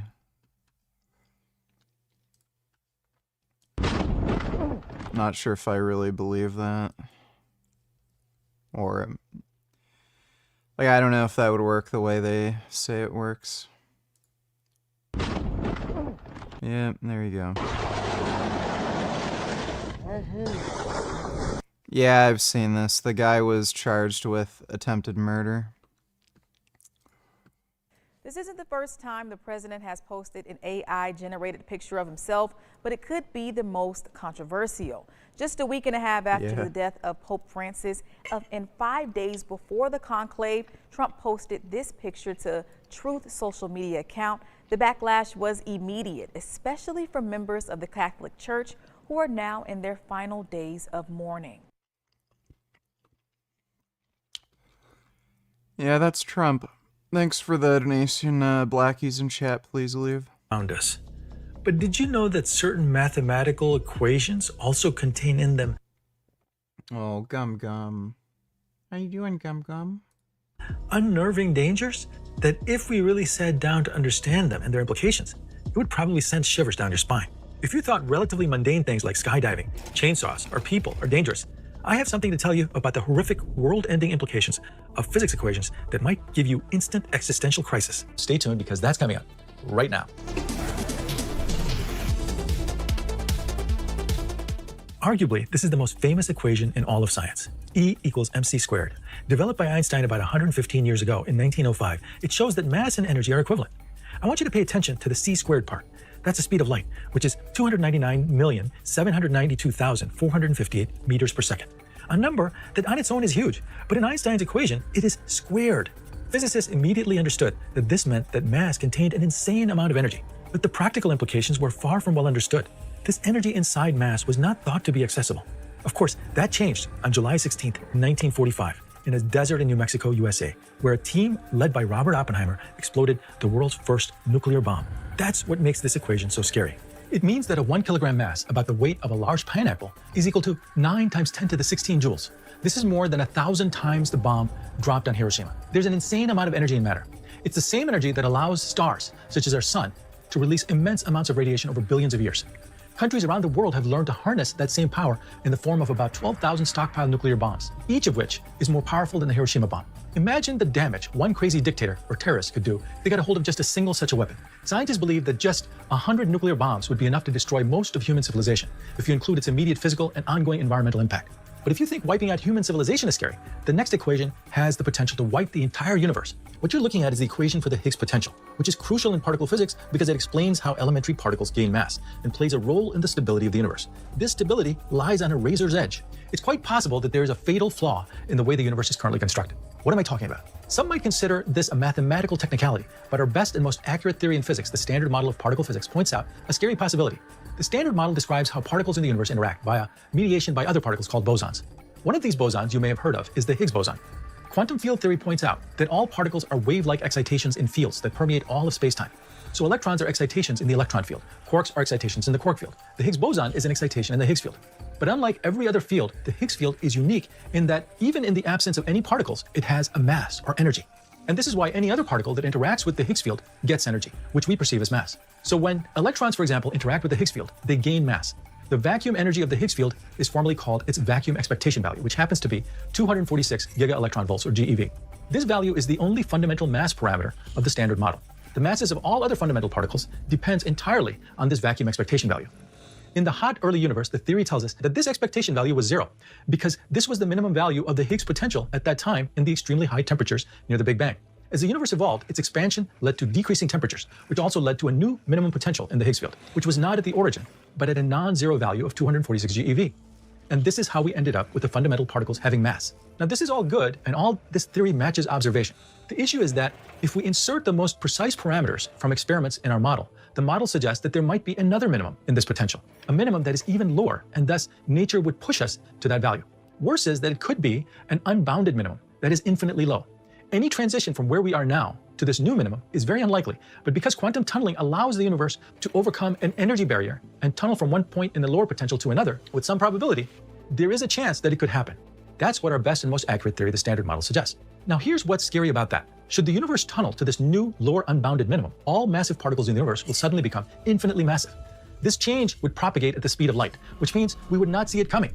The universe that we know of will be destroyed, because if it is an infinite minimum, it will send the universe into oblivion. Now, the next equation highlights a fundamental mystery in the universe, a mystery we discovered less than 30 years ago in the late 1990s. The equation comes from Einstein's general relativity. The term highlighted here is lambda, which represents the cosmological constant. It signifies a mysterious repulsive force permeating all of spacetime, which counteracts gravity and makes the universe expand. Thanks to Einstein's theory of general relativity, we have a theoretical framework to describe the universe in a rigorous way. However, in the late 1990s, we found out that what we thought was a rigorous model didn't quite hold up. Supernovae observations from the Hubble Space Telescope showed us that the expansion of the universe was slower in the past. This meant that the universe was not only getting bigger and bigger, but getting bigger and bigger, faster and faster. The expansion was occurring at an accelerating rate. What does this mean? Well, it seems to suggest that galaxies will get farther and farther apart. There will come a time when the only stars we will see in the sky are from within our own galaxy. We will not be able to observe the 2 trillion other galaxies that exist. And depending on the severity of the expansion, it might begin to expand so fast that it will rip our Milky Way apart, so that we will not see any other stars at all. It will be a very lonely universe. And if it keeps going, then our solar system, then the Earth, and then you and I will be ripped apart too. This is known as the Big Rip, and it would be a sad ending. How can this happen? Well, the mechanism behind it all is dark energy. It's the energy driving the accelerating expansion or stretching of spacetime. It's stretching like rubber. Now, it's not clear if the expansion will be so severe that it will lead to a big rip. Luckily, the process is so slow that our sun would have died long before it rips apart, and mankind is unlikely to exist at that point. Now, if there could be something wrong with this model, and we find that the universe will not expand itself into oblivion after hundreds of billions of years, there's another scary equation of physics, which seemingly guarantees an end. The equation is very simple, and many high school students might even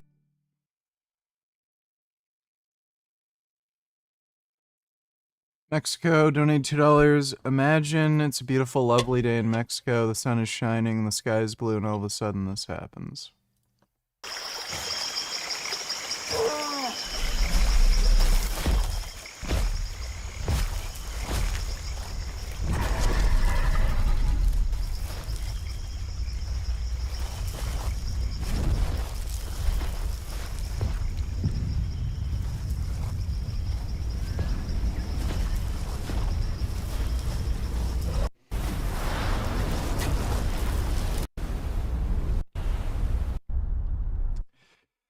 Sure, a lot of the dinosaurs had no fucking clue what was going on.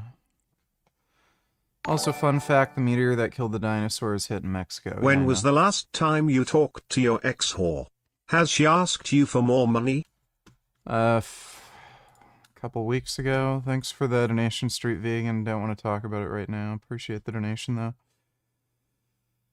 Yeah, the dinosaurs weren't wiped out like instantly by the meteor, by the way. It took quite a few years afterwards for them to go extinct. Can't remember exactly how long, but they died out slowly. But thanks for the donation, Mexico. even know it. This is the second law of thermodynamics. S is entropy, Q is heat energy, and T is temperature. What this equation says is that any change in entropy will be greater than or equal to the transfer of heat energy at some temperature T. So this really tells us that the change in entropy will either always be positive or zero. It can never be negative. Since most processes produce some kind of heat overall, entropy change will usually be positive. If no heat is produced, the lowest entropy change will be zero. For simplicity, entropy can be thought of as a measure of disorder. In other words, for a closed system, which is a system isolated from everything else where no energy or matter can enter or leave the system, entropy can only increase, or at least not change at all. Practically, most processes increase entropy because some energy somewhere is lost by a friction or other process. Consider when you push the brake in your car. The brake of your car transfers the useful kinetic energy of the wheels into useless heat energy, which is lost. The entropy of the system consisting of the car and the atmosphere increases. Now, if we consider the universe itself as a closed system, then the same laws apply. What this means is that eventually all stars will burn out after having converted all their energy to heat. This means no useful work can be done, no fusion in the stars, no living things, no activity whatsoever. All will go quiet. Basically, the universe will have turned off all the lights, like when you go to bed at night. At this point, we will reach the heat death of the universe because nothing more can be done, and all the useful energy of the universe will have been spent. A quiet, lifeless, peaceful sleep.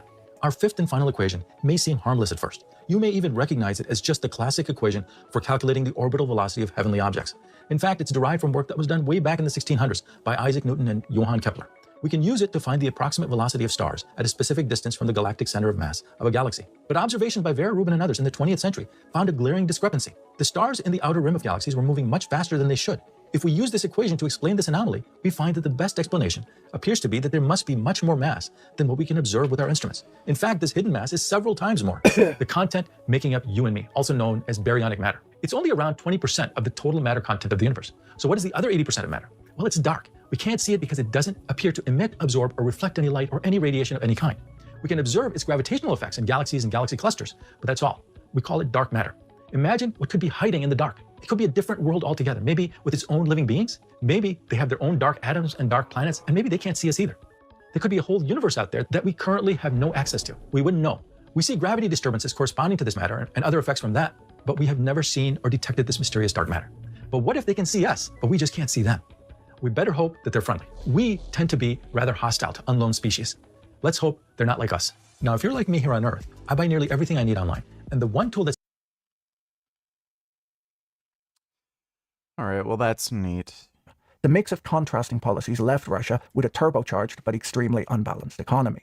These economic stresses are not that unusual in wartime economies, where you see increased central planning and the military competing with the civilian sector for both workers and resources. The guns versus butter economic concept is often used to describe this trade-off between military spending, or guns, and social welfare spending, or butter. It illustrates the dilemma faced by governments when allocating limited resources between military and domestic needs. While Russia's low unemployment rate can be spun as a positive, it's really a signal that the civilian sector is short on labour. The Russian government has boosted the pay for volunteer soldiers so that they can avoid conscription. This caused all sorts of problems at the start of the war when young Russian men fled to neighbouring countries to avoid the draft. The most recent pay increase means Russian volunteer soldiers now earn 5 times the average nominal income in Russia. Russian soldiers have never earned as much before, and on top of this, soldiers' families have seen a boost in the compensation received for losing their sons, such that 6% of Russia's budget is estimated as being spent to pay families of the dead and wounded. Jeez. Russia may have all the appearances of being in an economic boom, but it's not driven by the market. It's instead driven by government spending. The high inflation means that the central bank has to keep monetary policy very tight, but with an interest rate of 21%, it's extremely difficult for private non-defense companies to do business. Even Russia's largest weapons manufacturer, Rostec, which is benefiting from government contracts, is complaining about the high interest rates, which make export contracts unprofitable for them. According to the Moscow Times, corporate bankruptcies surged 20% in Russia last year, and this trend is expected to continue. A recent report by Russia analyst Craig Kennedy highlights the huge growth in Russian corporate debt, which has soared by 71% since 2022 and dwarfs new household and government borrowing. According to the FT, Putin has commandeered the Russian banking system, forcing banks to lend to chosen companies at preferential terms, and the result has been a flood of below-market rate credit to favoured businesses. They describe this as massive money printing hidden on the balance sheets of state-controlled banks, which may eventually need to be bailed out. This is all being done, they say, in an effort to conceal a growing budget deficit. The Russian economy is struggling much more than it might at first appear to be, and The Economist reported earlier this week that it's rapidly getting worse. They highlight lower growth in military spending and high interest rates as likely to ding GDP growth, but say that the biggest problem for Russia is the recent decline in oil prices, combined with a slowdown in China, Russia's biggest export destination. In March, Russian oil and gas revenue fell by around 17% year on year. On April 30th, the Russian Finance Ministry increased the budget deficit estimate for 2025 to 1.7% of GDP from 0.5% after reducing its forecast for energy revenues by 24%. There are a few ways that Russia's been paying for the war, using oil and gas revenues, spending down the sovereign wealth fund, allowing government liabilities like pension costs and government worker wages to decline in real terms while keeping military and police wages high to keep the leadership safe. Last year, Russia announced large tax hikes and significant spending cuts on support for small businesses, education, and other social spending. As soon as Russia invaded Ukraine in 2022, approximately half of Russia's foreign currency and gold reserves, which amounted to over $300 billion, were frozen by Western countries. It's hard to know what will happen with those reserves in the long run. No interest is accumulating on the frozen reserves for Russia, which amounts to billions of dollars that they've lost out on, and it's unclear as to how, when, and under what conditions the reserves will be returned to Russia. Losing access to these reserves was a big hit for Russia, and if they had access to that $300 billion, they could have spent it on soldiers and weapons and would likely have been far more successful in attacking Ukraine. Russian spending, shown here in the orange bars, hasn't led to much debt, as government spending has mostly been offset by federal revenue, shown here with the blue bars. This means that Russia's budget deficit is under 3%. When we look at how much oil and gas has brought in, you can see how important energy exports are to the Russian economy, and also how harmful a fall in the price of oil would be. Russia is the third largest oil producer in the world, just behind the United States and Saudi Arabia. My friend Manoj at Talking Heads Macro argues that before the Russian invasion of Ukraine, Russia suffered from what economists call the Dutch disease. This term originated from the economic impact of the discovery of vast natural gas reserves in the Netherlands in the 1960s. This discovery caused a surge in the Dutch economy's income, leading to a rise in the value of its currency, and a decline in the competitiveness of other economic sectors.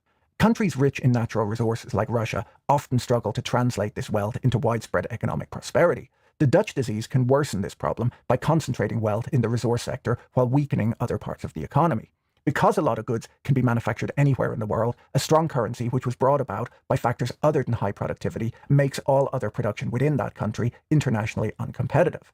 When a country has a natural resources windfall, the best thing to do is to invest that wealth into productivity-enhancing goods so that all sectors of the economy can grow. The goal is to focus on economic activity that can lead to even greater economic activity. Russia has instead mostly focused on oil and gas production, or on energy-intensive industries that take advantage of the availability of cheap energy within the country. Although Russia has an educated workforce, there's been very little focus on making the most of those workers by, let's say, making higher tech products, as it's simply easier to focus on oil and gas production, which doesn't really require a lot of innovation, as the underlying technology for commodity extraction hasn't changed very much over the years. Because of the Dutch disease, Russian productivity was never great, and the economy wasn't very impressive before the war. But Manoj points out that the transition of Russia's production resources to wartime use was much easier than the transition to a services-driven economy would have been. In a country that needed to produce high-tech or more complex products to bring in money to pay for tanks and soldiers, it would have been more difficult to finance a war when cut off by the international community. It would also be more economically harmful to shut down those types of businesses and send highly productive workers to the front line to fight. Russia was able to continue producing oil and selling it, working around sanctions with a shadow fleet of oil tankers and selling more to China and India than they did in the past. Before the war, India bought 1% of its oil imports from Russia. Today, they source between 35 and 45% of their oil imports from Russia, so a massive change. While the transition to a war economy may have been easy for Russia, the question we're left with is how quickly can Russia return to a normal economy when the war ends? The place where the sanctions have been hurting Russia the most is that no one really wants to invest in Russia anymore, or is able to invest in Russia even if they wanted to. The country has been cut off from the inflow of new technology, capital products, new investment, and new ideas, and should a peace deal be struck, all of that will need to be restarted.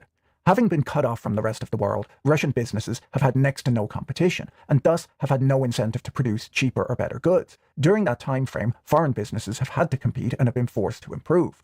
While Putin can quite likely use Russia's natural resources well to sustain his war for a very long time, as time goes by, a slow decay occurs in the quality of Russian businesses. Productivity gets worse and worse over time, and the economy hollows out as the country just sells oil to pay for the war, and the standard of living slowly declines. The longer this war goes on, the more Russia stands still while the rest of the world moves forward, with real growth rather than growth driven by government spending, and where new technologies are developed that boost productivity.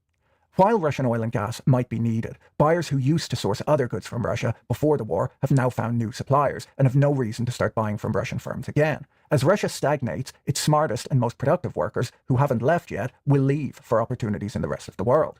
The type of GDP that Russia has generated in recent years has been entirely driven by military spending, and in peacetime, Russia can't grow its way out of its problems, as that spending will stop when the war ends and there are no sustainably profitable businesses left.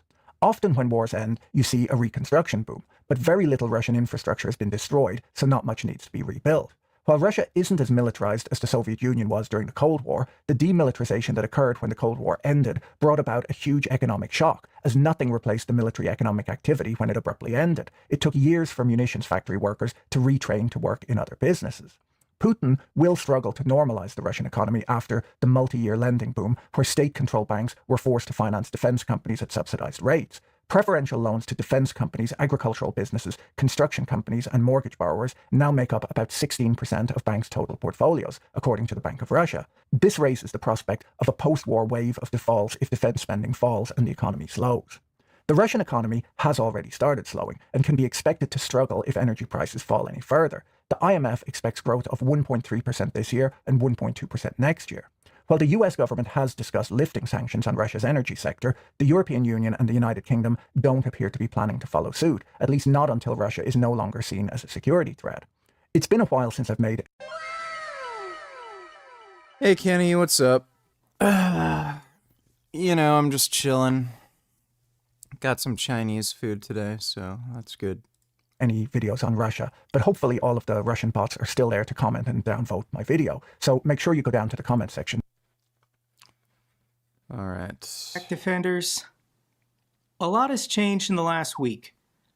Modern warfare has changed in the last week because Ukraine claims for the first time ever they shot down a $50 million fighter jet with a sea drone. Ukraine's military successfully destroyed a Russian Su-30 fighter jet using a missile fired from a Magura V-5 Marine drone. Ukraine has released the drone video. I'll link this down below. But this has never happened before. Ever. An unmanned sea drone shooting down a fighter jet. Now, a couple months ago, Ukraine did successfully shoot down a helicopter, but a helicopter moves a lot slower than a fighter jet. Can you finish the Nabil Asley video? So the case of Sean... I guess we could.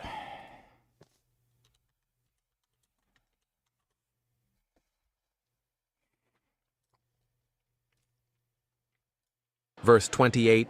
The ground to the ceiling. I will not tell you of Islam. Do you think Destiny deserves to be cancelled for the sex pest drama? No, it's turned out to be a huge nothing burger.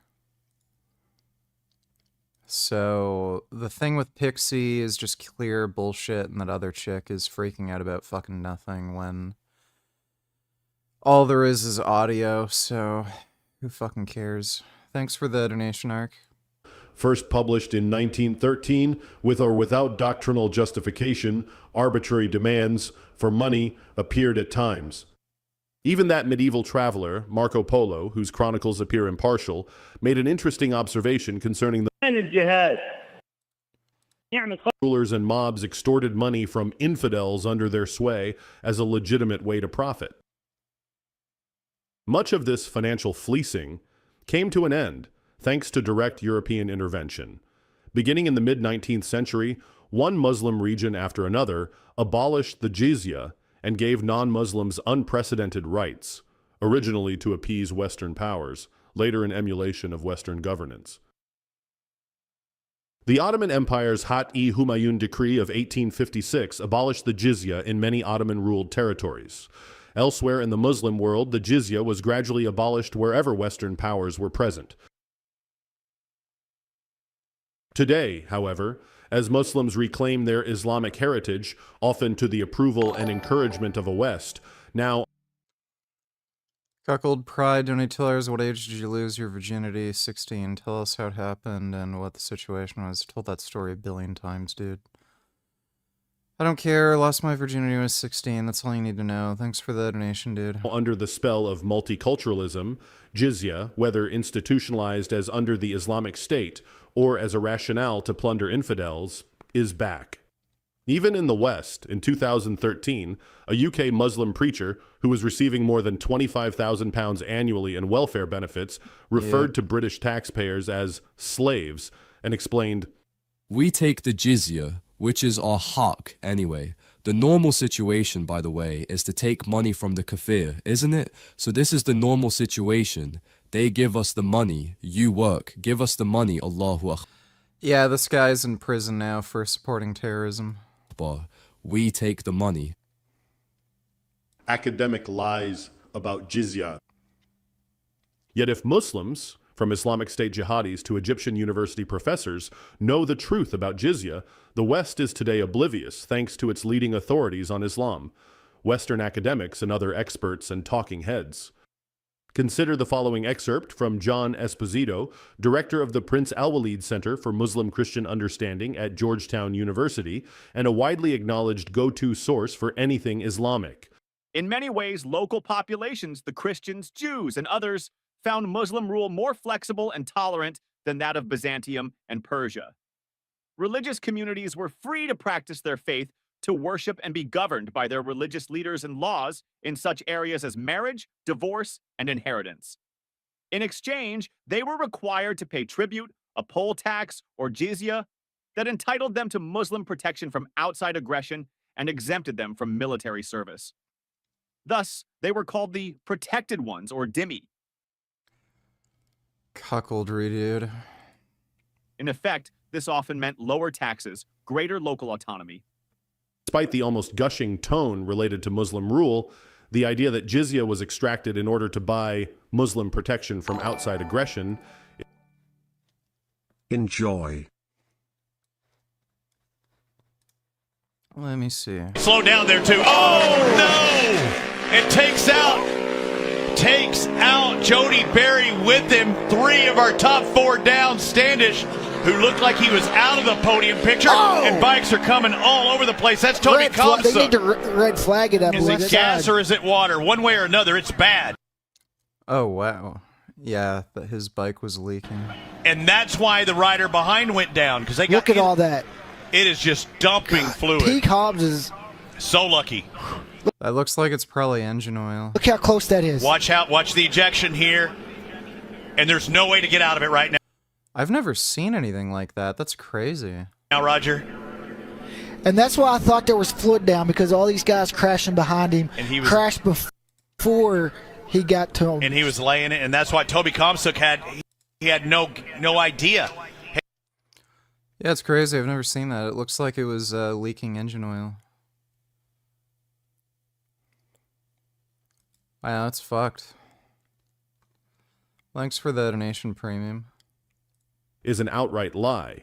Equally false is Esposito's assertion that jizya was paid to exempt them, non-Muslims, from military service, as if conquering Muslims would even want or allow their conquered infidel subjects to fight alongside them in the name of jihad without first converting to Islam.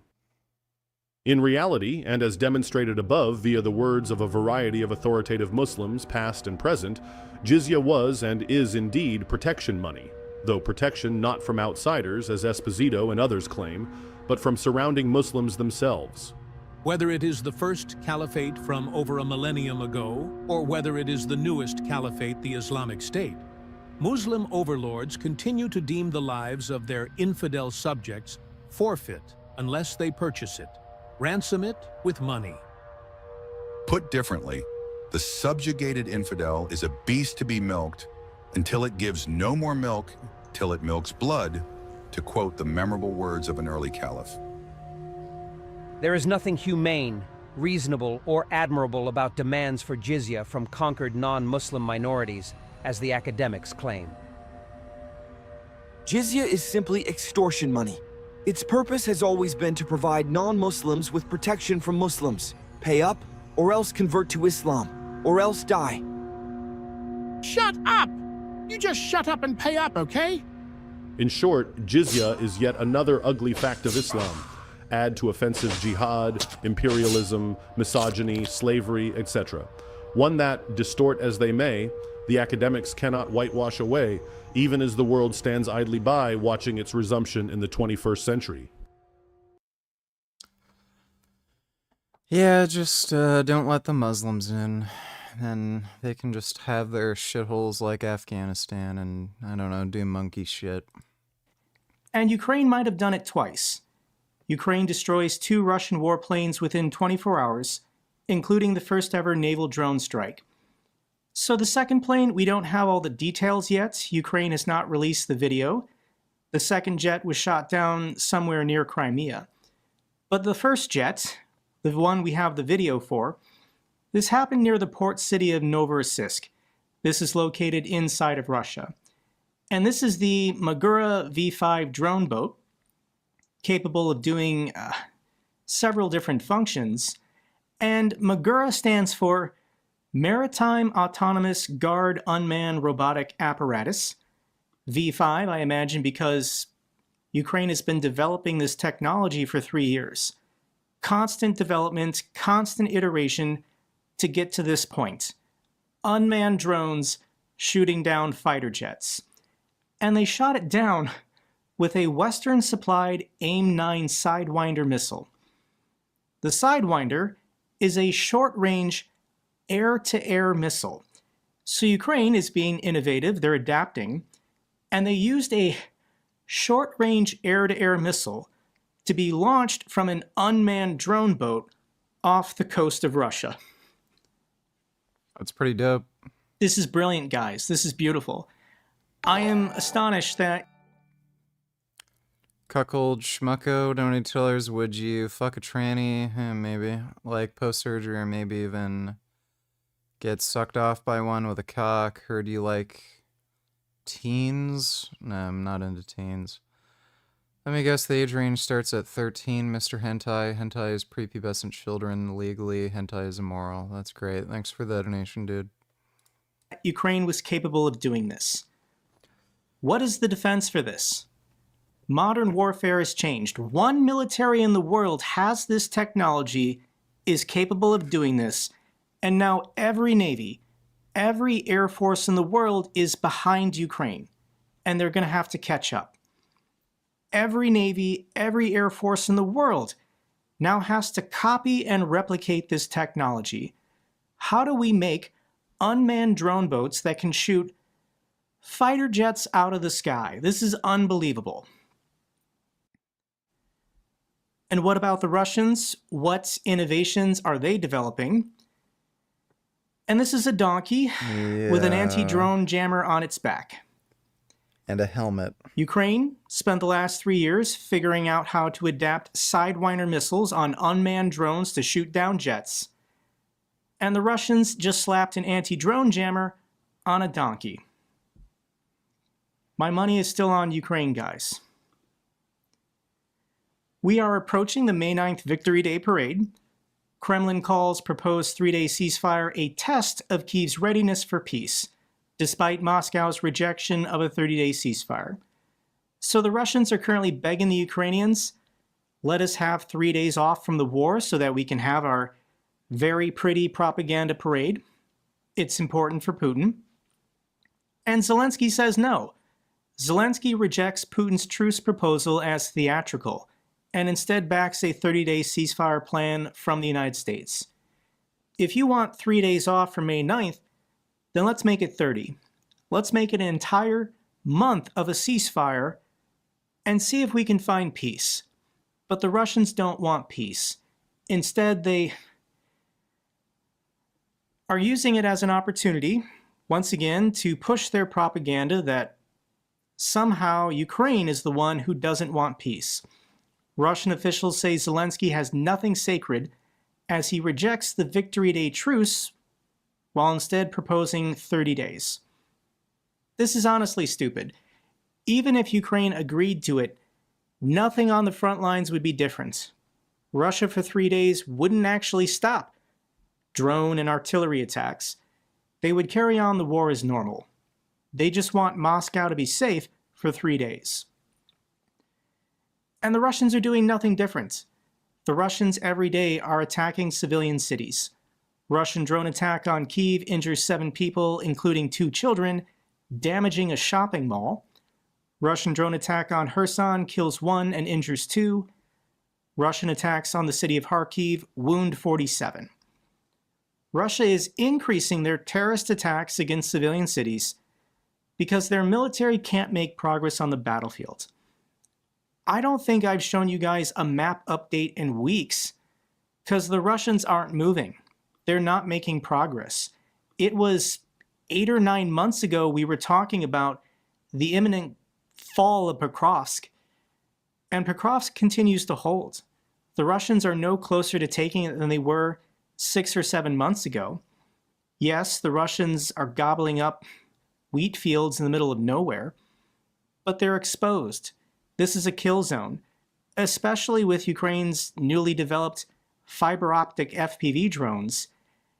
Any Russian forces within 20 kilometers of the city of Pokrovsk, they're going to get slammed by a fiber optic drone. There's no defense for this. Ukraine says they are not responsible for the safety of foreign officials traveling to Moscow for the May 9th parade. It's not Ukraine's job. Yeah, fucking base, dude. Dude, Zelensky's one of the best fucking presidents on the fucking planet, if not the best. You donate $2. This is a video about the philosophy of Friedrich Nietzsche. We're recording it for several reasons. One is simply that I'm currently teaching a class on Nietzsche's Beyond Good and Evil, and I've been thinking about it recently. Thanks to the students in the class, by the way, for the discussions. Another reason is that I've been reading Nietzsche since I was a teenager. Nietzsche is probably the #1 philosopher for teenagers of the age of authenticity, and he's been hugely influential on me as on many others. But I somehow avoided writing about him, so I'm making up for this with this video. A third reason is that I feel that Nietzsche has been particularly misunderstood in the Anglo-American sphere. And I'm not only thinking about popular interpretations like Philosophy Tube or PewDiePie, but about analytic philosophers who describe Nietzsche with all kinds of isms and make a normative thinker out of him. This is even worse than the sovereign individual version of Nietzsche promoted by our friend Jordan Peterson. A fourth reason is that I believe Nietzsche's critique of morality has become very relevant again, not just in philosophy, but generally. He's a powerful antidote to the current civil religious revival, especially in academia. Nietzsche wrote books, like others compose or play music. One of the best books on Nietzsche, written by Graham Parks, is nicely titled Composing the Soul. Nietzsche plays with various themes, like a musician. These themes complement one another, but sometimes they also contradict one another. There's a tension between different moods and keys, and if you don't get or don't like or ignore this musical style, it's useless to read it. I will talk about 7 overlapping and interconnected themes in Nietzsche. They're all taken from Beyond Good and Evil, but they can also be Hassan admitted he's a terrorist on stream. That's a great idea when you got Trump as president. Found in other writings. After outlining these themes, which are more or less randomly chosen from a much larger repertoire, I'll talk about 3 major contradictions within and between them. I don't think these contradictions make Nietzsche's work less valuable. To the contrary, they are part of his Redlichkeit, his integrity as a philosopher, who doesn't hide his ambiguity. The first theme is methodological. In Beyond Good and Evil, Nietzsche calls his method a versuchen, a word that means to tempt or to seduce, as a devil or a lover does, and to attempt, or to try something out, as children do, and to experiment, as scientists do. Nietzsche combines the attitudes of a seductive devil, of a passionate lover, of a happy scientist, and of a playful child. At the end of Beyond Good and Evil, Nietzsche writes, "Oh, my written and painted thoughts. It was not long ago that you were still so colorful, young and malicious, so full of thorns and secret spices, that you made me sneeze and laugh. And now, you've already lost your novelty, and I'm afraid that some of you are ready to turn into truths. They already look so immortal, so pathetically decent and upright, so boring. Creations excite their creators in the beginning, but their half-life is short. Soon enough, they become stale and slightly embarrassing. I have such feelings about my books and videos as every redliche or honest content creator has. We know from experience that even, and especially, our normative attempts become pathetically decent and upright and boring. After a while, they begin to smell, they stink. And what can we do then to avoid boredom? Another attempt, of course. A key metaphor related to Nietzsche's attempts is the mask. Philosophies are masks we try out. They're contingent, temporary personas we take on. Every philosophy conceals a philosophy too. Every opinion is also a hiding place. Every word is also a mask. The metaphor of the mask is related to what Paul D'Ambrosi and I call genuine pretending. What? The great man? I can only see an actor of his own ideal, Nietzsche writes. Building a strong sense of self and a strong identification with values is play acting turned seriously. Recognizing the play acting involved in all seriousness brings about laughter. I would go as far as to allow myself a rank order of philosophers based on the rank of their laughter, writes Nietzsche. And this is a laughter at the expense of everything serious. Another variation of the theme of tempting is Nietzsche's self-framing as a philosopher of the future. He writes, "True philosophers are commanders who first determine the where to and what for of people. But don't forget that such commands of where to and what for are experimental, not prescriptive." Werner Stegmaier, one of the most profound living Nietzscheans, reads Nietzsche as a philosopher of orientation, pointing out possible directions and perspectives if you're up for the seduction.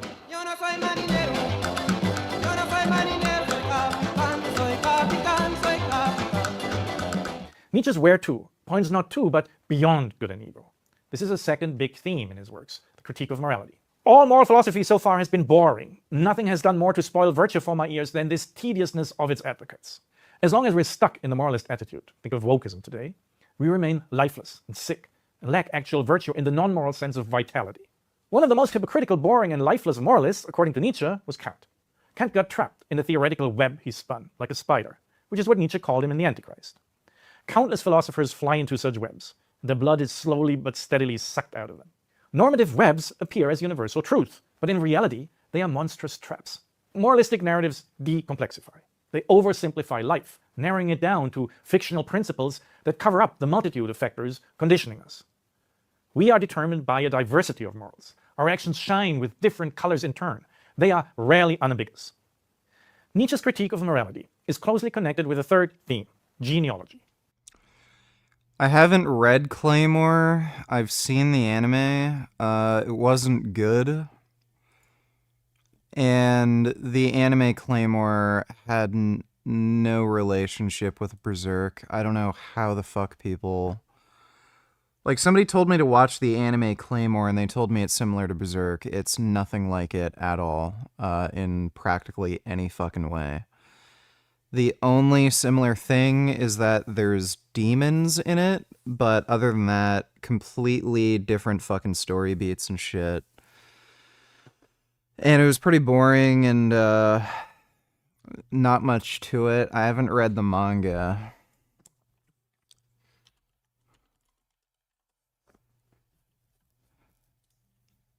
I don't know why the hell. Like, I don't know if the manga is similar, but the anime sure as fuck wasn't. Not at all similar. Yeah, the manga does seem to have better artwork than the anime that I saw. But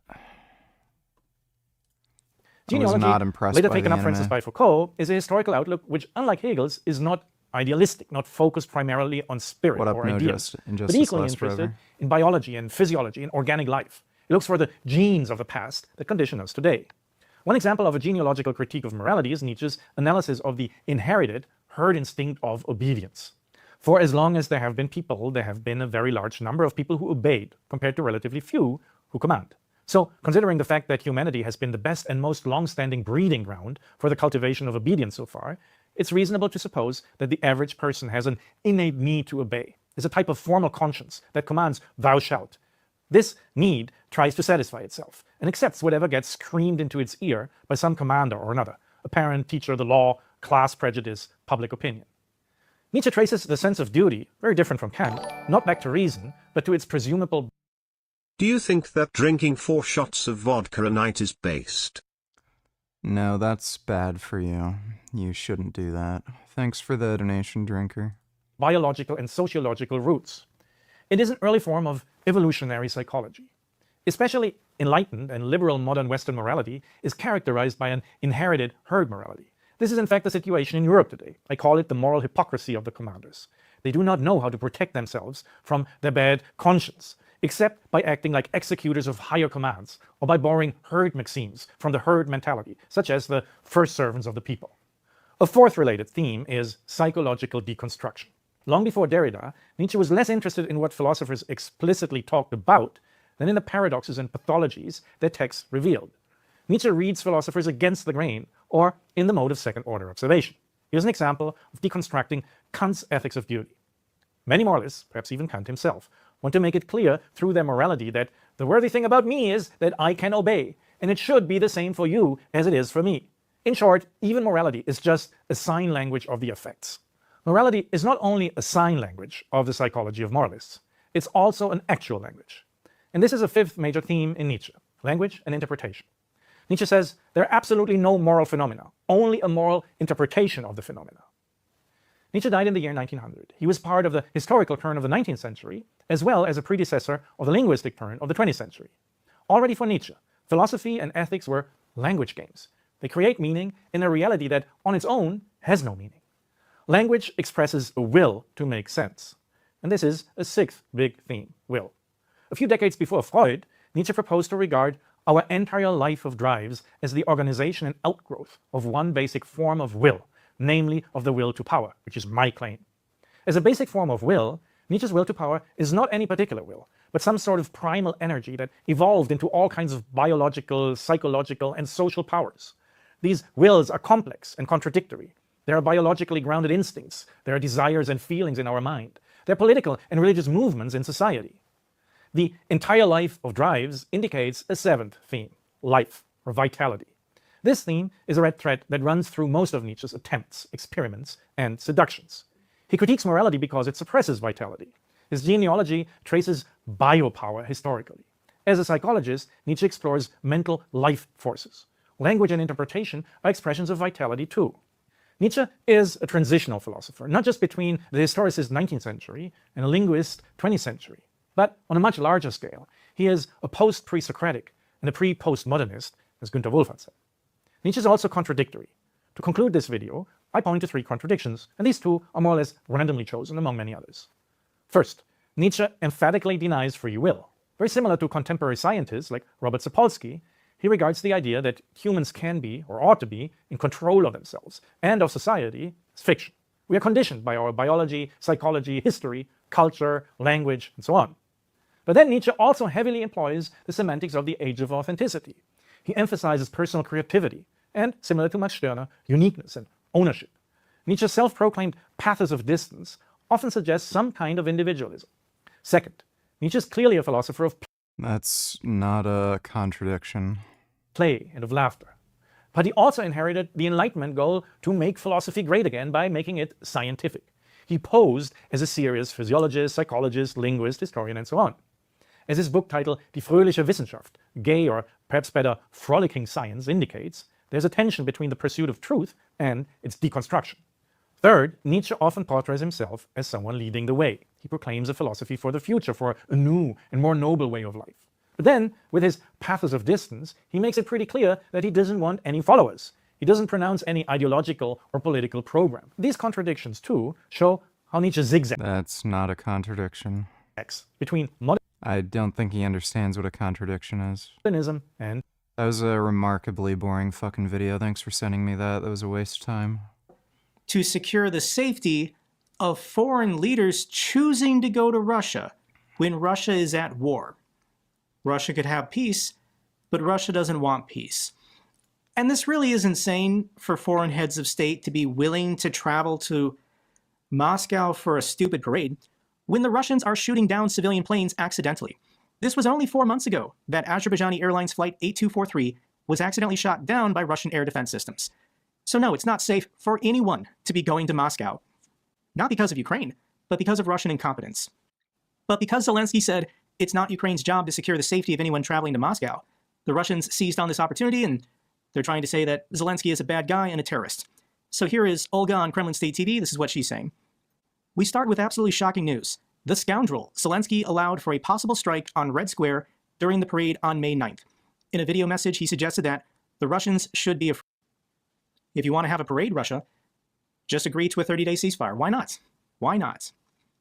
Do I think Ukraine is going to try to attack this parade and kill anyone? No, I don't. But Ukraine could interrupt the parade in a non-lethal way. If Ukraine were to fly a drone that had no explosives and just land it on the parade grounds, this would steal the story. It would dominate the news. If Ukraine just flew an unmanned drone with no explosives and crashed it into the parade target, there will be a latest White House party line is that Moscow and Kyiv foolishly ignored Donald Trump's brilliant diplomatic and deal-making skills. So now the war ending is their problem. Trump's bored and he's going to give up. Peace terms are tabled, but Ukraine war won't end anytime soon, according to Vice President J.D. Vance. He has no original opinions. He has no original thoughts. And if he is willing to say that the United States is giving up on Donald Trump offered the Russians the best deal they're ever going to get. All sanctions lifted, normalized relations, we're going to trade with you, no tariffs. Don't have a car, I have a sidecar, which I use for the winter.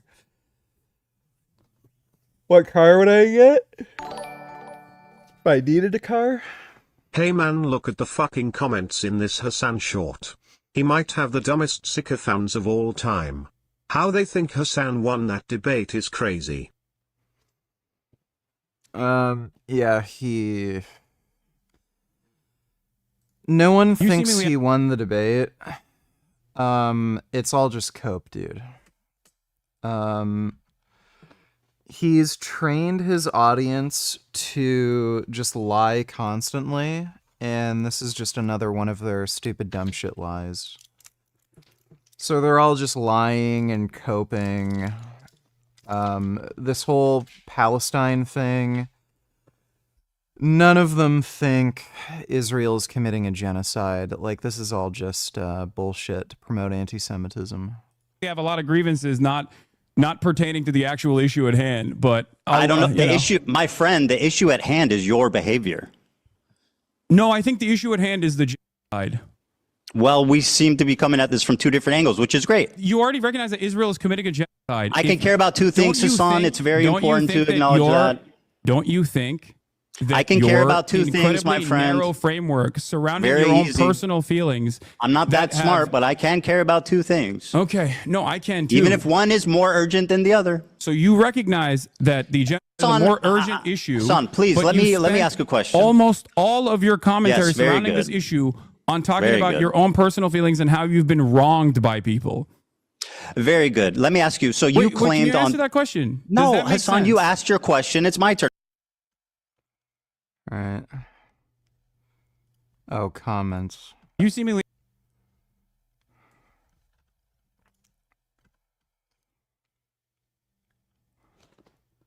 I need to get glasses. My favorite was that every time that he clearly realized he was wrong, suddenly he didn't care about it and wanted to move on.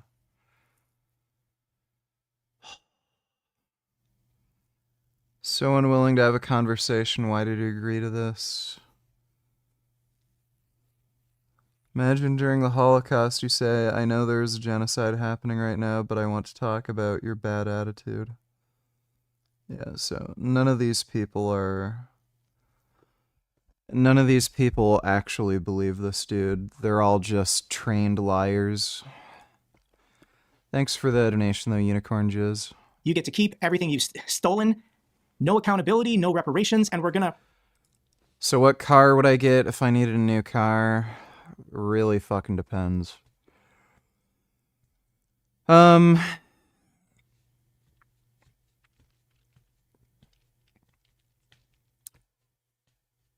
The only real reason I'd need a car is if I just wanted something to drive in like cold weather that's insulated. And I don't really need to drive that far. I might actually...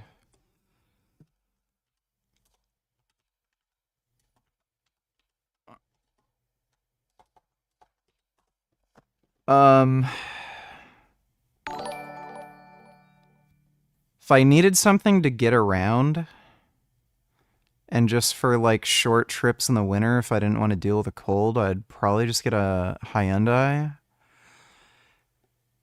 The Ioniq 5N is very fucking expensive. It's like 70 grand, I think. But if price is no object, probably get the Hyundai Ioniq 5N. This is a sick fucking car, dude. Even though it's electric, it's fucking dope. I don't know what their resale values are. I have no idea if there's any that are used. Electric cars tend to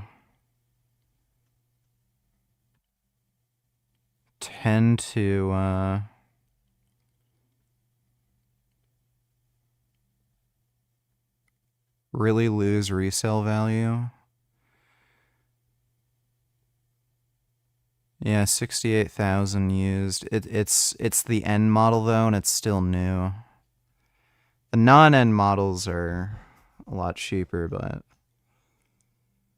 yeah, if price was no object, probably Hyundai Ioniq 5N. If I just wanted something to get around in the cold. The car that I really want though is the Ariel Atom. Cuck donated $2. Is Ethan cucked for conceding that Israel's committing a genocide? Yeah, it seems very weak to admit that. Yeah, well, he doesn't realize he's being gaslit about that. Thanks for the donation, Cuck. Recognize Crimea as belonging to Russia. That was Trump's final offer. That was his peace deal just to get the Russians to agree to a 30-day ceasefire. And Putin told him no. Why? Here's Gary Kasparov. Putin needs perpetual war. He cannot bring back the hundreds of thousands of murderers and torturers he has unleashed on Ukraine. It will either be war in Ukraine until Russia is defeated, or an expanded war on Europe if Ukraine falls. Russian defeats is the only peace option. Putin can't stop the war, not even for 30 days. If he stops the war, if he stops the meat assaults, if he stops the drone strikes and the artillery strikes, he is concerned he won't be able to start it back up. That if the guns go silent for 30 days, his soldiers will mutiny rather than resume the barbaric, inhumane tactics that the Russian military uses on the front lines every day. So anybody in the Russian military on the front lines, they're there until they die. They're not Putin. It's maximum geographic extent. What about this guy? Trump officials alarmed by Witkoff's solo talks with Putin. Steve Witkoff has now met with Vladimir Putin 4 times, and no one really knows what they talked about. And this is very bizarre because Steve Witkoff doesn't have any diplomatic experience. He doesn't have any government experience. I don't care what Trump thinks or feels as long as he does the correct thing, and he's coming around. Military cargo flights to NATO's Poland hub are spiking. It's clearly more planes than usual. By weights, the air supply effort is being led by cargo 747s contracted by the US Air Force. So instead of 1 or 2 planes a week, which is where we were at, we're now getting 1 or 2 planes every other day. Ukraine did successfully purchase $50 million worth of... Would you do 10 years in prison for $10 million? Maybe. It's kind of a long time in prison, though. ...of military aid. I think this was a test sample to see how will the Russians react. How will Trump... These are the pictures that went viral. This is Tucson, Arizona. This is close to where I live.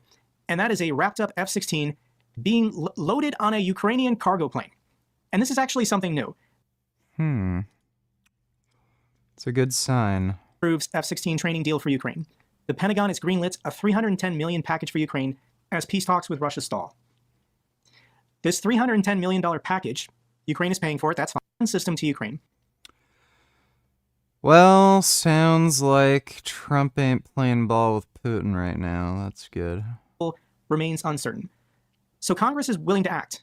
Republican Senator Lindsey Graham says he has 72 senators who are willing to vote in favor of bone-crushing sanctions on Russia's energy and banking industries, but they're waiting for Trump. And I think Trump is going to stall. Trump might stall for another couple weeks just to see how Russia is reacting and if Russia wants to offer him a better deal. But if Russia continues the war unchanged for another month,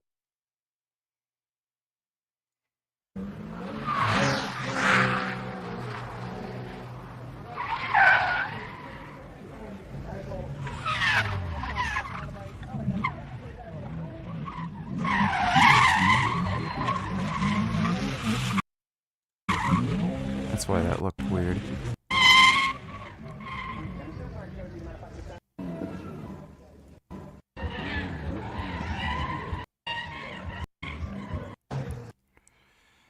Yeah, this car is actually fucking dope.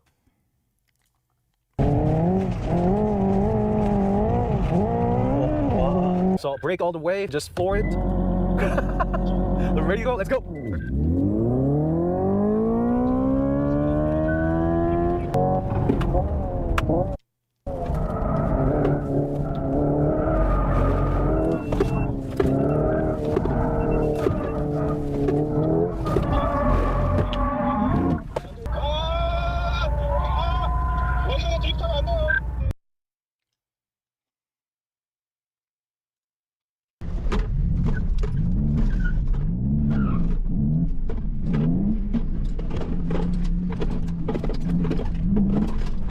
How the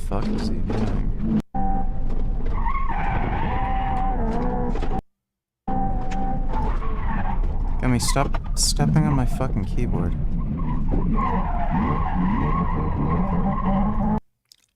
I don't know what the fuck they're doing.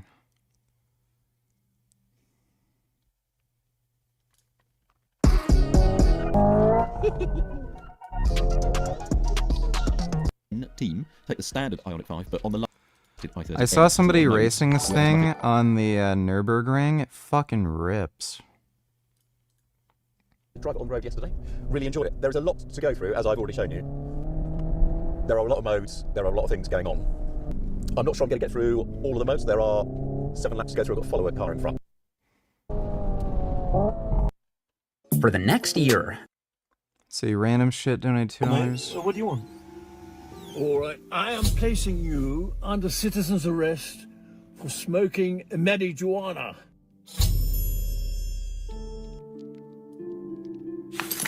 And being in possession of marijuana. Excuse me. Now, are you going to get out of the car? Why? Well, because... I've not smoked anything, mate. I can smell it from here. I can smell it from my house. There's nobody else around here. Okay, yeah, but... So why have you come to me for? Well, because we don't like your type around here. What do you mean my type? We don't like drug dealers on Mate, this I'm not a estate. drug dealer, one, yeah, mate. I'm not a drug dealer, and two, yeah, how any of that smells from me? Right, so you deny you being a drug dealer, but you're not denying that you're a drug user. No, but I'm not... Look, I can smell it. You know. Yeah, mine was in the car. It's a Hogwarts, mate. Your arm as well for other. With the arraignment now over, he's being taken back to jail. Watch him. Oh, that CO screwed up. He left that door open. Oh, he's slipping out. Mac Miller getting away.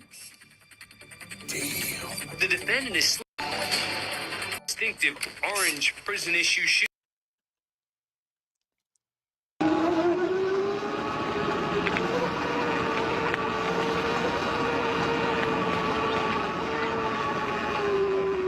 You're right.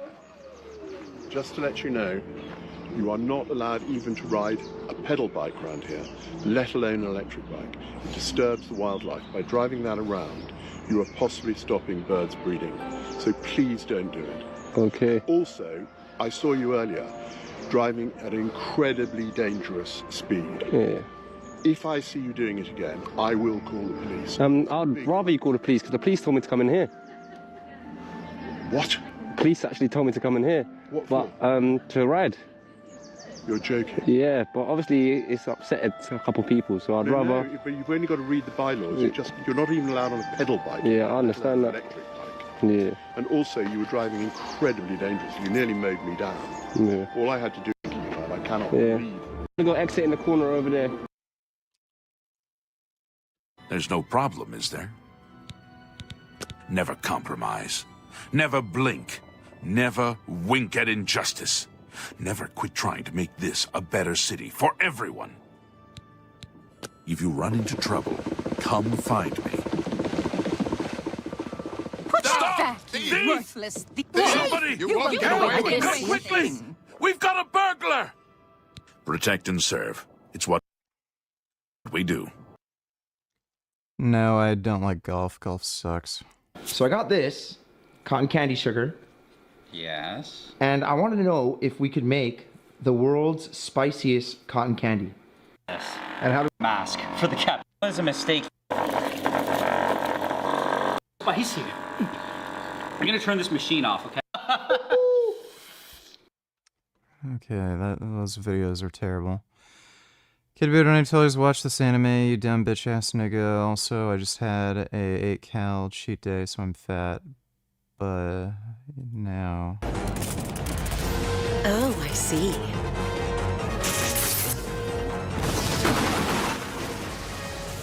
So me and this Bambi, whoever she is, you're saying you... Indeed beautiful. I'm not gonna watch that. That looks like trash. Thanks for the donation, Kid Boo. Think you have potential as a car reviewer.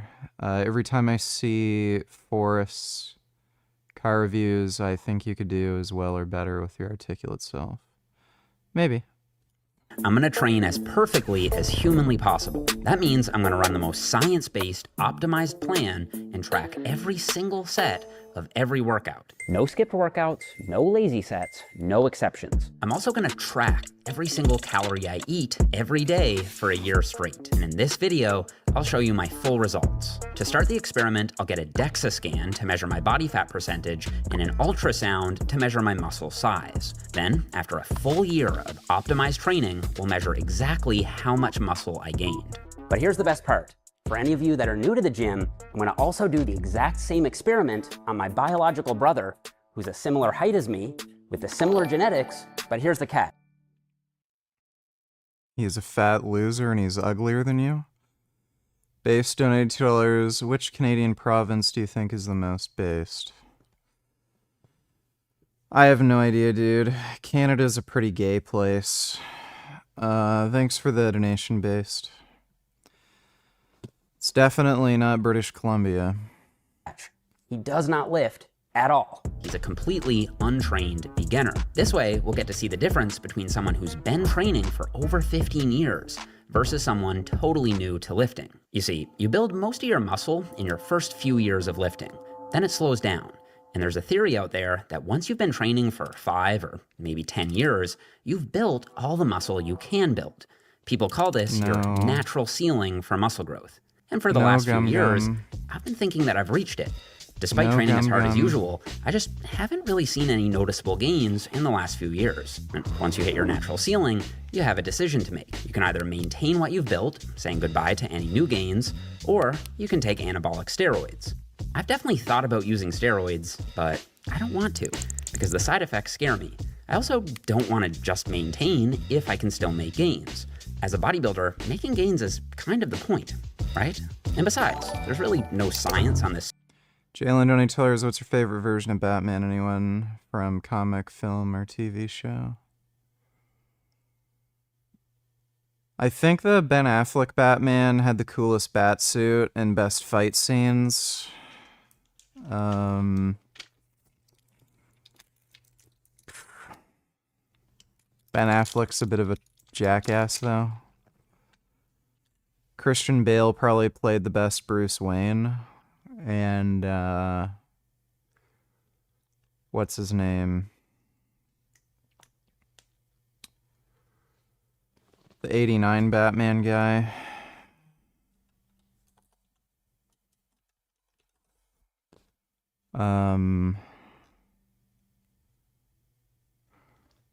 Michael Keaton was probably the best overall. But, yeah, Ben Affleck had the best bat suit and fight scenes. Christian Bale played the best Bruce Wayne, but Michael Keaton was probably the best playing both. Thanks for the donation, Jalen. So-called natural ceiling anyway. It might not even be a real thing. So for me, this experiment will answer the question of whether or not I've reached my natural ceiling, or if I simply haven't been training as hard and smart as I could be. For my brother Brad, it'll show how much muscle a new lifter can gain in 1 year of dedicated training. Let's find out. Okay guys, it's day 1 of the experiment. We're here at McMaster University, and we're gonna get a whole bunch of tests done. Then we're gonna come back exactly 1 year from today and see how much muscle we built. Let's get started. To start, every good experiment needs a good hypothesis. I wonder if his brother's still gonna be fat and ugly by the end of this. That'd be pretty funny. And upon deeper reflection, I think I have not reached my natural ceiling for muscle growth. I think that if I really give it my all for a full year, I'll see some new growth. And to set the standard high, I'm gonna take an ambitious guess at how much muscle I'll gain this year. I'm gonna guess that I will gain 4 pounds of muscle. I think Brad will gain double that, 8 or 9 pounds of muscle. I'm gonna say 9 pounds of muscle. What do you guys think? Is that ambitious? Is that too much? I think 4 pounds of muscle is quite a bit. I mean, you know who I am. For him, it might be undershooting a bit. For you, man, you know natural bodybuilding. Like, it's hard, man. Challenge accepted. So with my own research team as my biggest haters, we got our starting measurements done. 5'4", 0.7? So if you take that, internet. 5'2". First up, we use this DEXA machine to measure our starting body fat percentage and lean mass. So what did you predict you were at? I said 14.66. It said that I was 15.6 15.8% body fat. That was a bit higher than I expected. I thought I'd be closer to 13 or 14%. But hey, maybe I'll get that down by the end. It also said I had 132.7 pounds of lean mass. What was it? 15 point something? A bit higher than I expected. It said 14.6. It said that I was 15.8% body fat. That was a bit 15.8. Nigga, you gotta watch Bleach. So Sasuke Zane, the main villain in Bleach, is literally smarter than Light Yagami. I'm telling you, this nigga is a criminal mastermind. You gotta see it, nigga. Watch Bleach, my nigga. Ichigo Kurosaki goes hard as fuck. Getsuga Tenshou. Bleach looks like shit, though. It's really hard for me to be motivated to watch an anime that just looks like trash. Thanks for the donation, Kid Boo. higher than I expected. I thought I'd be closer to 13 or 14%. But hey, maybe I'll get that down by the end. It also said I had 132.7 pounds of lean mass. Lean mass includes your muscle mass, but it also includes your organs and body water. After that, we got our muscle thickness measured using ultrasound. This device sends sound waves through your body that reflect back, creating echoes that can generate an image of how thick the muscle is. We did thickness measurements for our biceps and quads. Brad's starting body fat was 36.2%, also higher than both of us thought. Most people probably do think they're leaner than they actually are. We're also doing regular posing updates to assess our visual progress. So Brad and I made our own posing room to make sure we'll have the exact same lighting and angle for the before and the after. For our first workout of the experiment, we're doing an upper body session, and this is the split we'll be running all year. It's a mix between an upper-lower split and a push-pull leg split. Upper on Monday, lower on Tuesday. Those are the more strength-focused workouts. Then we'll take a rest day, followed by 3 hypertrophy-focused workouts, a push day, chest, shoulders, and triceps, a pull day, back and biceps, and another leg day. Now, at this point, you may be wondering exactly what I'm doing differently this year. If I've been training already for 15 years, what am I doing differently for this experiment that I wasn't doing already? Well, with training, there are 3 new things. First, I'm taking the last set of every single exercise to failure. No exceptions. Even on heavy compound lifts like presses and squats, I'm pushing that last set until I physically cannot get the weight up and literally drop it, obviously using safety bars. I don't know if failure makes a big difference for hypertrophy, but the latest science definitely shows a trend. The harder you push, the more growth you tend to see. Before, I'd always leave 1 or 2 reps in the tank on compound exercises, even on the last set, and I still think that's a good idea for most people. But I want to go ham this year, leaving no uncertainty of whether I could have done more. Second, I'm only doing optimal exercises. If it doesn't build maximum muscle, I'm not doing it. Third, I'm meticulously tracking all my weights for progressive overload. And my goal is to add a little weight or a rep each week. Now, since Brad's a beginner, I have to ease him into the workouts. So we're starting with 1 set per exercise in week 1, 2 sets in week 2, and then 3 sets from week 3 on. And yes, he has to run the exact same program as me for scientific control. It's definitely a bit too advanced for him, but I think he can do it for science. You see that shakiness? That's how we know you're a new lifter.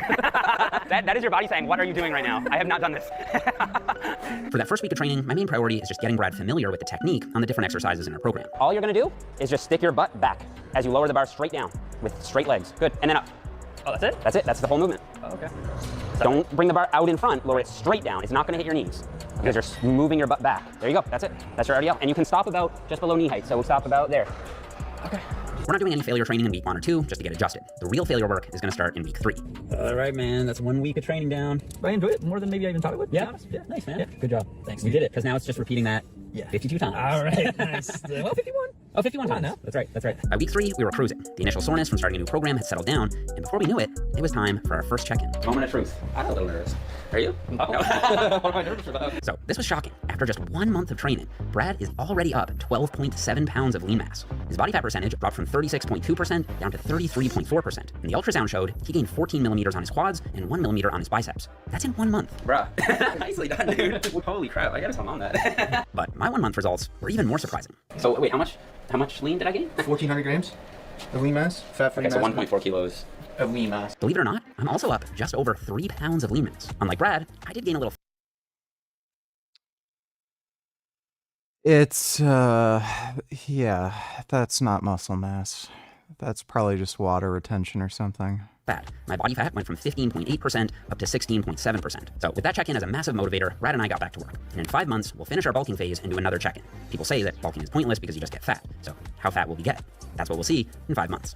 At the 9-month mark, we'll do a 3rd check-in. This will be the end of our recomp phase, where we'll try to build muscle and lose fat at the same time. Most people say that's impossible for advanced lifters, but I want to see for myself. Then after 12 months, we'll do our final update. This will be the end of our cut phase. I want to get back down to my starting body weight to see if I'll actually keep the muscle that I gained during my bulk, or if I just lose it all again and look exactly the same as before. You may also be wondering what we're doing for our diet. Obviously, we're both eating the exact same calories and macros. 3,000 calories, 150 grams of protein, 410 grams of carbs, and 85 grams of fat per day. And this is what a typical day of bulking meals looks like for me, if you want to pause and screenshot. All this means that I'm eating about 15% above my maintenance calories, and I'm aiming to gain around 2 pounds per month. Now, obviously, Brad shouldn't be bulking tracking at 33% body fat. To get his best possible transformation, I should absolutely put him in a 5 to 20% caloric deficit and have him lose fat while building muscle. But I can't do that. If Brad's in a deficit while I'm in a surplus, that's an uncontrolled variable. And we need every variable to be the same except our training experience. So unfortunately for Brad, he has to eat the same calories as me for science. I didn't realize I ate so much fat. Every night it's like, I've run out of fat, but I got like 30 carbs left. So I just gotta drink a glass of orange juice.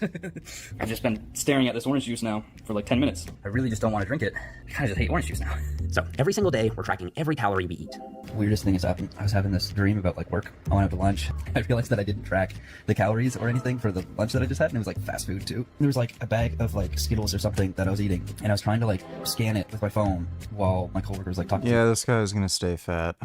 Stuff, getting angry, and then I dropped some. Like it literally just like landed in like a pile of dirt, and I was like, oh, I don't have a scale, so like how am I gonna know how many grams of candy I just lost and all this stuff? So I guess I've started dreaming about counting calories now. It sounds like a lot of work, especially for someone new to tracking macros, but because we've been using my nutrition app Macro Factor, it's super easy. The app has a fast barcode scanner that quickly pulls up the macros, and it has a multi-food plate logging paid to capture many foods advertisement. at once. It only takes me about 5 to 10 minutes a day to get everything tracked. Paid advertisement. Did he even put it in the description? Let's see. Doesn't look like he put it in the thing for some reason, even though you're supposed to. There is a link to the Macro Factor diet coach thing, but you're supposed to disclose that it's paid advertisement. This app we're both using every day for the whole year. And if you'd like to try it out for yourself, aiming for 8 to 9 hours of sleep, and we're trying to go to sleep and wake up around the same time as well to set our circadian rhythm. New research shows that it's not just about the total sleep you get, your sleep-wake schedule also matters. Supplements are a small part of this, but here's the list of supplements that we're both taking if you want to pause and read. No steroids, obviously. Yet. Just kidding, I think. Okay, so this is our full plan, and for the next 5 months, we're just going to follow it. Drive it, drive it. Go again. Get a big breath. Come on, push it, push it, push it, push it, push it, push it, push it. Others. And while there are more temptations and very delicious tacos and tequila down here, with a 3,000 calorie per day bulking budget, I was able to fit in a little Mexican delicacy without any issues. One of the beauties of bulking. After Mexico, one of the hardest things for me was balancing the training I needed to shoot for videos and balancing my own actual off-camera training. A few of the tier list videos took me 7 or 8 hours to film with all those exercises, and then I'd still have to actually train after. But for this year, regardless of what I'm filming, I'm still getting all my workouts in. Yesterday I did a collab with Jesse James West. We filmed a few workouts for his channel. Normally I would count that as my workout, whereas yesterday, after we filmed for a couple hours, got a bite to eat, and then did my workout even though like I really didn't want to. It's those little things, like those workouts that you want to skip but don't skip. It's the sets where you don't want to push yourself but you do it anyway. I think that those things can really add up and make a big difference, and that's something that I've definitely learned on this experiment so far. I did a light deload week in April. Not only is this a good idea regardless, but I was starting to get sick and my body was definitely overworking. I'm actually not feeling too well today, and so this is going to be the first day that I skip a workout that I have scheduled. Yeah, if I went to the gym today, I just know it would be a subpar workout, whereas if I rest today and then go tomorrow, I'll probably perform much better, or hopefully anyway, so just want to do a quick little update on that. After the deload, Brad, my dad, and I did a boys trip to Arizona. I hadn't seen Brad for a while, so it was great to link up and get in some good workouts together. Drive, drive, drive, drive. Come on, Brad, come on, come on, you can do it.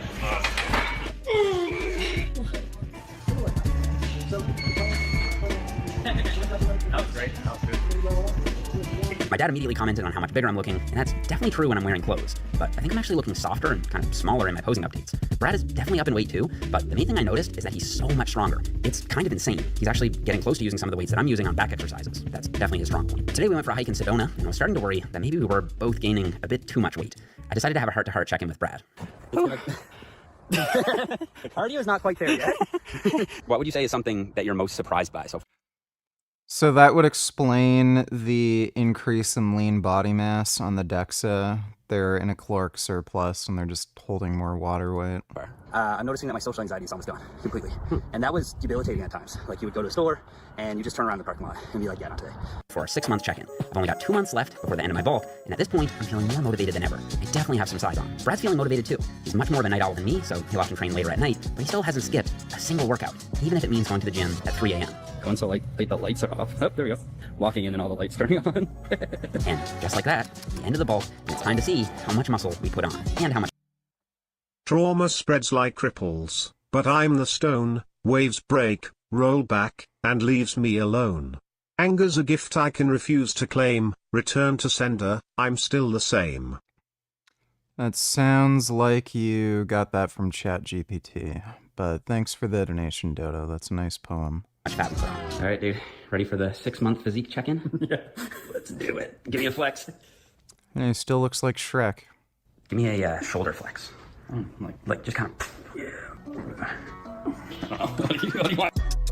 So we both put on 15 pounds. Yeah. How many of those pounds for you are lean out of the 15? It's like 3. 3 pounds were lean. It's definitely more than that. Yeah. At the end of the 6-month bulk, Brad is up 13 pounds of lean mass, and his body fat percentage is down 1.2%. He went from 36.2% at the beginning to 35.0% now, and that's while eating 3,000 calories per day. It really goes to show the power of building muscle. I was a little confused at first though, because when you look at his 1-month data, it looks like he gained 12.7 pounds of lean mass in that first month, which means he only gained another 0.3 pounds of lean mass in the next 5 months? Probably not. Remember that lean mass includes muscle and water. And so I think a lot of Brad's initial gains were actually water gains from taking creatine for the first time and from getting rammed into a high volume training program. Regardless, his 6-month trend shows impressive body recomposition, being up 13 pounds of lean mass while being down 1.2% body fat. Okay, my turn. You get the results? Are they in? They're in. After 6 months of fully optimized training and with more than 15 years of training already under my belt, I added 4.5 pounds of lean mass. The thing was, I also gained, ready for this? 11 pounds of fat. That's a bit much. It means my body fat went from 15% at the beginning to just over 20% now. I'm kind of excited to cut down and see how much muscle I retain. But let's put this in context. If we pretend this Jalen $20 challenged Jeff Nipper to a debate on veganism. He might be reasonable. I've talked to him about that on Instagram. He admitted that he has no argument against veganism and it's a superior ethical position. He's just too much of a fucking cuck to actually go vegan. Thanks for the donation though, Jalen. chicken breast is my lean mass, and this pile of lard is my fat mass, this is what I put on my body during the bulk. Again, not all my lean mass is pure muscle tissue, some of it is water. But yes, I did put on 4.5 pounds of lean mass. But I also put on this big pile of fat. So now, the real question is, what will happen if I lose all this extra fat? Will I keep this new muscle that I added, or will I lose that too? All right. 6 months of that. So for the recomp phase, we're dropping our calories down to 2,800 calories per day, which MacroFactor says is our new maintenance intake.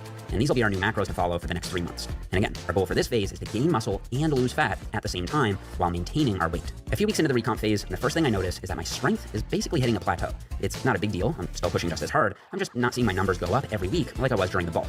But I do feel like my physique is tightening up a bit. Definitely think when I cut down, I'm going to be a lot fuller, rounder, have better shape. Because I can notice the increase in muscularity now, even at a higher body fat. Once I turn the body fat off, I think it's actually going to be a pretty big visual difference, honestly. I feel better about it than I expected. 1 month into the recomp phase, Brad and I went to Japan for 3 weeks. So for this trip, also I got a haircut. For this trip, we're going to do as much walking as possible because we're in recomp mode. So we're not going to take the escalator. We're going to actually walk. Tool donated $2. Let me see. I'm sorry, what'd you say? Can you say that again? My sons over there think you're a badass hoe. Interesting. They think you're fine shit. Wow. A badass hoe. So, well, would you like to date one of them? no, I'm okay. Thank you. Are you sure? I'm positive. Would you like to date me? I don't know if that's real, but that's weird. Thanks for the donation, Tool. We had an absolute blast, but the trip was our biggest challenge yet, especially diet-wise. I found it hard to get enough protein in, and we both got a little more flexible with our diet than would have been truly optimal. Tuna. And we're gonna switch over to a full body split. Full body, 3 days a week, and that'll just allow us to get in slightly more efficient workouts and not spend quite so much time in the gym so we can actually enjoy Japan. Tokyo was a gorgeous city, so clean and futuristic. We also got to see Jalen donated $2. Happy that guy attacked him then. Yeah, I guess. Thanks for the donation, Jalen. some incredible shrines and parks in Kyoto. Once we got back home, we switched back to the tried and true upper-lower push-pull legs hybrid split, still taking the last set of every exercise to failure. Oh yeah, let's see that fifth one. Smoke it, smoke it. Go down again, you got another one, I know you do. Go down one more time, and I'm with you, okay? I'm with you. Drive it, drive it, drive it, drive it, drive it. Yes, sir. Come on, dude. Oh, come on. Good job, good job. Oh, God. Oh, it hurts so much. Oh, I don't know where to go. I was maintaining my weight at around 180 pounds, and I felt like my physique was looking a bit sharper. The month of September flew by, and it was time for our post-recomp check-in. Did I manage to gain muscle and lose fat at the same time, or did I just spin my wheels for the last 3 months? Let's find out. Moment of truth. Turns out, I actually lost 0.8 pounds of lean mass since our last check-in. That's within the DEXA's margin of error, but it's still a bit disappointing. It's also kind of what I expected. At my level of advancement, I think you really need Yeah, well, again, the DEXA doesn't really measure muscle mass. Like, that could just be water weight. Nigger Cock donated $2. More. Get this.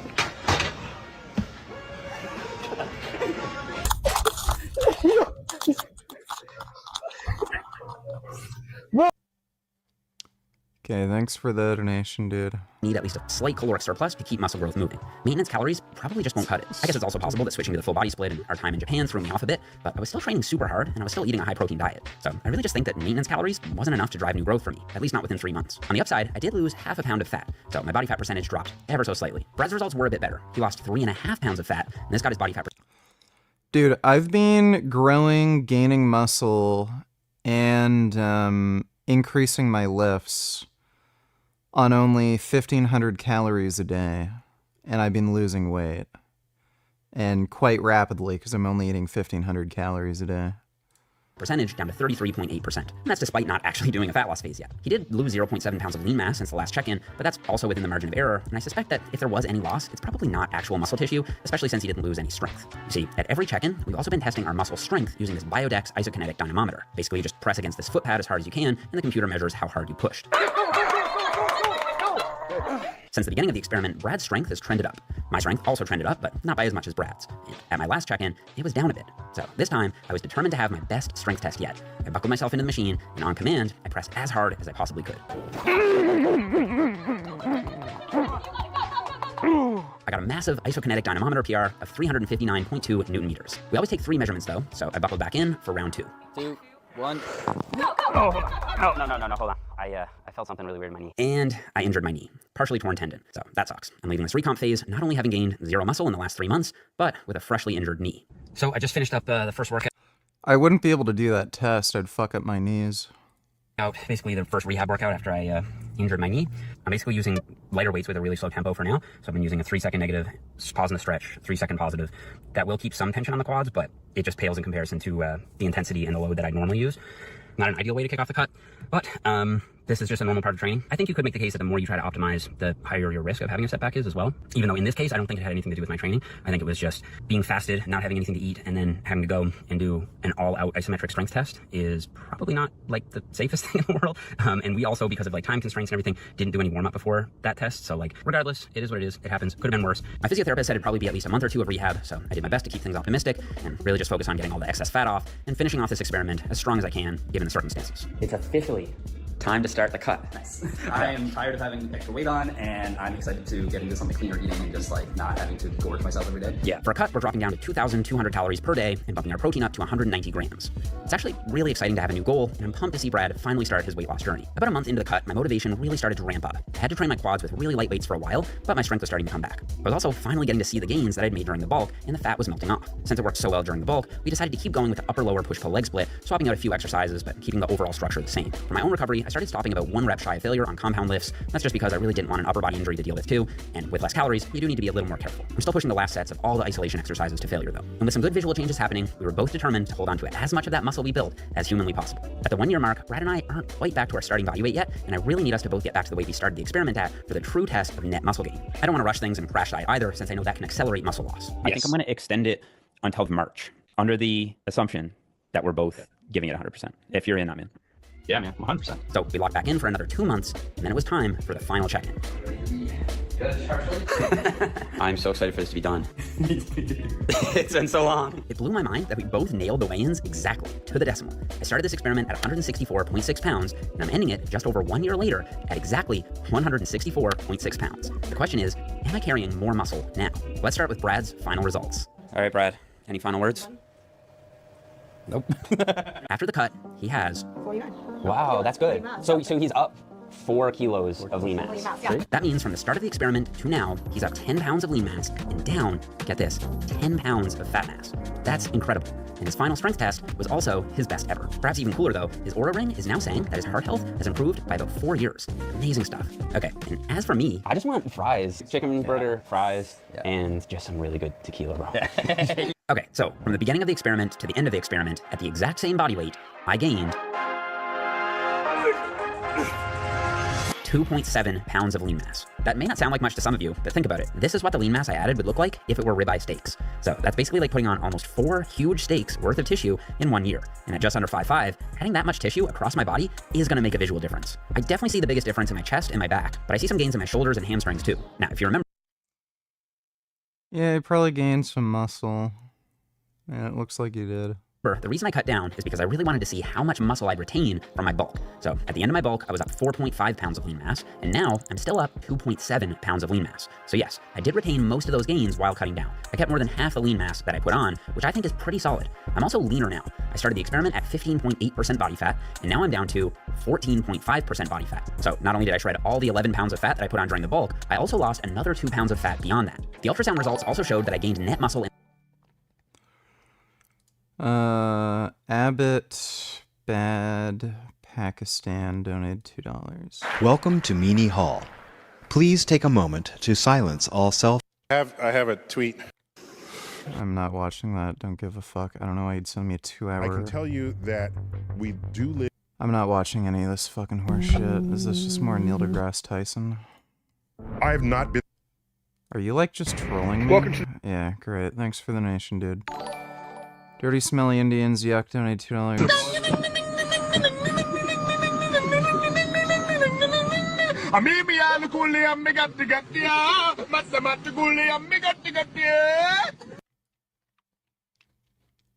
Alright, thanks for the donation, Dirty Smelly Indians, yuck. in my biceps even after the cut. My quads also grew significantly during the bulk, but basically came back down to baseline after the cut. I'm gonna blame that on my knee injury, especially my left quad, which did lose more muscle, and that's the knee that I injured. I did hold on to some net muscle gain on my right quad though, even after the cut. Also, for the sake of scientific transparency, we also took BIA, or bioelectrical impedance measurements, throughout the study. This is the type of device you'll often see in commercial gyms. It says that I lost 1 pound of lean mass. This probably would have gutted me if I didn't have access to higher quality, more expensive, and more sensitive equipment. BIA has about twice the error margin of a DEXA machine, and I honestly just think my gains were well within the error bars for that device. Plus, the DEXA results, the ultrasound results, the strength results, and the before and after photos all quite clearly show that I made gains. So, I say this just to say that you shouldn't feel bad if you get a BIA test done and the results aren't what you expected. They're often not sensitive enough to detect real changes in muscle mass in experienced lifters. So, the question we all want to know, am I going to use steroids? No.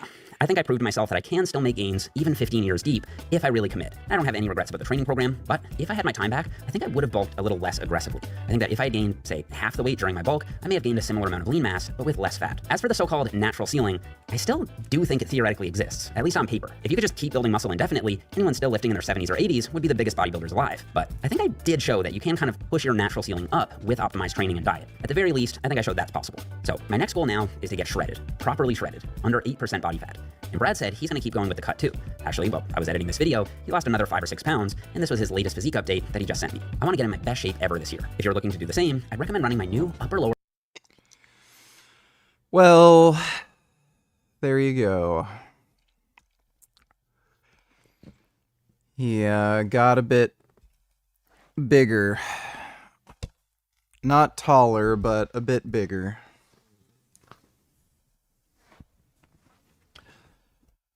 All right, well, it is late. I am going to go head to bed now. Crap. But hope you all had fun. Big thanks to everybody who donated on Streamlabs.